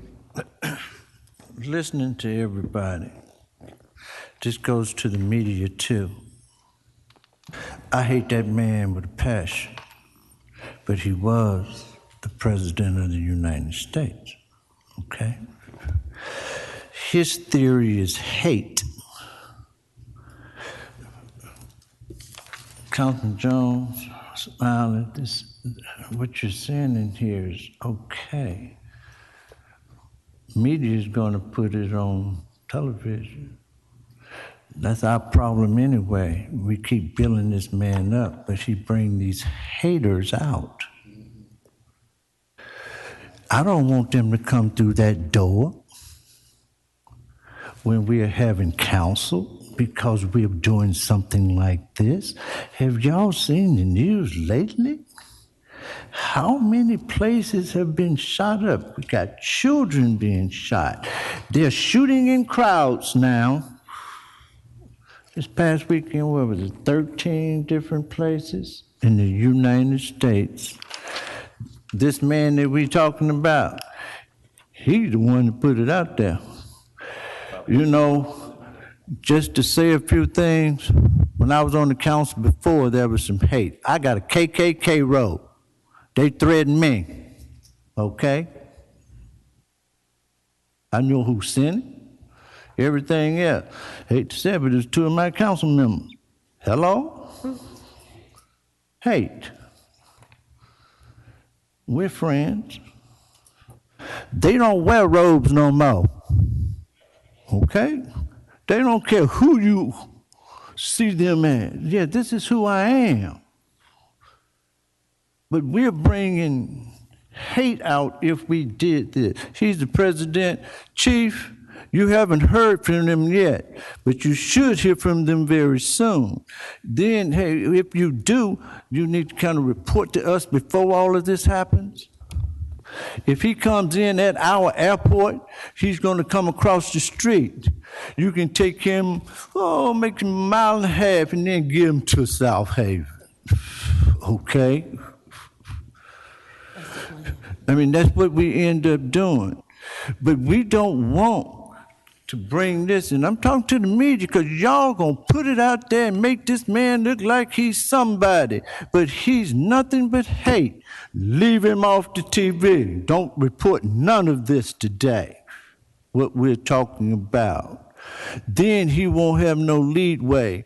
But we're gonna open the door to him and the ones that he wants to be those haters, to come out and give you trouble in our city of Memphis. We really don't need that, okay? Because we got all the different presidents, just like Obama. A lot of them don't like him because he was black. But if we do the same thing when he come, oh, city of Memphis is known to kill somebody, okay? They kill King, okay? A few others, which were kind of close, because they came here to our city, okay? We don't need any trouble. Don't need any at all. But if we can get him in, get him out, and hey, and it don't cost us much. Hey, let this hateful man come, go, and go on about his business. Because you know what? Then they can take all the signs off of 240 that says President Trump. Okay? This used to be, let's go back. State of Tennessee used to be blue. It turned real red. We used to have 2 Democrat senators, governors, everything else. House and state Senate, how were they? The same way. But we're losing focus on a lot of different things. Then this is election year. Hey, we need to, hey, people running, you better vote for the right person, not the wrong one, because we're going to still be in a bad boat. And especially, I hate to say it, us black folk. Us black folk. I'm old. I've been there, seen it, sound good. But you know what? Let this man come, because this is going to be an embarrassment. And like I said, I wouldn't put nothing past our little security sitting out in that front door. They'll be right here and coming in here on us. Because this is what this man likes. He loves this kind of trouble. We don't want to be there to give it to him. We're going to hand it to him on a platter? No, we don't need this. And I can't vote for nothing like this. And I'm asking my colleague, hey, let's deal with it and let this man come, go, and go on about our business. Thank you. Thank you, Councilman Ford. Councilman Fowler, will you close us up? Councilman Warren, we're going over just a little bit, if it's okay with you. Oh, okay. Councilman Jones, you closed it out. Okay. My comments will be brief. We talked about earlier this morning, but not for the unpaid bills for the security, this resolution would not have my name on it. Thank you, Madam Chair. So, well, that former presidents Obama, Clinton, and Bush, they do not have a long track record of not paying for these expenses. That's the difference. So this is not setting a precedent for future dignitaries or former presidents to come here. Just those who are not holding up their end of the social contract. Thank you. Councilman Smiley. Thank you, and I enjoyed the dialogue today, and I respect each particular member of this body. I guess I'll close it with this and then call for the question. The only thing necessary for the triumph of evil is when good men and women do nothing. This body has a moral obligation to stand up to bullies. We know who the bully is. This is an opportunity for us to stand up to the bully. Thank you so much. Thank you, Councilman. And seeing no one else in the queue, we're going to take a vote, voice a vote on this item. All those in favor? Okay. We're going to take a roll call vote. Councilman Canali, Councilman Carlisle, Councilman Colvette, Councilwoman Easter Thomas, Councilman Ford, Councilwoman Johnson, Councilman Jones, Aye. Councilman Morgan, Councilwoman Robinson, Councilwoman Swearingen, Councilman Smiley, and Chair Logan. That item passes. It's 5-4. I really enjoyed not being called that. Excuse me. I'll take an abstention. Would you like to abstain? I would like. What was the tally? Oh, I'm sorry. I had Councilman Warren as a yes, so now it is 4-4. No recommendation on. What was the count? It's 4-4. The item fails. Okay, this item fell. And will be heard this evening. Item number 3 is a discussion regarding operation of the MPD towing lot, all council districts, requested by Councilman Jones. Councilman Jones, you're recognized. Thank you. We've talked about towing companies. We introduced resolutions to make the towing a little bit more operational, coming up more so to the times, whereby the past practice of towing companies had been to only accept cash. And so what this council acted upon is enacted other means by which forms of payment could be accepted by them. However, I think that the industry may have thought that I was beating up on them from the standpoint of raising this issue. However, I did receive a call from a number of those in the industries, and I think there may have been some discussions between the members of the industry as well as the administration. But one of the concerns that I received, one of the calls that I got about it, is the backlog when they appear. Some drivers are sitting idle at the tow lot for multiple hours, and so the tow operators are not being able to make money. However, they're still having to pay drivers for being there. So I just wanted for us to have a discussion and talk about the operation at the tow lot and see what type of changes that we can make, recommendations that the administration can have to make things a little bit more open. You know, if we need to have multiple lots, let's entertain that. But I just wanted to have a better understanding so this council can make some informed decisions along those lines. So that was the spirit of having this discussion. Madam Chair, turn it back over to you. All right, thank you. Is there anyone, administration, would you give your name and address for the record? Green Shelton, 170 North Main. And you may have the floor. Okay, we have a presentation. The first slide right here, it shows that we have 12 acres, and this 12 acres was originally designed to hold 1,200 vehicles. We are currently at 2,363 vehicles. We are 85 to 90% over capacity. There are several reasons why we've gotten here. COVID, the shutdown of the Flicker Street lot, the increase of stolen cars, carjacked vehicles, chop shops, all of that, and the housing cars, of course, because they will tow in double cars at a time. And then we have some space that is unusable because of the drainage issue. We're basically sinking out there. It's over towards behind the crime scene building is where it's sinking at. This is an overview, a video of the lot. This was just last month. We still have, you can add like 500 cars to this lot right now. And right there to the left, you can see where the water's standing. That's where we're sinking.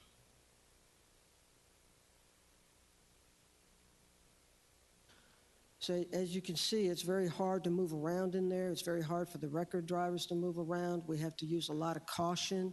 Even our forklift can't move fast through that lot because it actually injures our employees.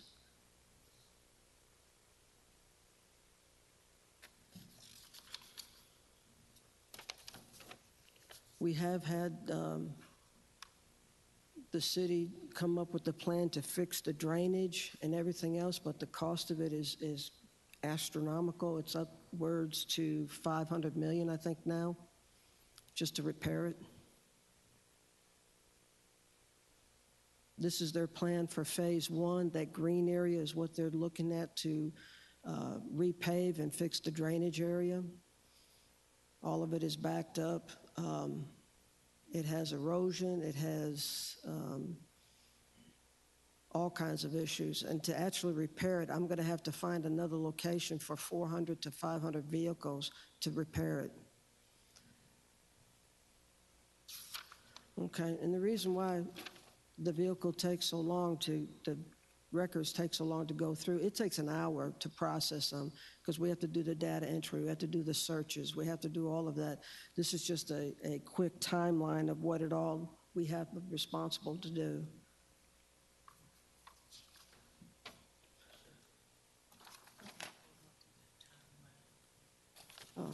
Go back one. So the chief would like me to kind of go through it. We have to get their paperwork. We have to sign a ticket number. We have to take pictures, at least 25 minutes worth of pictures, basically, because we have to take pictures of the inside, the outside to ensure damages are recorded. We have to verify the VIN registration. We have to do data entry. And then we have to park the wrecker and escort civilians out to the lot to get their property and or vehicle. We have to assign a stall based on capacity. And then once we've got all of that done, then we're complete. But that's at least an hour on a good day. As you can see from 2020 up to 2022, we're increasing the amount of cars we're taking in.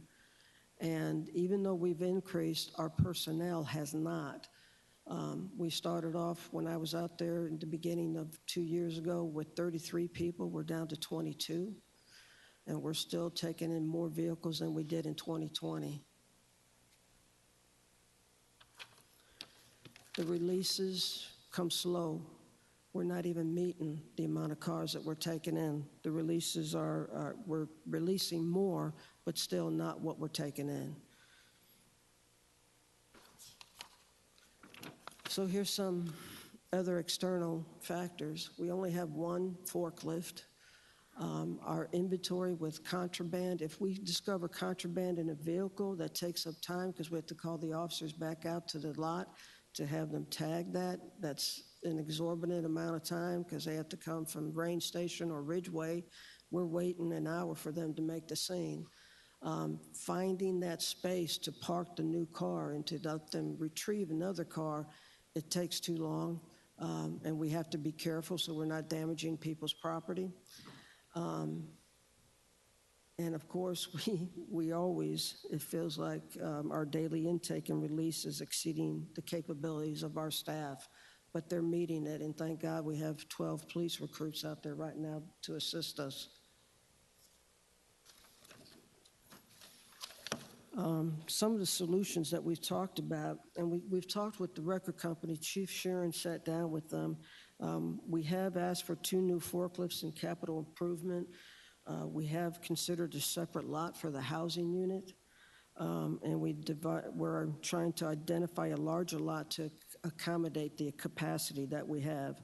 We're also designing or acquiring a lot that will have 2 sides, one for the wreckers and one for the civilians, because right now we have to kind of swap up.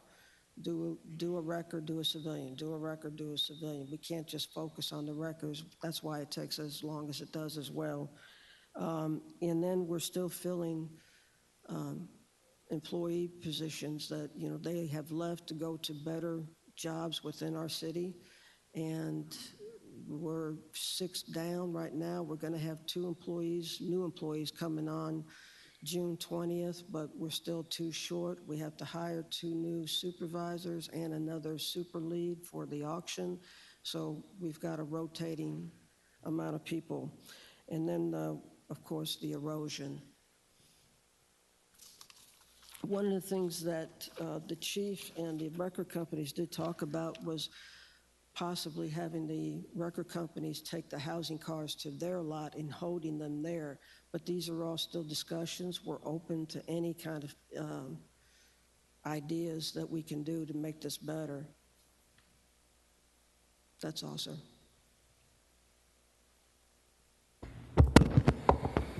Thank you for the presentation. Councilman Jones. Thank Very helpful, very insightful. I had no idea that we are operating pretty much at twice what our capacity is. My question is, and I see next to the last page, we believe if the following solutions were implemented, the workers at the toll lot could achieve greater vehicle processing time efficiency. So looking at this next to the last page, so one of the questions that I wrote down before I got to the last page is, have we talked about it? Is there a request to replace the forklift? So it looks like things are being done. This is just, I wanted to have this presented for informational purposes.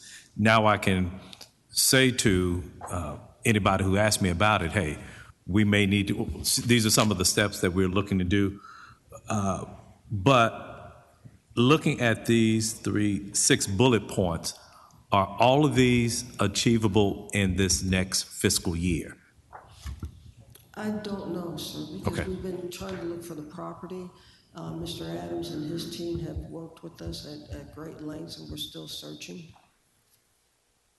Council member, also, Colonel Shelton has been working feverishly on trying to alleviate the toll lot of some of these problems, but much of it is beyond her capacity. It took a long time for it to get that way. The administration is working with us to look at alternative locations as well. We have vehicles on that lot that are being held for case prosecution. They are evidence, and until they're released, some of them will continue to remain there. So having to work with the DA's office as well. But the imminent solution is to identify another alternative location, and also some of the other vehicles, Mr. Robert Connect and I talked earlier, some of those vehicles that they bring to that lot, over 1,000 of the vehicles that come from code enforcement and other places, we're looking at an alternative location for them as well. But the administration is really supporting us in trying to find some alternative space. Okay. My next question is, have sales resumed? I know that there was a 5-week stoppage due to COVID-19, but they have resumed, or are we yet to get back to the pre-COVID numbers? Yes, sir. We have a sale every week. One week will be salvaged, and next week will be public. Okay. Well, those are my questions. Thanks for the presentation and the information. Thank you, Councilman Jones. Councilwoman Johnson.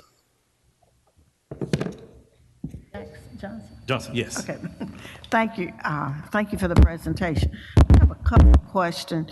First of all, the complaints that came my way were really not in reference to much of your presentation, but it was mainly the time frame that they had to wait.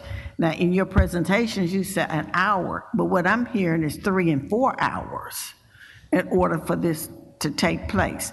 And in the meantime, if there are commercial vehicles, they get moved right along, but you hold back on residential. I don't believe that's true, ma'am. We do the best we can with the people that we have, and we process everybody that comes through. The wreckers, at one point, I will say yes, with motor vehicle thefts and the junk cars and the chop shops, we're searching for that next spot, and a lot of times we're waiting for somebody to pick up a car so we can drop a car off to help us out. Okay, you talk about the car staying on the lot. Why does it take so long to get them off the lot? They have to be adjudicated just like a regular court case for the person, because many of them are being held for whether it's a bad accident, fatality, or it's a homicide, or it's OCU.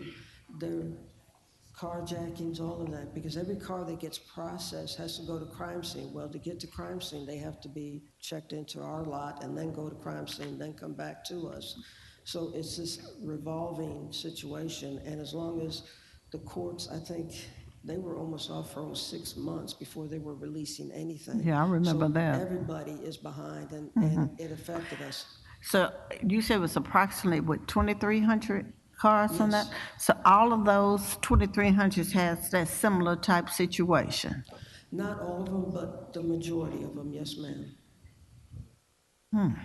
Okay. Okay. I mean, I guess you're getting rid of them as fast as you can under those circumstances. Yes, ma'am. Okay, thank you for the job that you do. Good information, thank you. Thank you, Thank you, Chair. Thank you, Councilwoman Johnson. Colleagues, anybody else? I do have one question. How long do we have to keep vehicles that are not involved in a crime before we can dispose of them, either through auction or by other means, if they're not worth auctioning? We have to keep them for 30 days from the first time that we send a letter. That's when the clock ticks. So we send a first notification letter. They have 30 days to retrieve their vehicle. If they don't retrieve it, then we put it on the sale lot. Okay. All right. Thank you very much for your presentation. Colleagues, anything else? I'm going to turn it back over to Councilwoman Logan. Thank you, Councilman Connelly. Anyone else in the queue on that matter?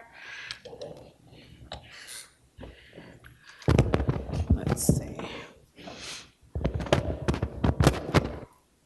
Item number 4 is the monthly crime update from Memphis Police Department requested by Councilman Connelly. Oh, I'm sorry. Thank you.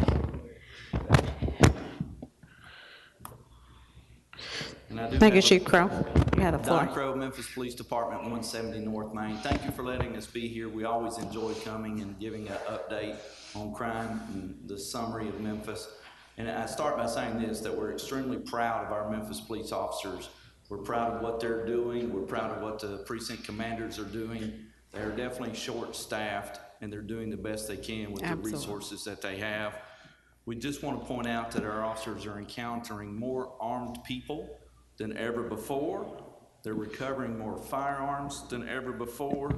So far this year, our officers have been shot at 7 different times. Wow. So that's what our officers are facing.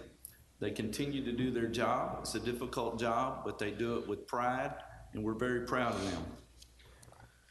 We always want to give the overview of the city of Memphis. We divide this 324 square miles into 9 stations or 9 precincts. Each precinct is named based upon the street that the precinct is on. So Austin Peay Station, that precinct is on Austin Peay Station. We look at the trend line. 2006 is the black trend line. 2021 is the blue trend line. 2020 is the maroon trend line. 2022 is the red trend line. So you'll notice in January it was even with 2020 and 2021. In February it was a little bit below 2020, a little bit above 2021. We get to March, it was dead even with 2020 and 2021. And then as April, we started to see this increase. As we get to the month of May, it is above 2020 and 2021. We talk about Part 1 crime. Someone from the City Council emailed me last week to ask for a definition of Part 1 crime. We're always happy to share that. Part 1 crimes are what most people would consider the serious crimes. So Part 1 crimes, of course, involves all of our burglaries, all of our aggravated assaults, all of our motor vehicle thefts, all of our violent crimes such as rape, robbery, homicide, but it also includes all the larceny crimes. Those are the more serious crimes that make up Part 1 crimes. Things like misdemeanor assault, vandalism, things of that nature are not included in Part 1 crimes. As you'll see from the 9 stations for the month of May, overall Part 1 crime was up 19%.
Councilman Jones. Here. Councilman Ford. Here. Councilwoman Easter Thomas. And Chair Warren. Present, we have 2 items on the agenda. First item is a resolution authorizing 2022 to 2023 sponsorships for Memphis Parks programming in the amount of approximately $100,000, project number PK90110, all council districts requested by the administration. I need a motion and a second. Moved by Easter Thomas, seconded by Ford. Administration, Chief, go right ahead. No, I'm joking. Essentially, the resolution is to create a grant account as a tool to accept sponsorship dollars for programs. Ultimately, sponsorships allow us to keep our fees low or free in many cases for specialty programs. Parks will use the sponsorship dollars for program supplies and part-time salaries. For example, we accepted sponsorship dollars earlier this year for swim lessons, which will allow us to add more children because we can pay the instructor instead of having to pass along that cost to the parents. We'll also, by setting this account up, we'll be able to seek sponsorships from private sector. So that's the gist of this. Seeing no questions, all those in favor, please say aye. Aye. Any opposed? No. And passes in opinion of the chair. And item number 2, we're going to have an introduction from Councilman Jones. It's a discussion on the impact of Tomley Parks parking on the surrounding downtown neighborhoods. And we'll probably bring this back for a more complete discussion. Councilman Jones. Thank you, Mr. Chairman. Colleagues, I've been contacted. I received a text message a couple of weeks ago, particularly from the community in the South Bluffs area, Tennessee Avenue. And it was one where there was an increased amount of vandalism taking place, car break-ins. And so what has been articulated as a concern is that with the change in the parking makeup of Tomley Park, that will require more parking on the streets in that particular neighborhood, causing further disruption to that. And so I just wanted to hear from representatives who had contacted me individually, but to talk to the council at large about this particular item. But I know that we have to have our regular meeting at 3:30. We still have to have executive, so I would just ask that we hear this at the next meeting. Okay, if I could be so kind as to ask the representatives from that area to please come back to our next meeting. We'll try not to be so long-winded, and we'll be able to hear from you. In the meantime, if you could possibly email me concerns to the Parks and Environmental Committee, I'll make sure that gets to all the other council members, if that's okay. And otherwise, being no other business before our committee, we're adjourned until next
Afternoon, colleagues. The June 7, 2022 meeting of the Personnel and Governmental Affairs Committee of the Memphis City Council is hereby called to order. Mr. Thompson, can you please call the roll? Councilwoman Johnson, Councilman Canale, Councilman Ward, Councilwoman Logan, Councilman Ford, and Chairwoman Easter Thomas. Present.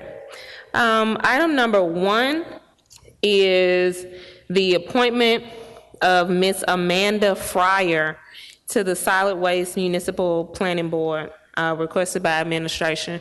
Can I get a motion and a second for discussion? Motion by Councilman Warren, second by Councilwoman Johnson.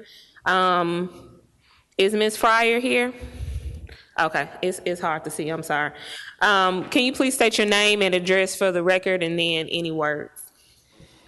My name is Amanda Fryer. I'm a resident at 9440 Atkinson Cove, 38103.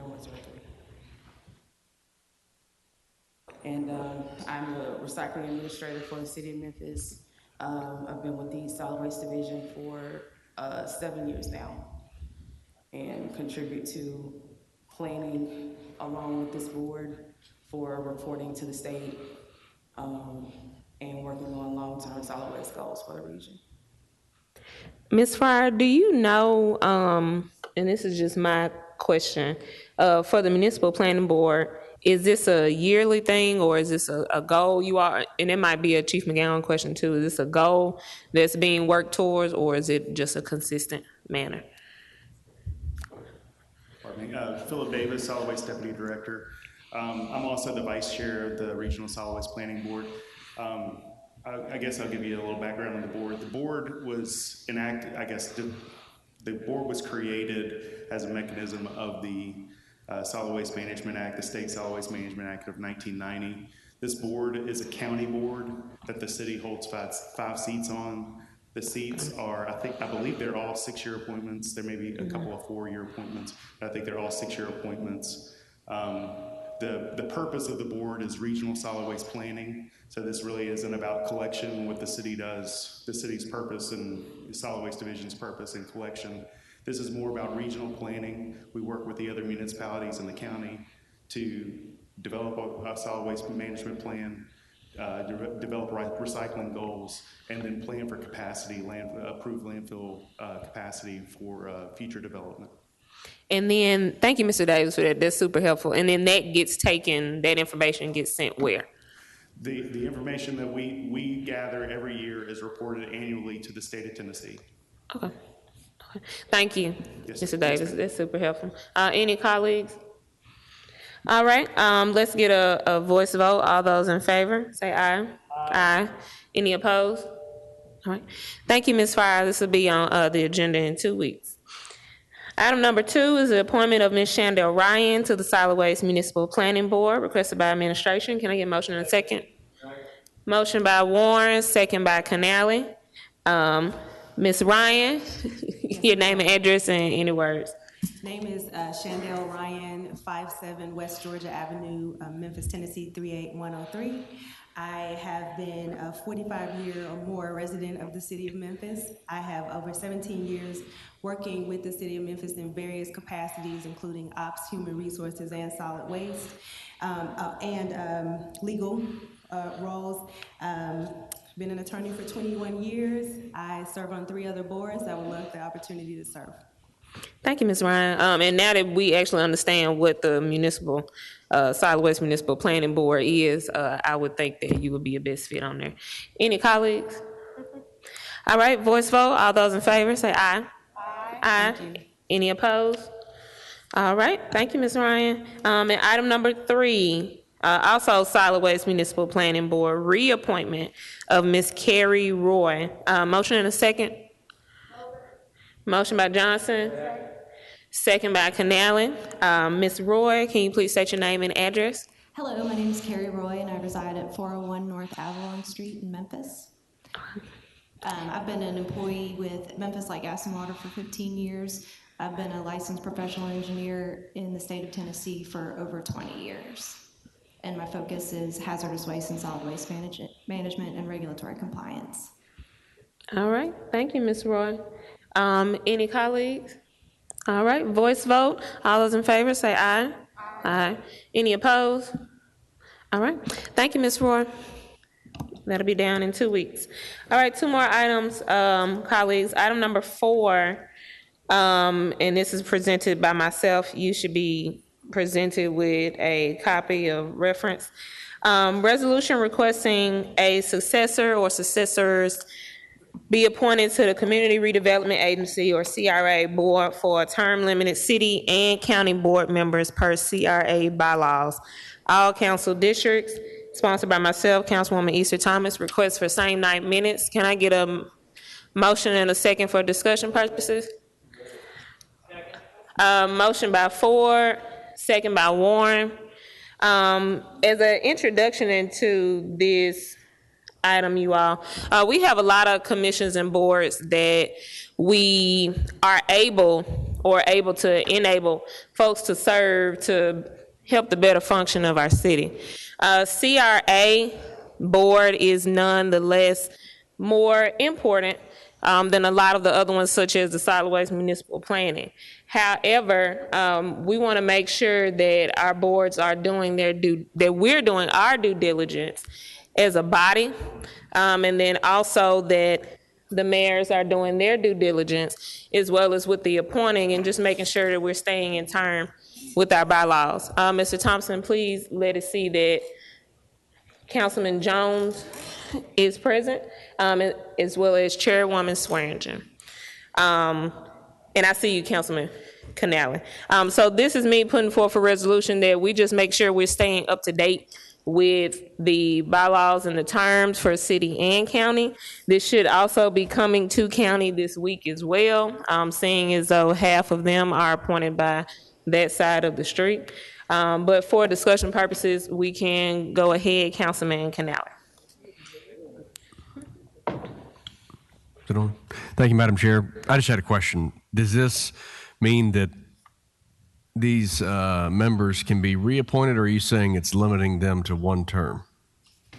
So the staple packet that you got is a copy of current bylaws, and by current, I mean 2000, the year 2000. And so per those bylaws, it says one term of 4 years. Okay. So we have 3 on the city, 3 on the county, and then 1 that's jointly appointed.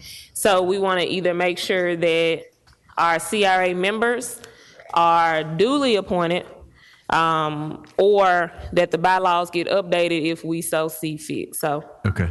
Thank you, Madam Chair. Yep. Councilman Warren.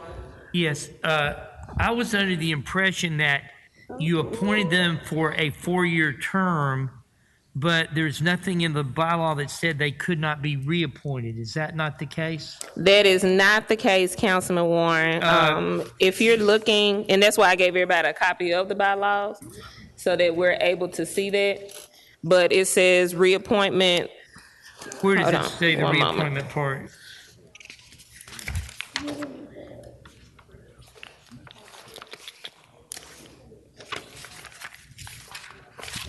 The pages should be better numbered. If you go to it doesn't really have a succinct page number on there. It says page 3 of 5 at the bottom. It's the ending of Article 4. Article 4 says Board of Directors, and then it continues on to the next page. It's towards the middle of the document. But in section 4, it should be highlighted for you all as well, that the bylaws say each member, after the initial setting up in 2000, where it had staggered term limits, thereafter each member shall be nominated by the respective mayor for a 4-year term, approved by the appropriate legislative body or bodies, or until their successor is appointed and qualified. But so it does not say. It doesn't say they can't be reappointed, right? Until it doesn't say they can be reappointed. It says 1 4-year term. Okay. Well, yeah, it says there. It says they're nominated for a 4-year term, or until their successor is appointed or qualified. But I guess the question I had is, does that specifically mean it's a 4-year term, or have they been nominated once for a 4-year term and then they're nominated once for a 4-year term? How does that work? Because I've been approached by some of the people who are on there saying that it has been the policy that they could be renominated. Do we happen to have anybody from administration that can comment on what this is or what the policy's been? Doug, do you know anything about this? Doug can. I don't see Alan here. Chief McGowan, I don't know if you have a copy with you, but. I do not have a copy. Okay. I do know it's been the practice to reappoint members who have served and who desire to continue to serve. So I think there are some members who've been there for more than one term. So I'm not sure exactly what the change is proposed here. Is it to limit to one term? No, the current bylaws say one term. So that's why when I introduced it, I said, well, either we're going to go with the bylaws or we need to update the bylaws. Copy. I got it now. So I was a little unclear. So that's Madam Chair, can we punt this to administration and our lawyer to come back and give us directions on where we need to go with this? Alan should be here anyway for the next item. Hopefully he'll be down. But yeah, so since we had a lovely conversation earlier this afternoon on the other committees, we can go ahead and push this to the next committee, and hopefully I'll be with you all. But yeah, keep these items with you. And as I said, this is a resolution to either go by according to what we have or update the bylaws as we see fit, since they were introduced in 2000. But you all, just to make sure we understand the importance of the work that the CRA does, and everything that they do is based upon the taxpayer money that they are distributing with these TIFs that they have control of. So this is not a board or commission that, is doing work of the city that is not directly impacting that we can see every day. But we just had South Memphis TIF come and get approved a few weeks ago. I'm sure we're gonna have other people apply for TIFs as well. So we just wanna make sure we're doing our due diligence on both sides of who we have on there and being appointed. And if we so see now in 2022 that that's not the way we wanna do it, then we need to set forth that we're implementing changes in those bylaws to go with what we need. But we want to make sure that we're doing our due diligence with the CRA, because that is an entity that not everything they do, but everything they do has to do with taxpayer money and how it's being distributed to our communities and our neighborhoods. So I will hold item number 4. And, okay, well, he's number 5. But I will put item number 4 for 2 weeks, for committee for 2 weeks. Still for same 9 minutes, but for committee for 2 weeks.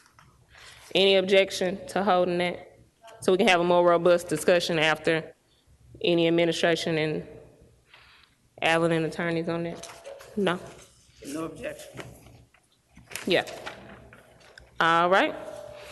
And thanks for bringing it up, Councilman Warren. All right, item number 5.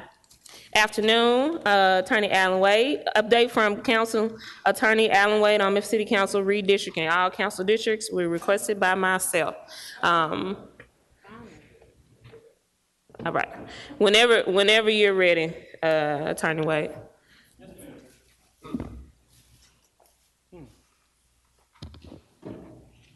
All right, staff is copying a document I want y'all to be able to see. Okay. I'll just bring you quickly up to date.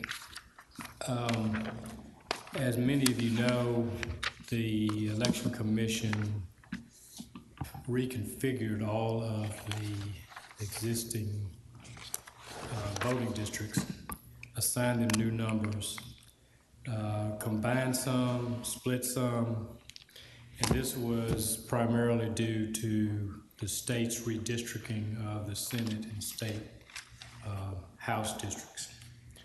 I believe there are probably, I can't remember, there are probably 90 different potential ballot styles as a result of the various districts.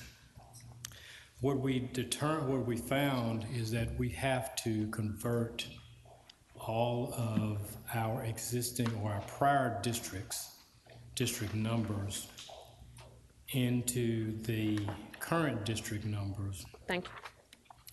In order to start with an apples to apples comparison to avoid missing somebody. The importance of this is that it's very time consuming and has to be meticulously done because obviously we don't want to disenfranchise any existing city voters. What I've given you is an example of what has to be done before we can start the process. This is a conversion chart of District 7 using the new precinct numbering. I told you that we would try to provide this for all districts as a public service because I have been in 2 county commission meetings the last 2 sessions in which they have complained mightily about people not knowing where to go vote. So I think it's important as a public service that we do this to provide people with that information. But if you look at this chart, it'll give you an example of what has to take place. The first precinct in District 7 is now numbered 0605, and that's a I-2, that's a split. The first 2 numbers gives you the precinct number. The other one gives you the split.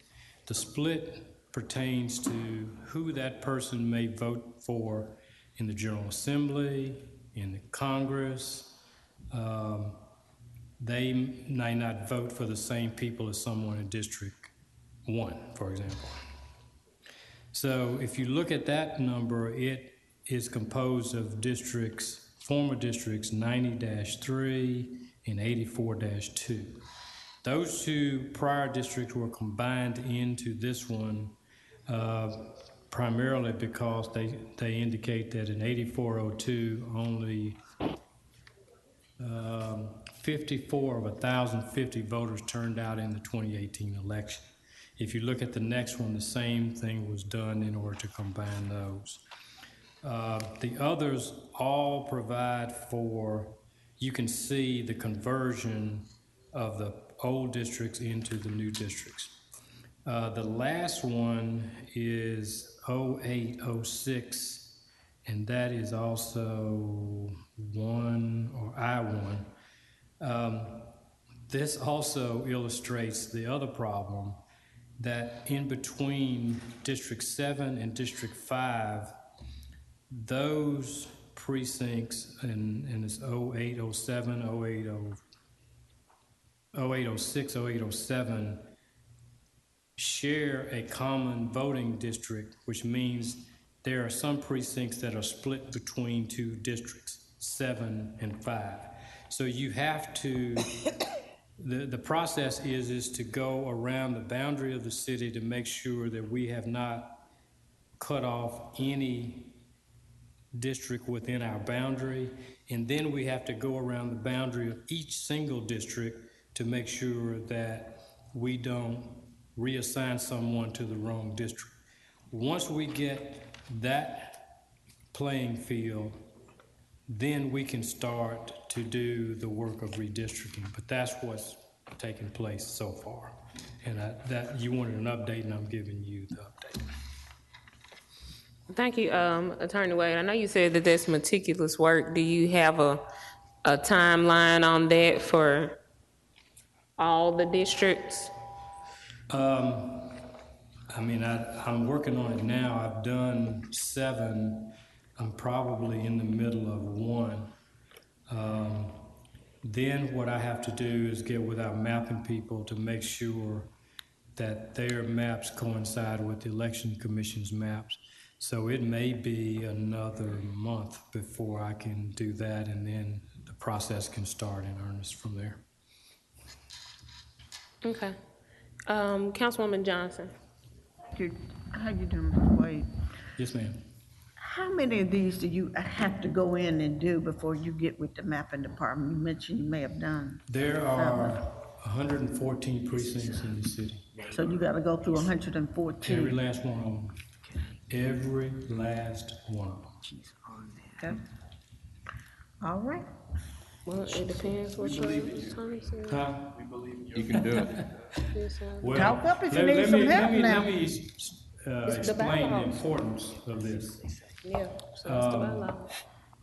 This is constitutionally required, and this is, the United States Constitution requires that we be very precise with this process. The consequence is if we are not, then we could have a problem of invalidating a whole election, which is something that we do not want to do. You good, Councilman? Okay. Councilman Carlisle. Thank you, Chair. That's a fair point, Counselor. Wall Street Journal and other outlets reported that the census was undercounted and overcounted in certain states. The state of Tennessee, I think, was undercounted by almost 4% of the population. I assume that that's unfortunately not going to have any impact because the state government has already ratified their redistricting. It doesn't have any impact because those are the official numbers that are required under the Constitution for us to redistrict and under state law. There is a statute that requires us to use those census numbers, whether they're right, whether they're wrong. As long as we balance based on those numbers, we're fine. Thank you, Counselor.